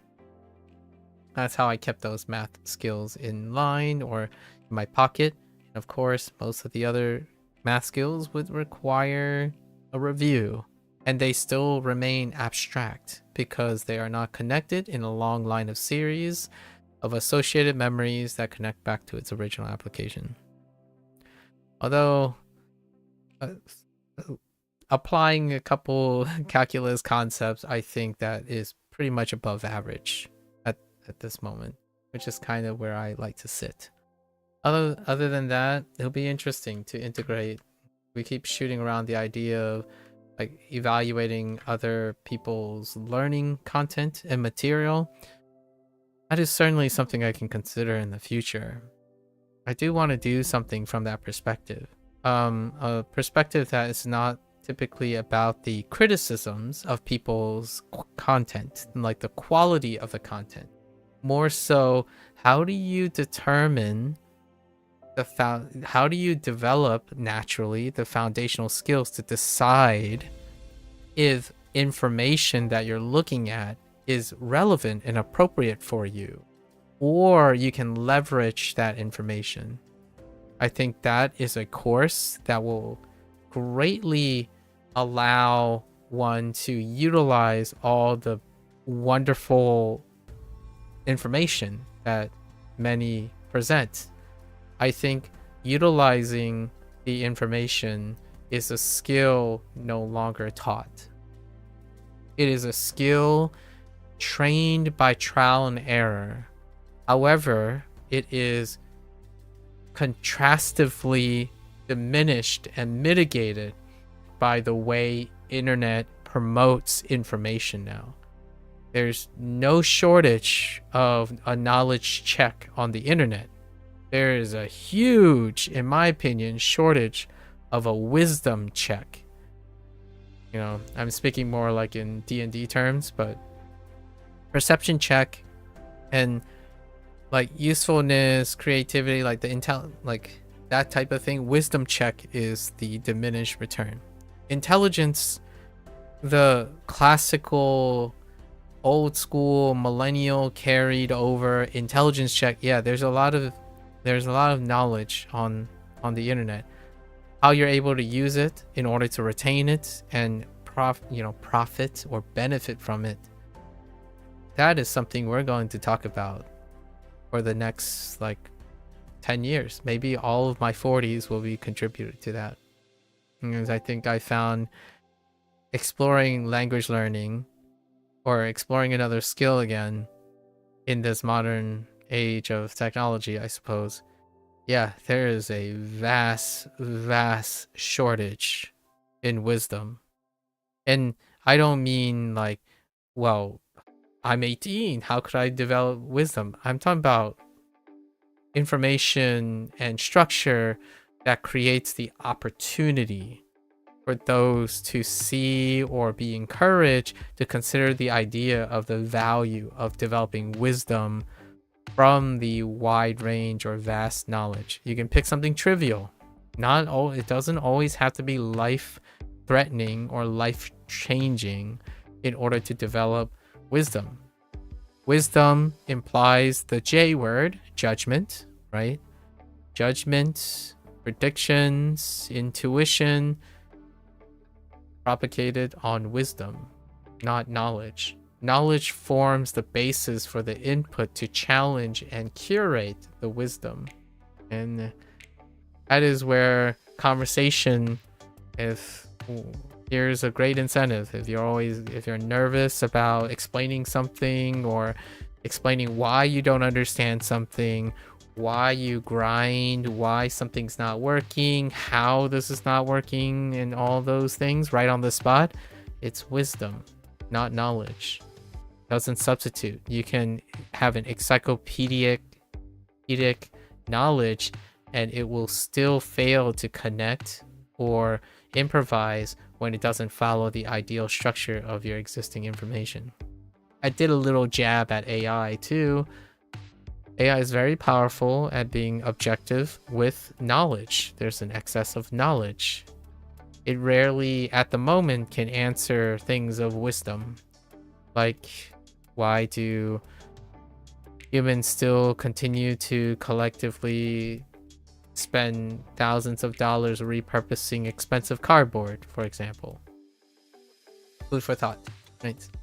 So you are more than welcome to come on and by and yap about these things. They are related to language learning, I assure you. If you want to do some yap about that, I'll bring it back to language learning or skill development in general. Until next time, 皆さんまたね。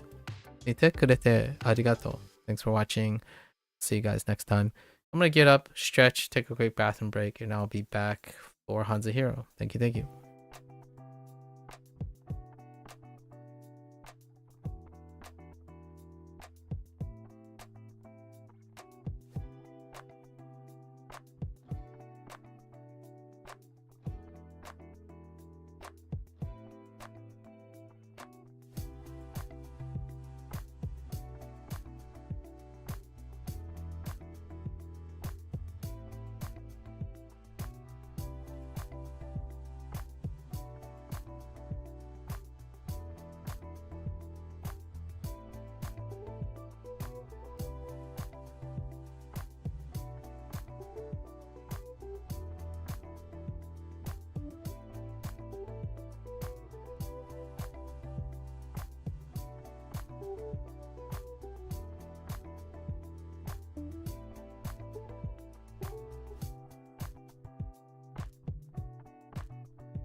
Alright, folks. Welcome back, everyone.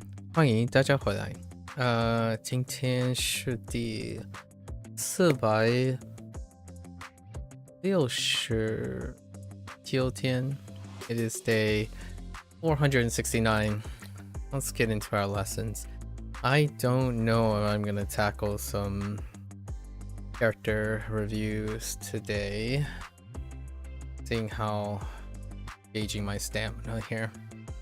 Let's get into our lessons first. 松 Song. Well, that does look like loose. Oh, interesting. Huh.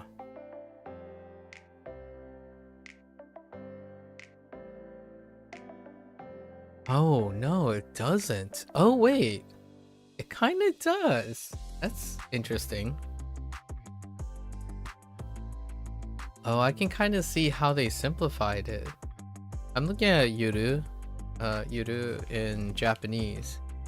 Okay. So...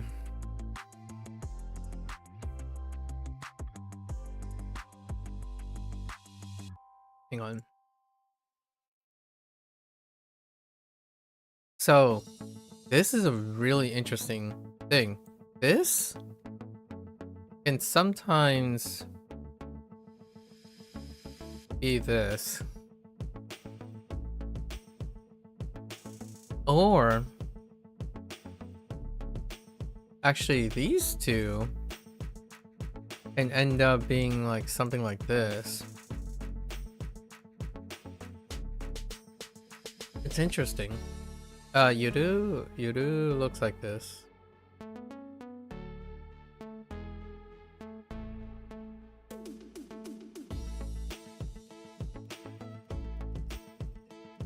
Right? And it's kind of interesting because you can kind of see that they kind of look like each other. And not in like a one-on-one way, but more like using maybe like a simplification or an alternative.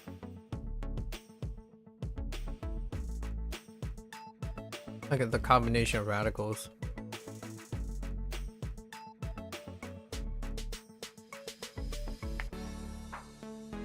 So anyways, song. I don't see the song anywhere here.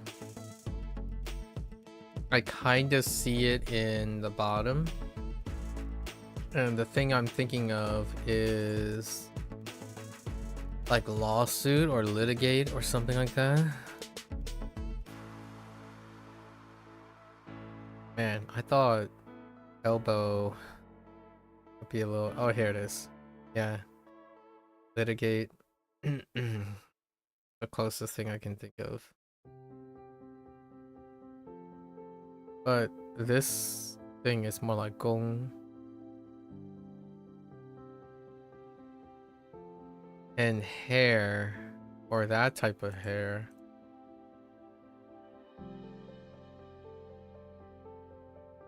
No, I have a song up there. Whoa. This thing actually occurs. Horsehair actually occurs quite often. But nowhere else. It's so interesting. Oh.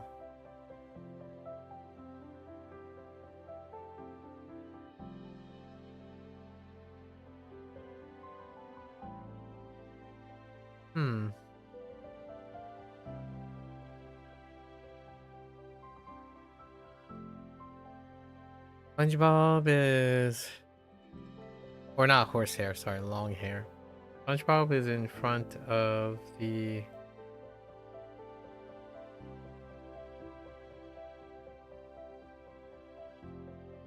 I feel like I'm gonna use public. We'll use public for this. I don't like using whatever fins. I think fins is probably the weakest, one of the weakest early radicals.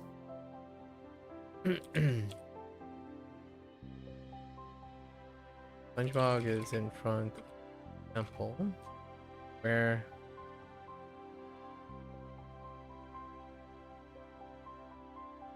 He is offering long hair wigs. Or he is wearing a long hair wigs to show a loose long hair wig to show off publicly to all the monks by the tree. I mean, that's fine. That's pretty good. 松法 Oh, there's hair. I was talking about this. And then of course the extra drop. For whatever reason, there's a drop difference. Sometimes there are drops in Chinese, like traditional. Sometimes there are drops in Japanese. I don't know of a pattern. Frodo. Yeah, okay, there's nothing connecting these.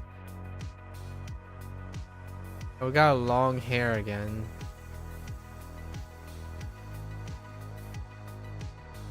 Wait, why is that being interpreted as a mane and an elbow?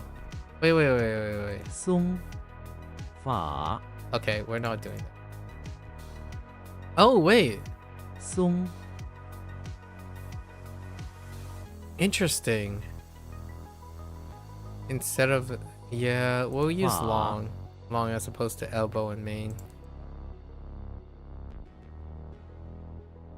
Let's see. So Frodo is in the basement. A bulldog.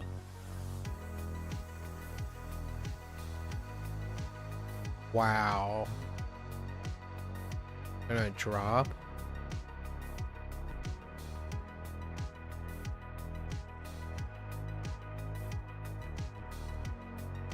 I didn't take a closer look at that. It's actually slightly different.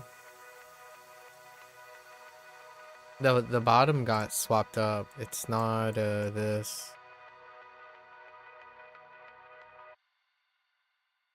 Oh. Interesting.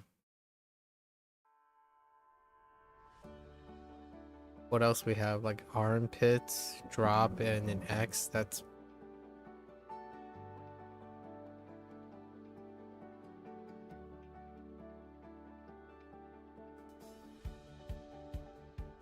just use a bulldog. I see the bulldog, how they're going about that. And a slide, maybe? Do bulldog and slide. Where he is trying to put on a long-haired wig.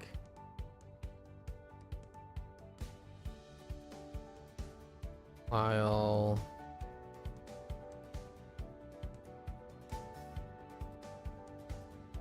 riding a large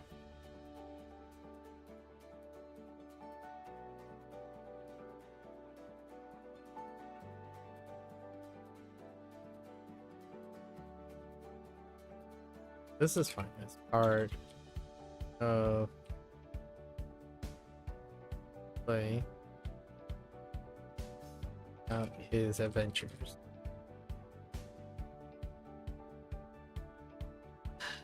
A hairpin, interesting. Done. Done. 法师 Sure wet. You look very weird.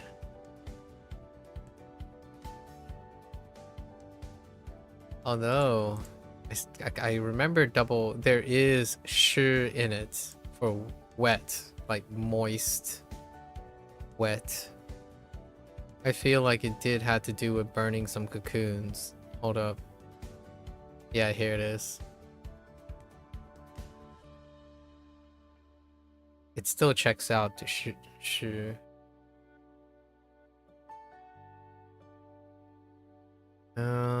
slightly different. Maybe they're combined?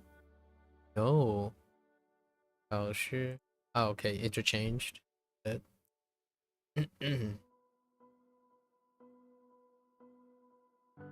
don't think the others have any lineup. It doesn't line up with anything. If there's anything, the cocoons would somehow.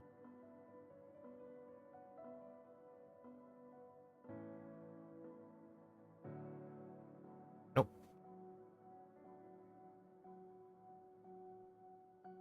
Okay. Rick is in front of the house, digging into the ground soil of the lawn. He comes across a cocoon buried there, and he picks it up to begin to spray water, making them wrestle on red. He doesn't mind being, because he used to the wet nature of his home swamp. Nah, he's just burning the cocoons. After digging some soil and getting wet. Yeah, it's okay. Same dealie. 施舍 Sure. There, sure, right? No, sure. Sure for shack or hut. No, sure. Sure for hut.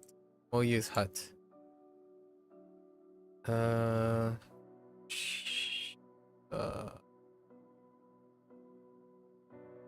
Check is in the basement. Oh, the electricity plants. Let's see. Where he is trying to clear out the old abandoned hut. Fingers. Oh, he is.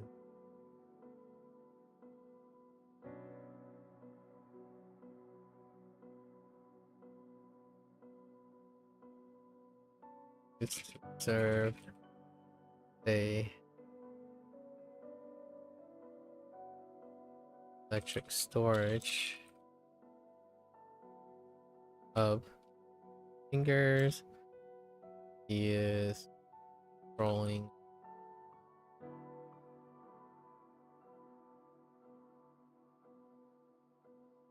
舍以 Oh, does this complement the ma? The ma? Oh, ma yi. Ma. Oh, ma yi. Ma yi. Ma. And heal? Okay. Heal. Okay. So Yoshi's in the basement of the house where there's a dead. Oh, I think we're gonna use righteous. Or justice.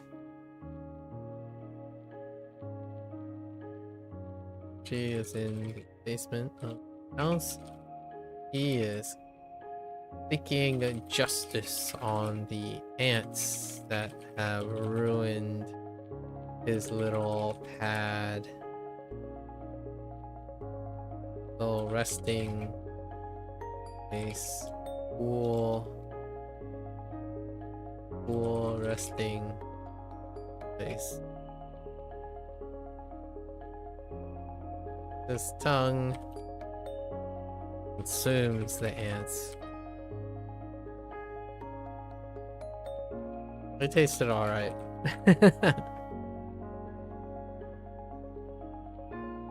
以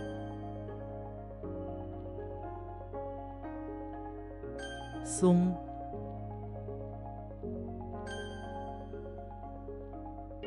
施舍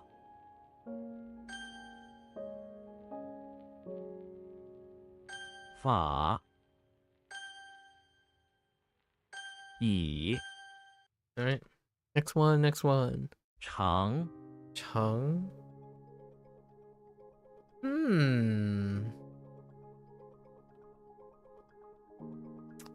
There is a little bit of chung off the like glitter bomb. Not that much.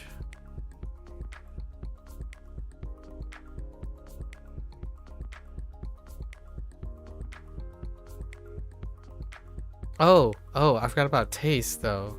Oh, there is taste. Totally forgot about taste. Attempt. Charlie Brown is inside the chapel where he attempts to defuse a glitter bomb left by an atheist chef. Sure enough, his attempt failed and it explodes with glitter and the flavoring, both of which gets into Charlie's mouth and he begins to choke and pray for someone to attempt to save him. Sure. 长鱼 Yeah. You know, I kind of want to lean towards surplus, but without being me. Yuki is inside the living room of the house. He holds a harmonica in his hands, playing the me song. Me is Yuki.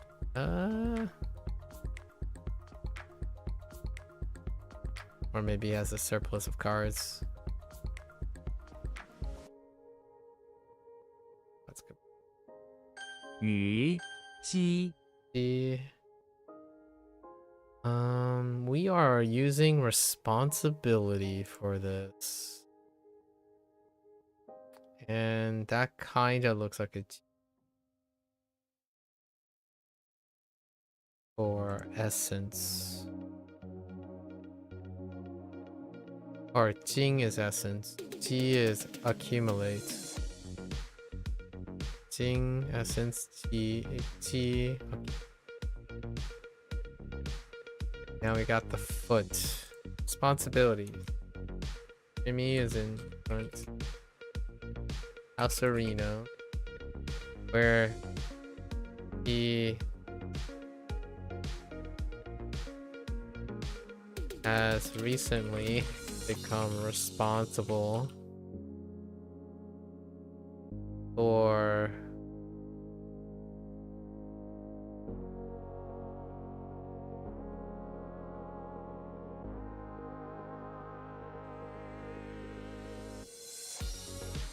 replacing the remains of legs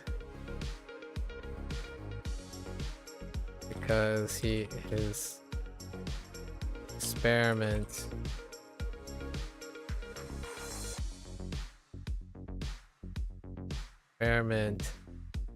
ended up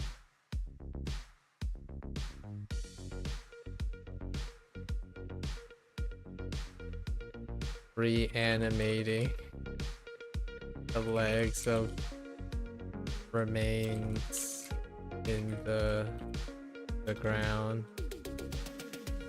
Something like that. It's okay. Not that great. 鸡 We 表 could change it up many different ways. Yeah. Okay. So surface, we have watch, metal. I think we're gonna use surface here or express. Okay.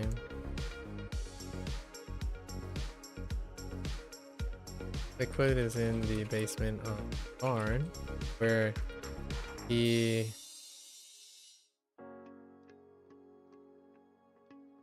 trying to learn how to tell time with the watch.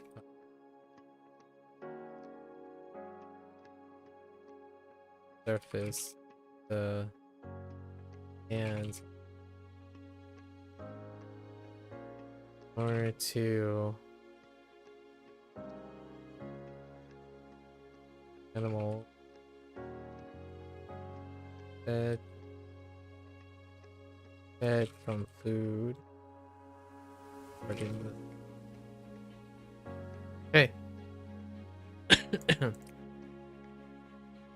表 Okay. 骨 Cereal. Oh, hey. I think the left side is unique up to this point, and now this is the second one.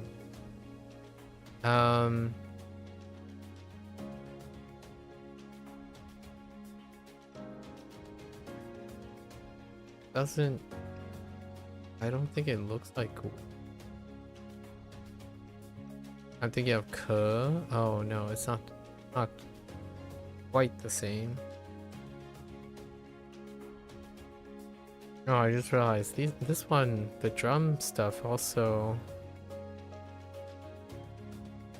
Yeah, is pretty like it too.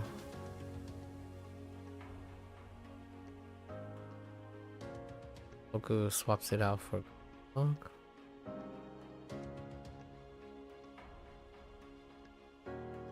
No dice.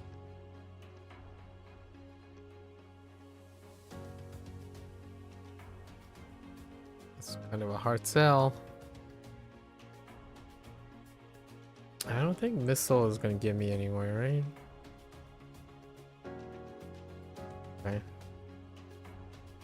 Okay. Cereal.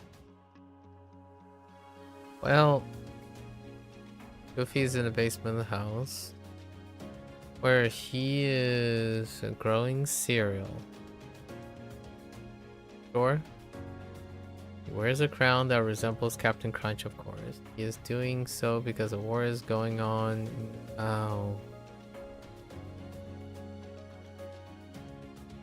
Huh. So missiles, we could use what?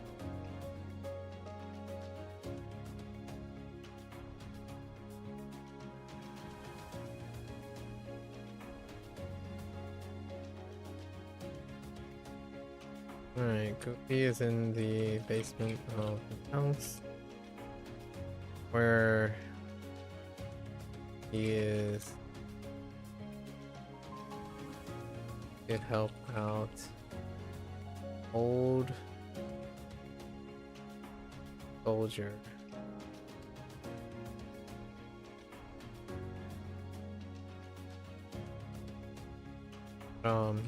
Missile made it injury.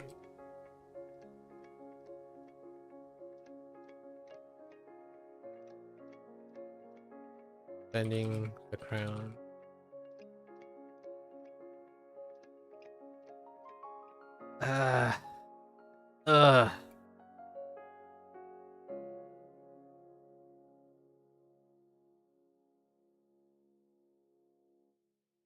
Goofy thought making cereal from grain stalks on the ground his garden by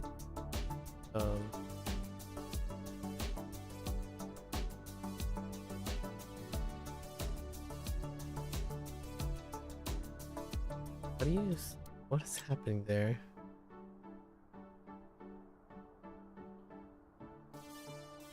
What is happening with this word?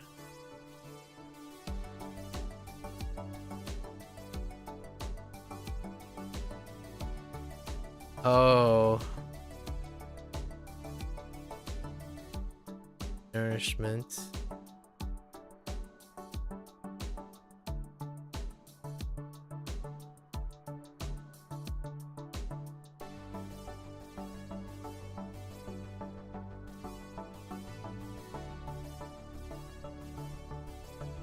Alright.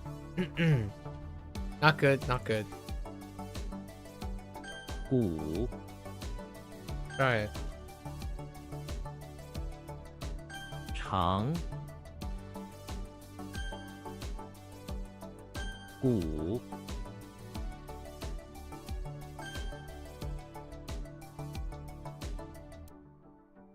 鸡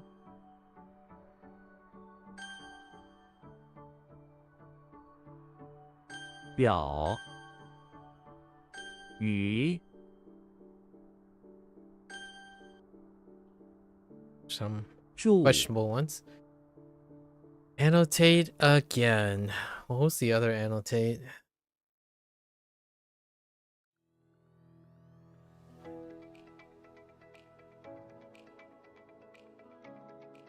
Chan?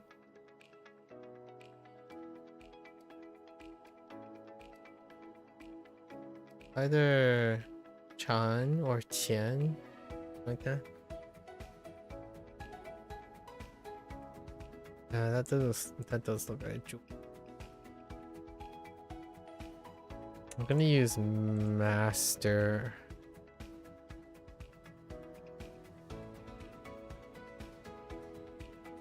George is in the bathroom of the house where he is working himself up, his own words of encouragement. Up here, annotating all reason to claim to be master his own domain. Sure. 柱侯 Oh, the marquise. Okay. Does look like hole. Close to monkey. And wait. Hole. Right? Am I crazy? Where's monkey at? Just kidding. Not monkey. Just wait. Dang. Oh, this is monkey. Oh, wait, here's monkey. Part of monkey and...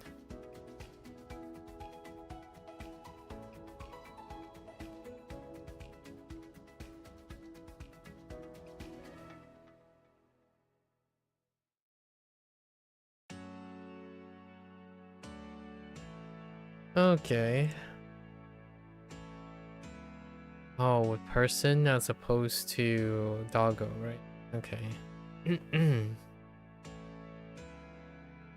Actually, is this not related to anything else?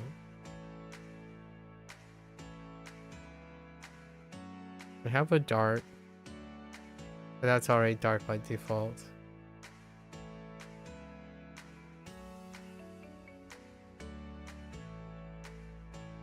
Kinda interesting that this right hand thing isn't its own character. Alright. Harry Potter is inside the bakery, slacking off from work. He has a curling stone placed at one side of the room and is trying to hit it with a dart. Suddenly, Marquis Slenderman comes in and requests a royal dozen of croissants. Harry Potter uses his magic to lift a box and give him. Fair enough. The curling stone is kind of a throwaway though.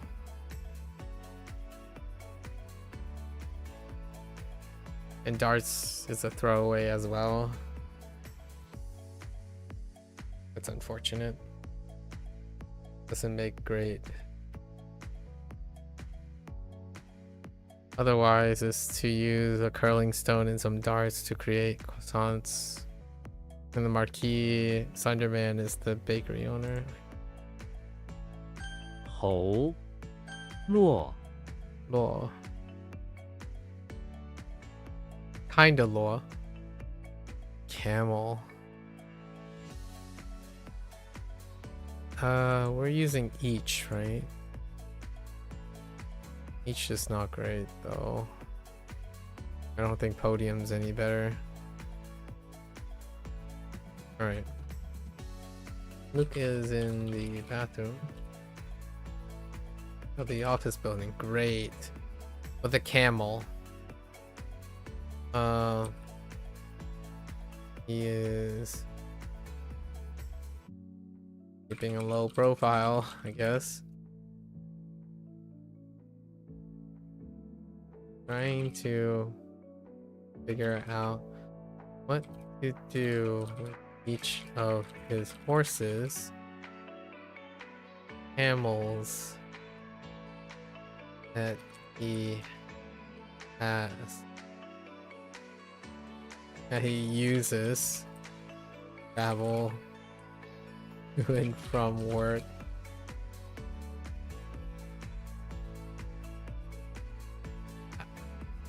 No idea. No idea. I can't even do anything with the bathroom.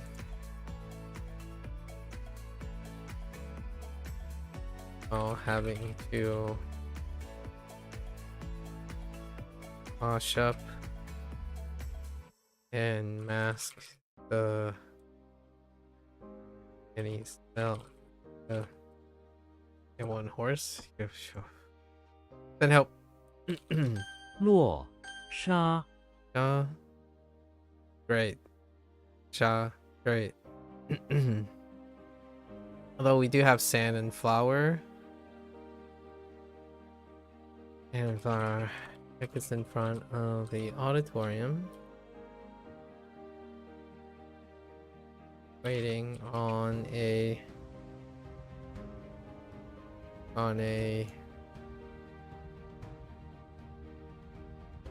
yes, this Shah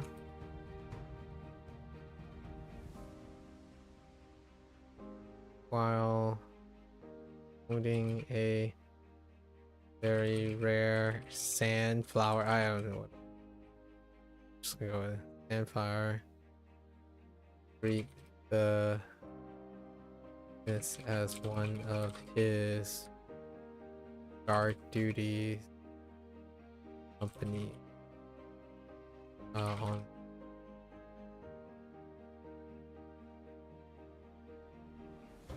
watch the maybe one of Fiona's friends. Okay. 纱布 Ooh.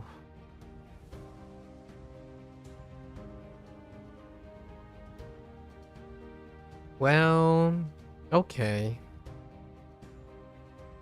There is a bit of boo in it. Like patch. Patch is probably the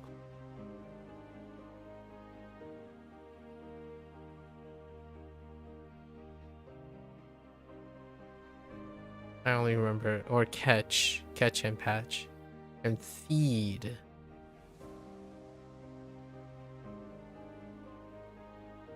Now where we're going. On to some bamboo. Register. What can we do about the bottom side? The bottom side is like riverside, right?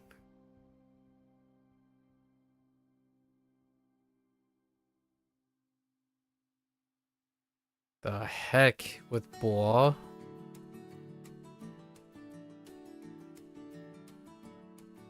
Potential mix up with boar. Riverside. Cool. Bugs is in the bathroom of the house by the riverside. A getaway for Elmer's hunting season. He decided that it would be funny to register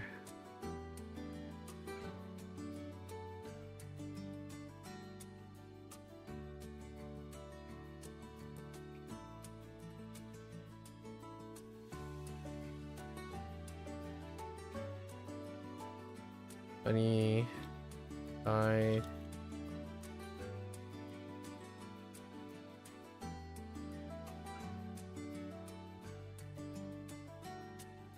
register the place out and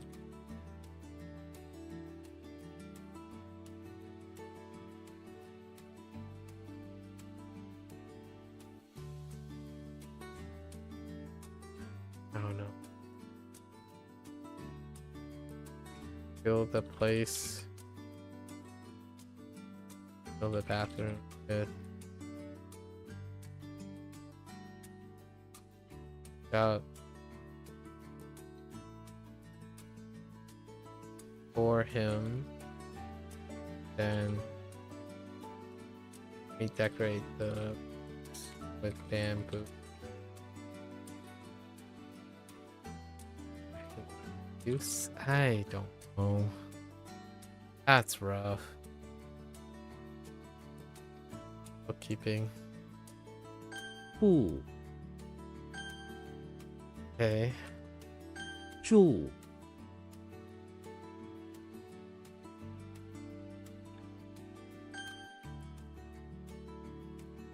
沙 落 猴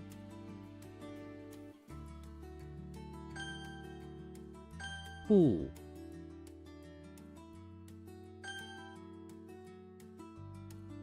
碗 One.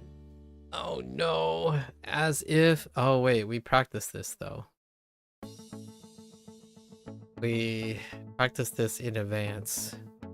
Not very strong still, but it's one. As if. Walter White is in the basement of the pawn shop where he's spending the evening. He plays with secondhand puppets he found there. Plays with it as if the puppet has come to life to him. Okay. Walter White is in the basement of the pawn shop where he has started wearing puppets and puppets as if to sell to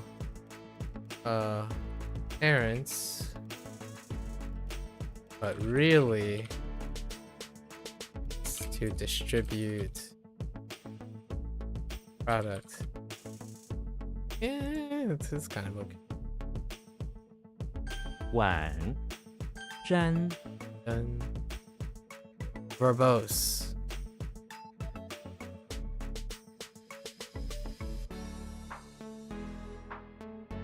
You look like some.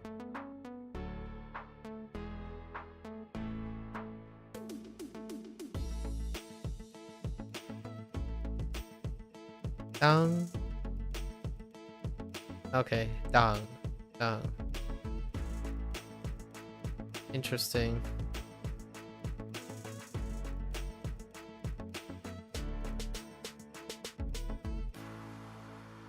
Well, no form of reference for this.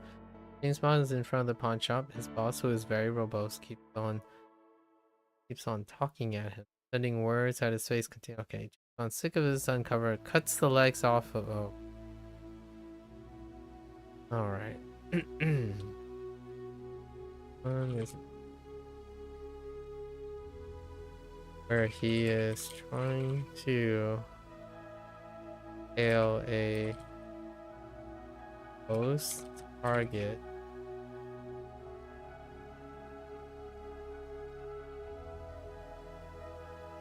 Keeps spreading words of hail a verbose target on legs.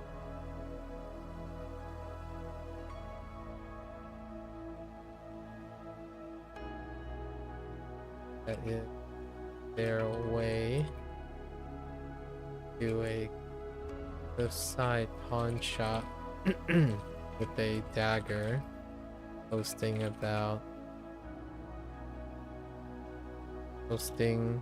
with words, taking out the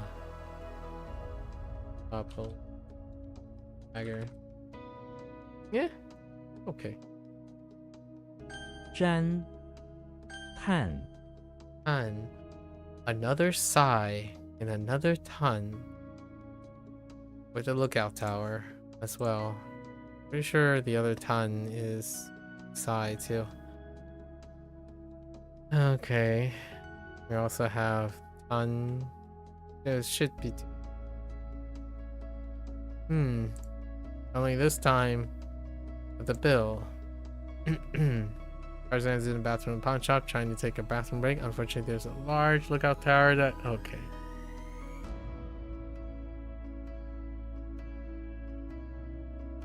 And there's a bathroom in the pawn shop. He's taking a break.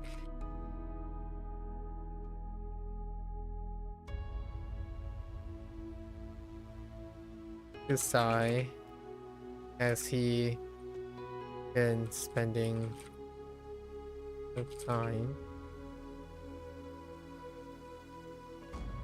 out tower.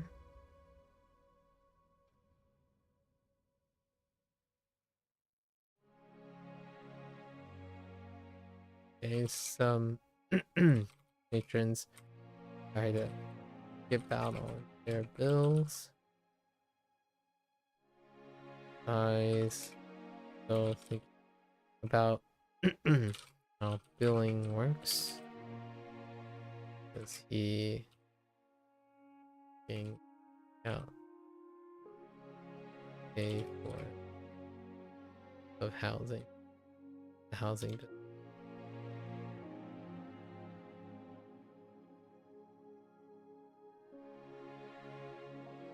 Okay. 炭销 Xiao. Well, it looks like Xiao door.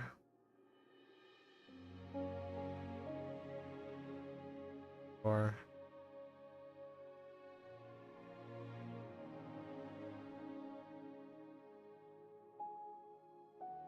filial piety. No. We're gonna use filial piety. Is in front of the barn where she is testing the filial piety of the elders and children responsible care of the barn. Her barn. She goes off to another battle. Shouts, mouths, and reciprocated or back.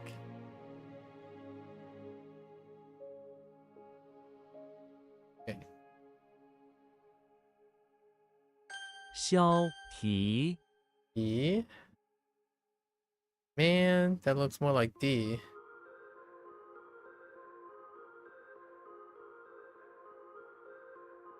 Do I have it? Anything like that?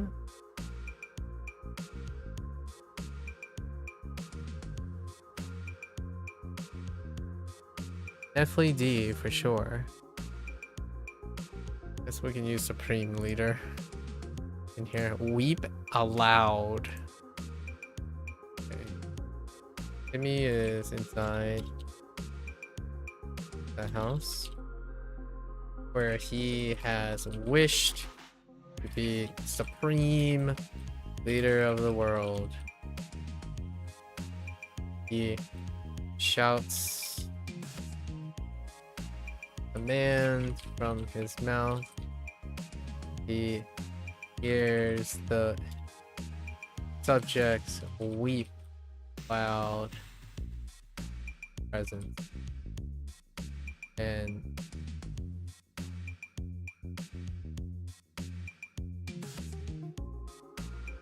phase. There we go. Sure. Sounds okay. 提碗沾炭提消 Okay. 1 a.m. Yeah, let's just go through our characters. Eventually, we'll be able to catch up. Eventually. Probably not. We're probably doing this all the way till May and then catch up after.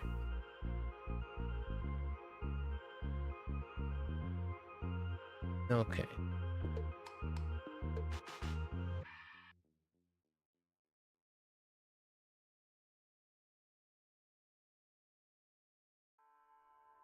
Oh, all right.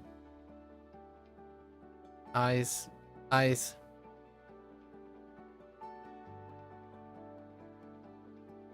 Gun. Verbose. Xiao. Roar. T. Weep out loud.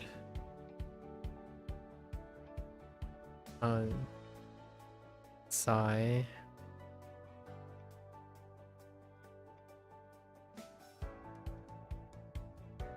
Ooh, register. One, as if. Yell, watch.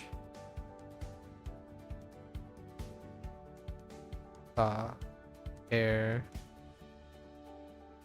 Ooh, annotate. 吃 wet 长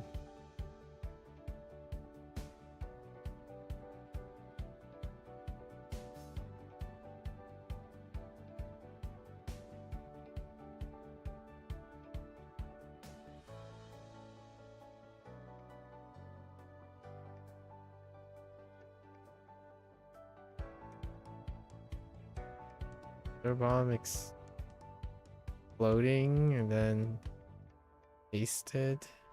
How does that work?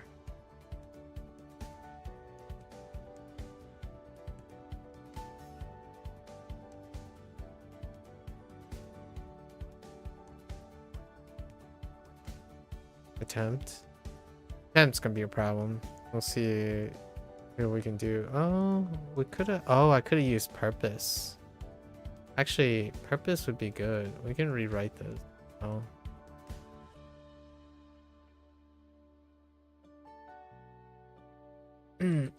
So Charlie is like apple. Somehow he has where he was in charge. Clean the apple. Fortunately, as he attempts to clean the chapel, it's decide to let loose a glitter bomb for the purpose of making Charlie's life more miserable. Tries to attempts to stop the kids. Fortunately, the kids achieve their purpose and made Charlie attempts to clean up that purpose. Okay. All right.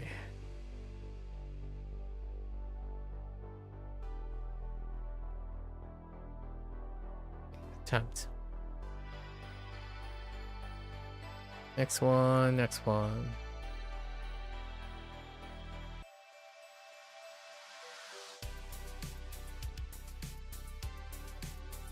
Law, camel.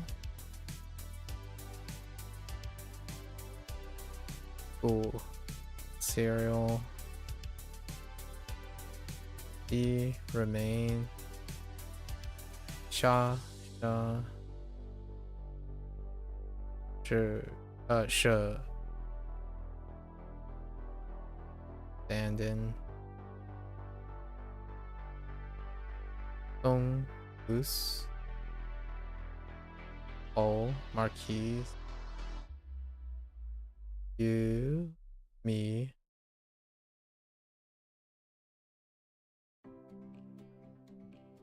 Ye, nope, Ye, Ant,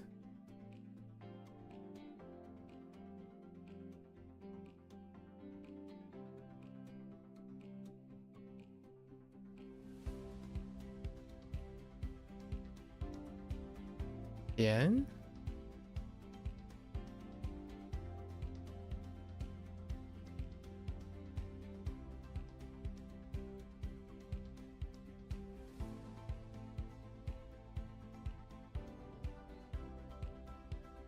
how does that work?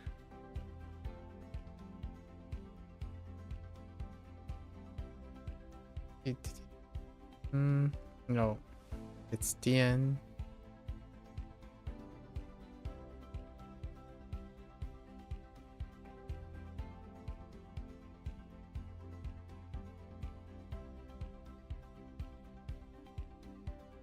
Way in hand?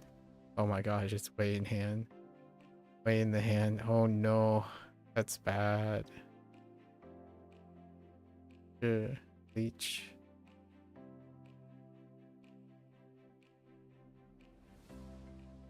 Oh.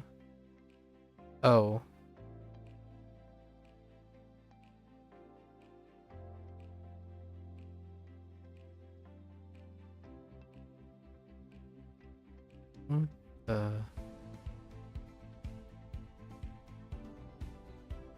Nope.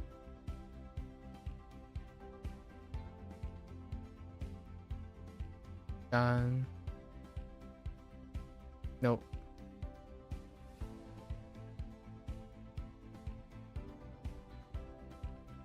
Done. Nope. One. Yeah.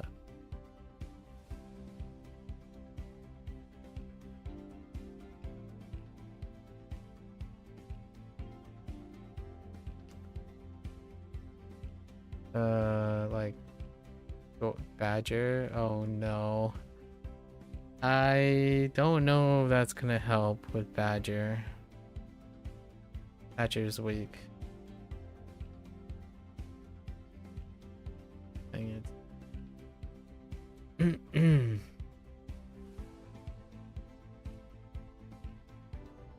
Weak words.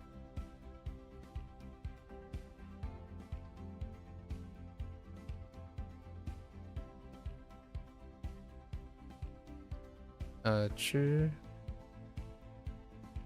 No. Joe. Joe. Or consult. That one's rough.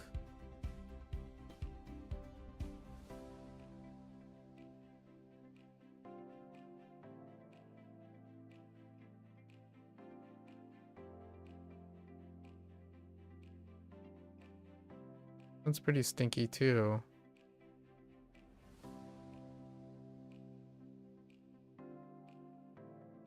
They like Xiao. I didn't know the location.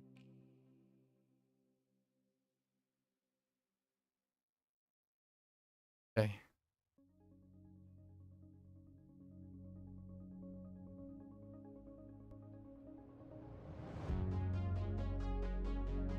Way humorous.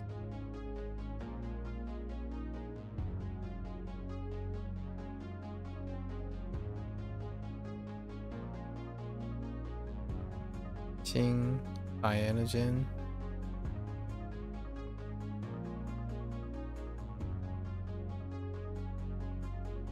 Dong Roch.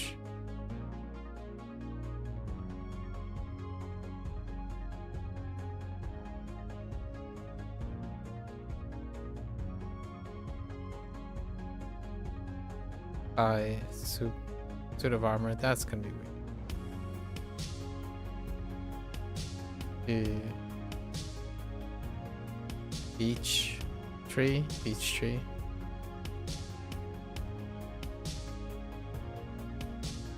Man. Mites.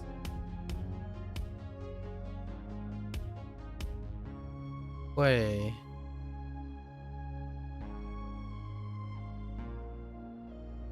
Raise.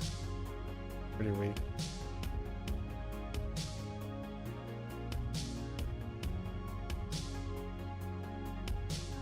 So what?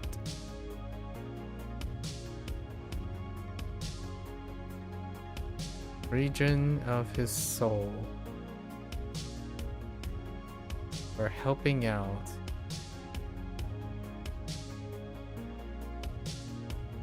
Oh. That one's pretty bad.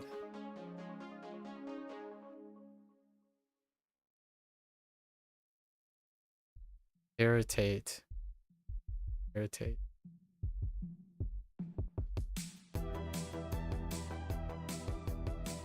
So, whoosh.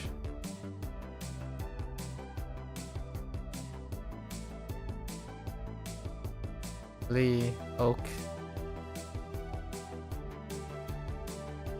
Liang.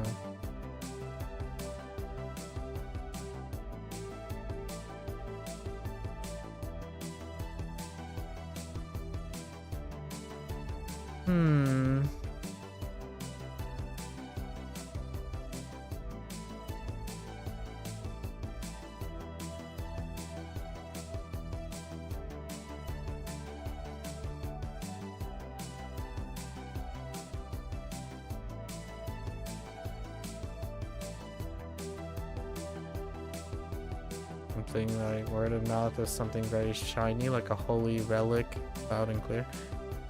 Ah, it's okay. It's like on a weaker side.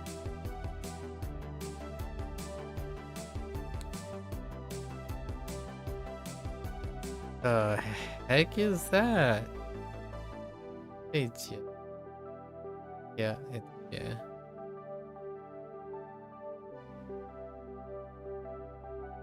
Castrated sheep.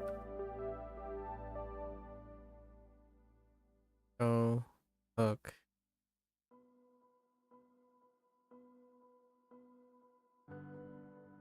Owl. Whale. Oh.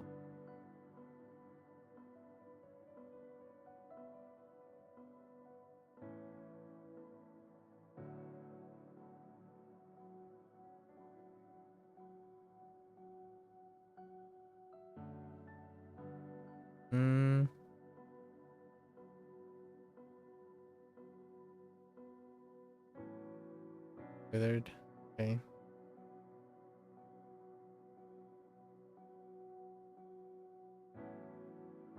Okay. Poetry doesn't spell withered, but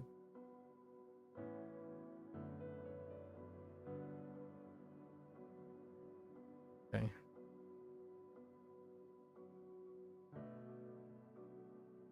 Sure. Both birthmark. Your nephew. Ooh, Twitch. Ooh. Poop.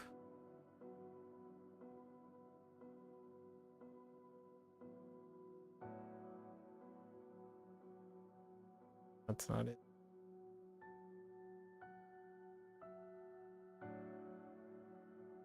On. Ladder. Young. Stiff.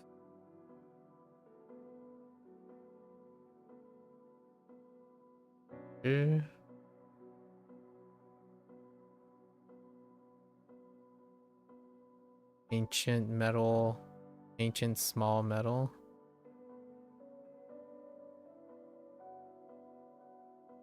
Long.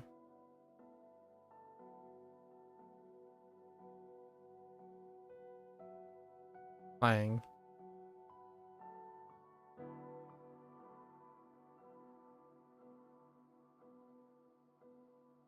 Ding. Low nose. That's trouble. Ooh. amber,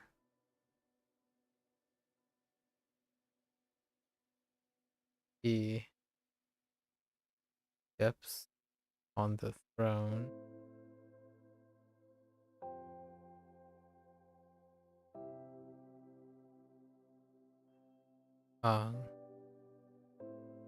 Python, sun, engrave,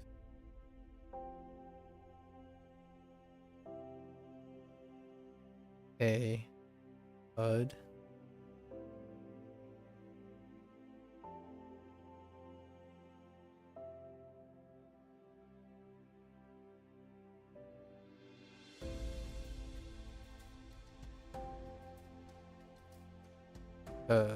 bump, sodium,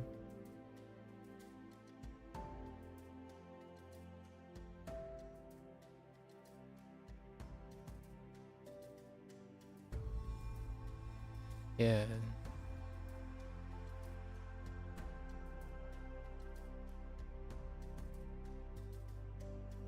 the Tian,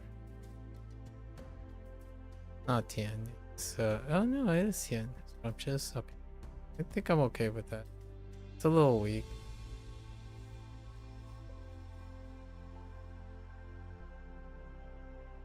Wool, oh, wool, hold with, cover with one's hand.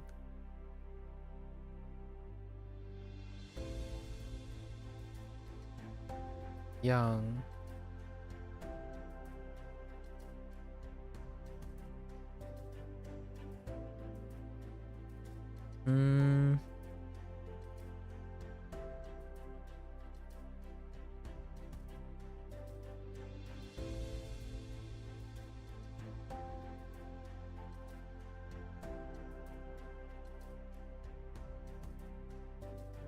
content.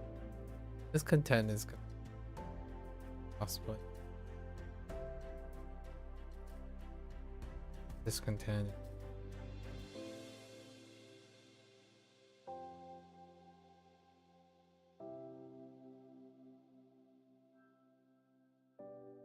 Twist.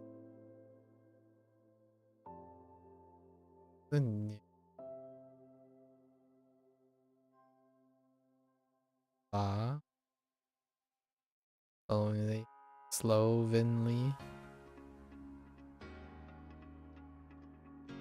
Jagged.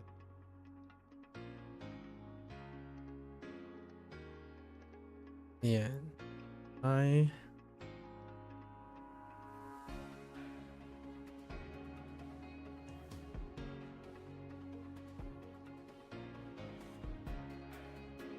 Oh.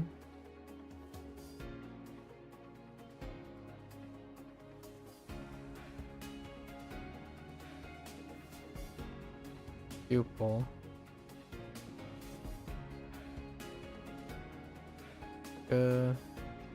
Pimple.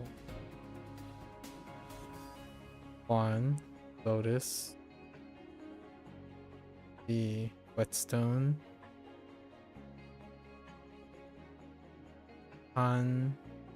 Collapse.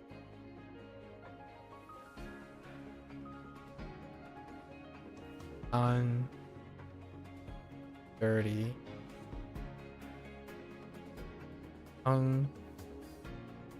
Bang. Lee. Plow.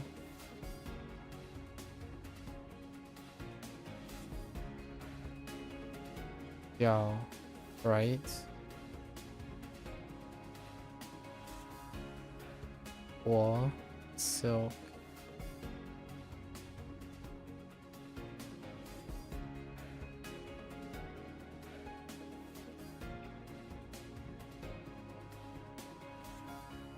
Darn you.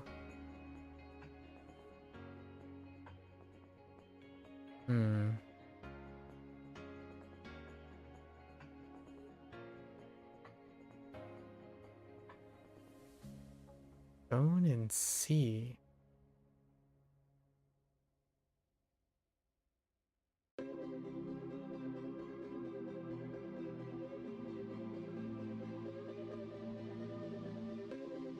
That's sweet. Yen. Inkstone.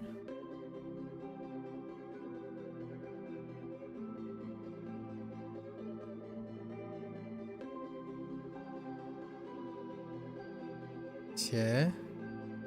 Company.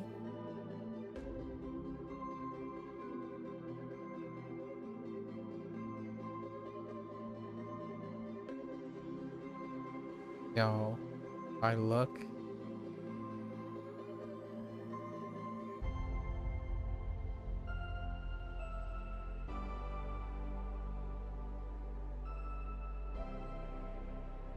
Ray. Far-sighted. Cool. Tiger striped.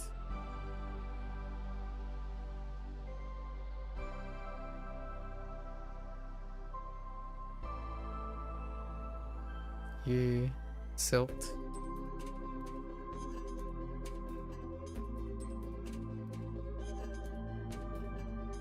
Jen. Embarrass. Nephew.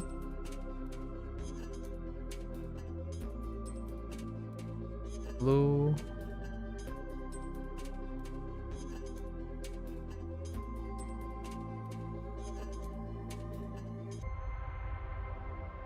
That's just blue. Yep.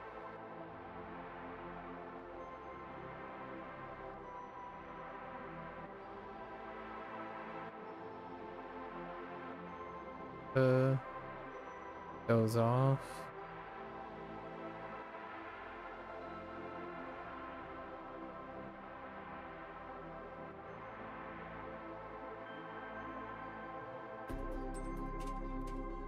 The hair bun. Step on. Chin. Recover.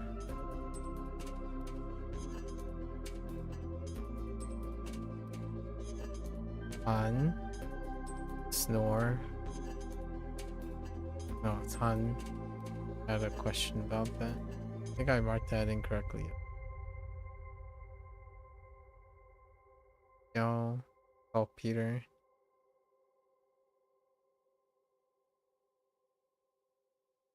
Yo. Remorse. Ga. Ga.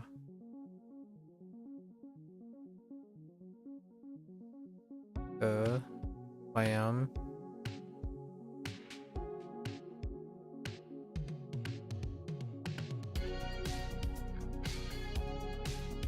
Die. Rarely. Or nearly.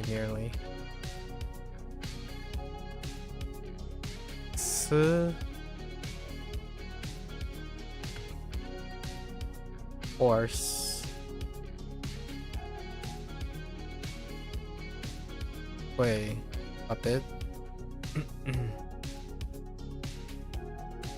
Yen. Short wall. She. Shh.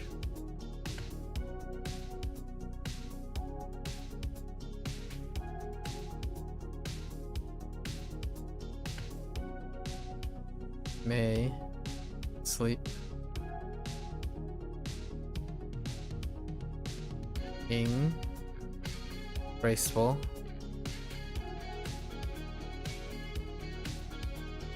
Chang. Clothing.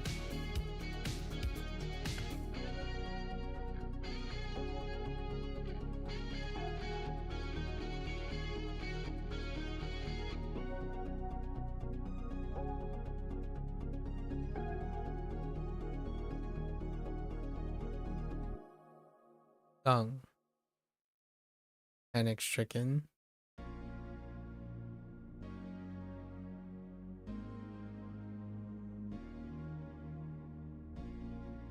String. Die for. Play. Evil spirits. Foul. Praise. Hoang. Hesitate.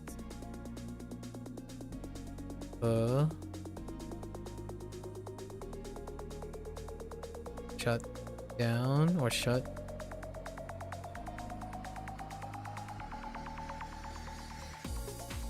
Go. Dirt. Song. Frighten. Ooh. Cattail.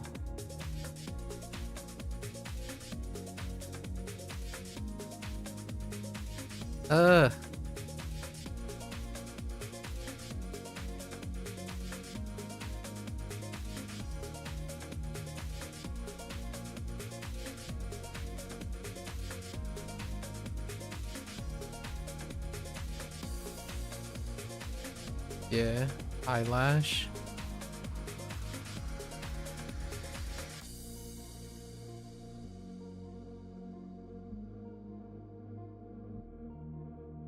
Way, rose. Eyelash is probably the weakest that I know. Moment.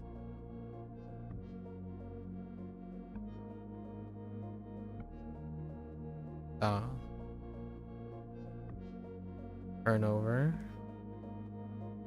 Lee. Raccoon dog. Xia. Law.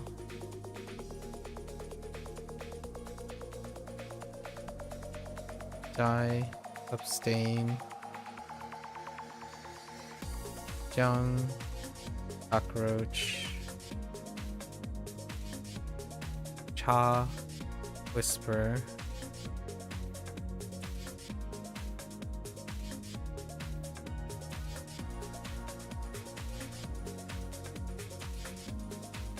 Oh, I got some serious case of deja vu just now.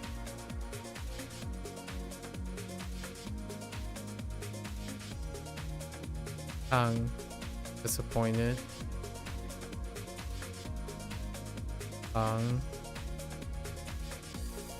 Cockroach. Xia, free time.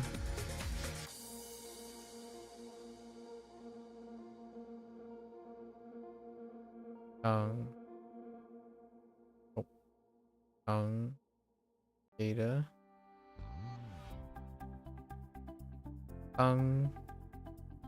Lane. Lee. Bushmile. Blue. Ian.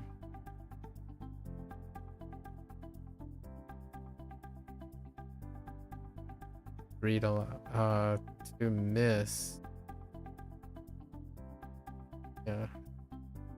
Or read aloud, actually.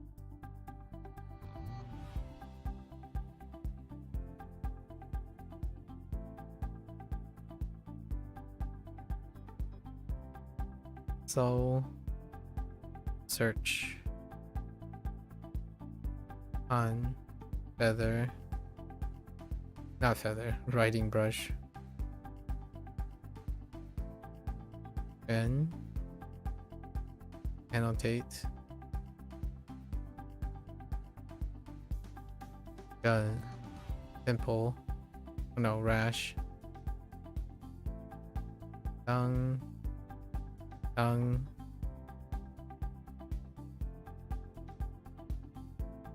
Chong, fine jade,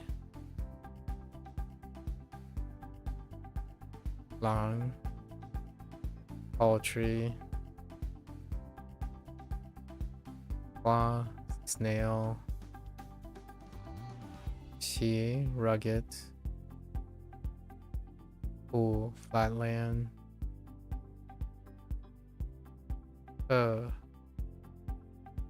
clear,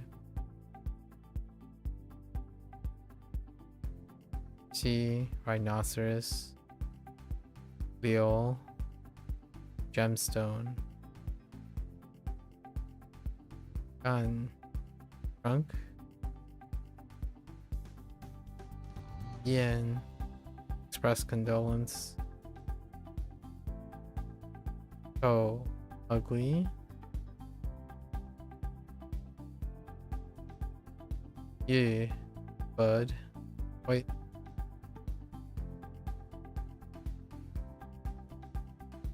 Yeah.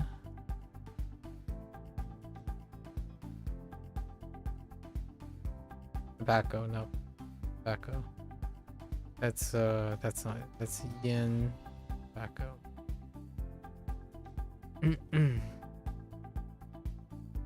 R second or two. Tongue. Wander. One. Bang. Cool. Brawl.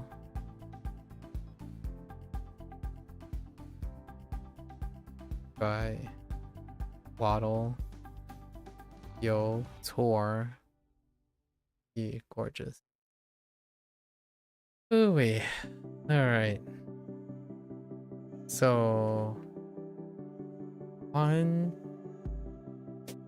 badger. Maybe he's recruiting a badger. A poodle and a stork going after a badger. Okay.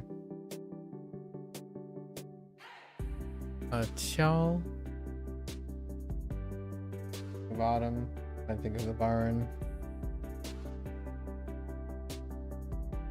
Relocating with his mouth. Liang.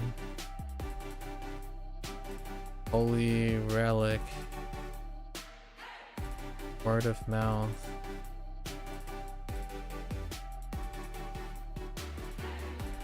Loud and clear.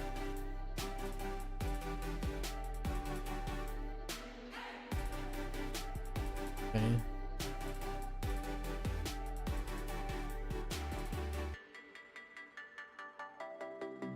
All right. It was pretty okay. Gonna get on top of that eventually. I slept so well yesterday and still a bit tired. All right. That's a wrap for HanziHero today. What do we have? 2 days? Yeah, 2 days. We'll eventually get all the character studies done. Alright, folks.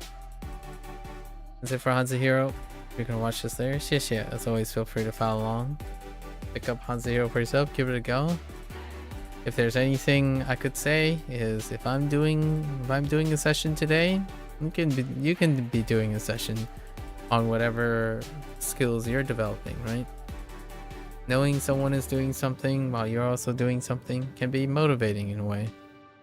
And you're always welcome to come on by and discuss about what type of skill you're building. Always have time for some chit chat. Try to keep each other mutually interested and motivated in the skill building, the skills required for skill building. The time and place for that. Until next time, 大家下次见. Thank you for watching. I'll see you guys next time. Bye bye.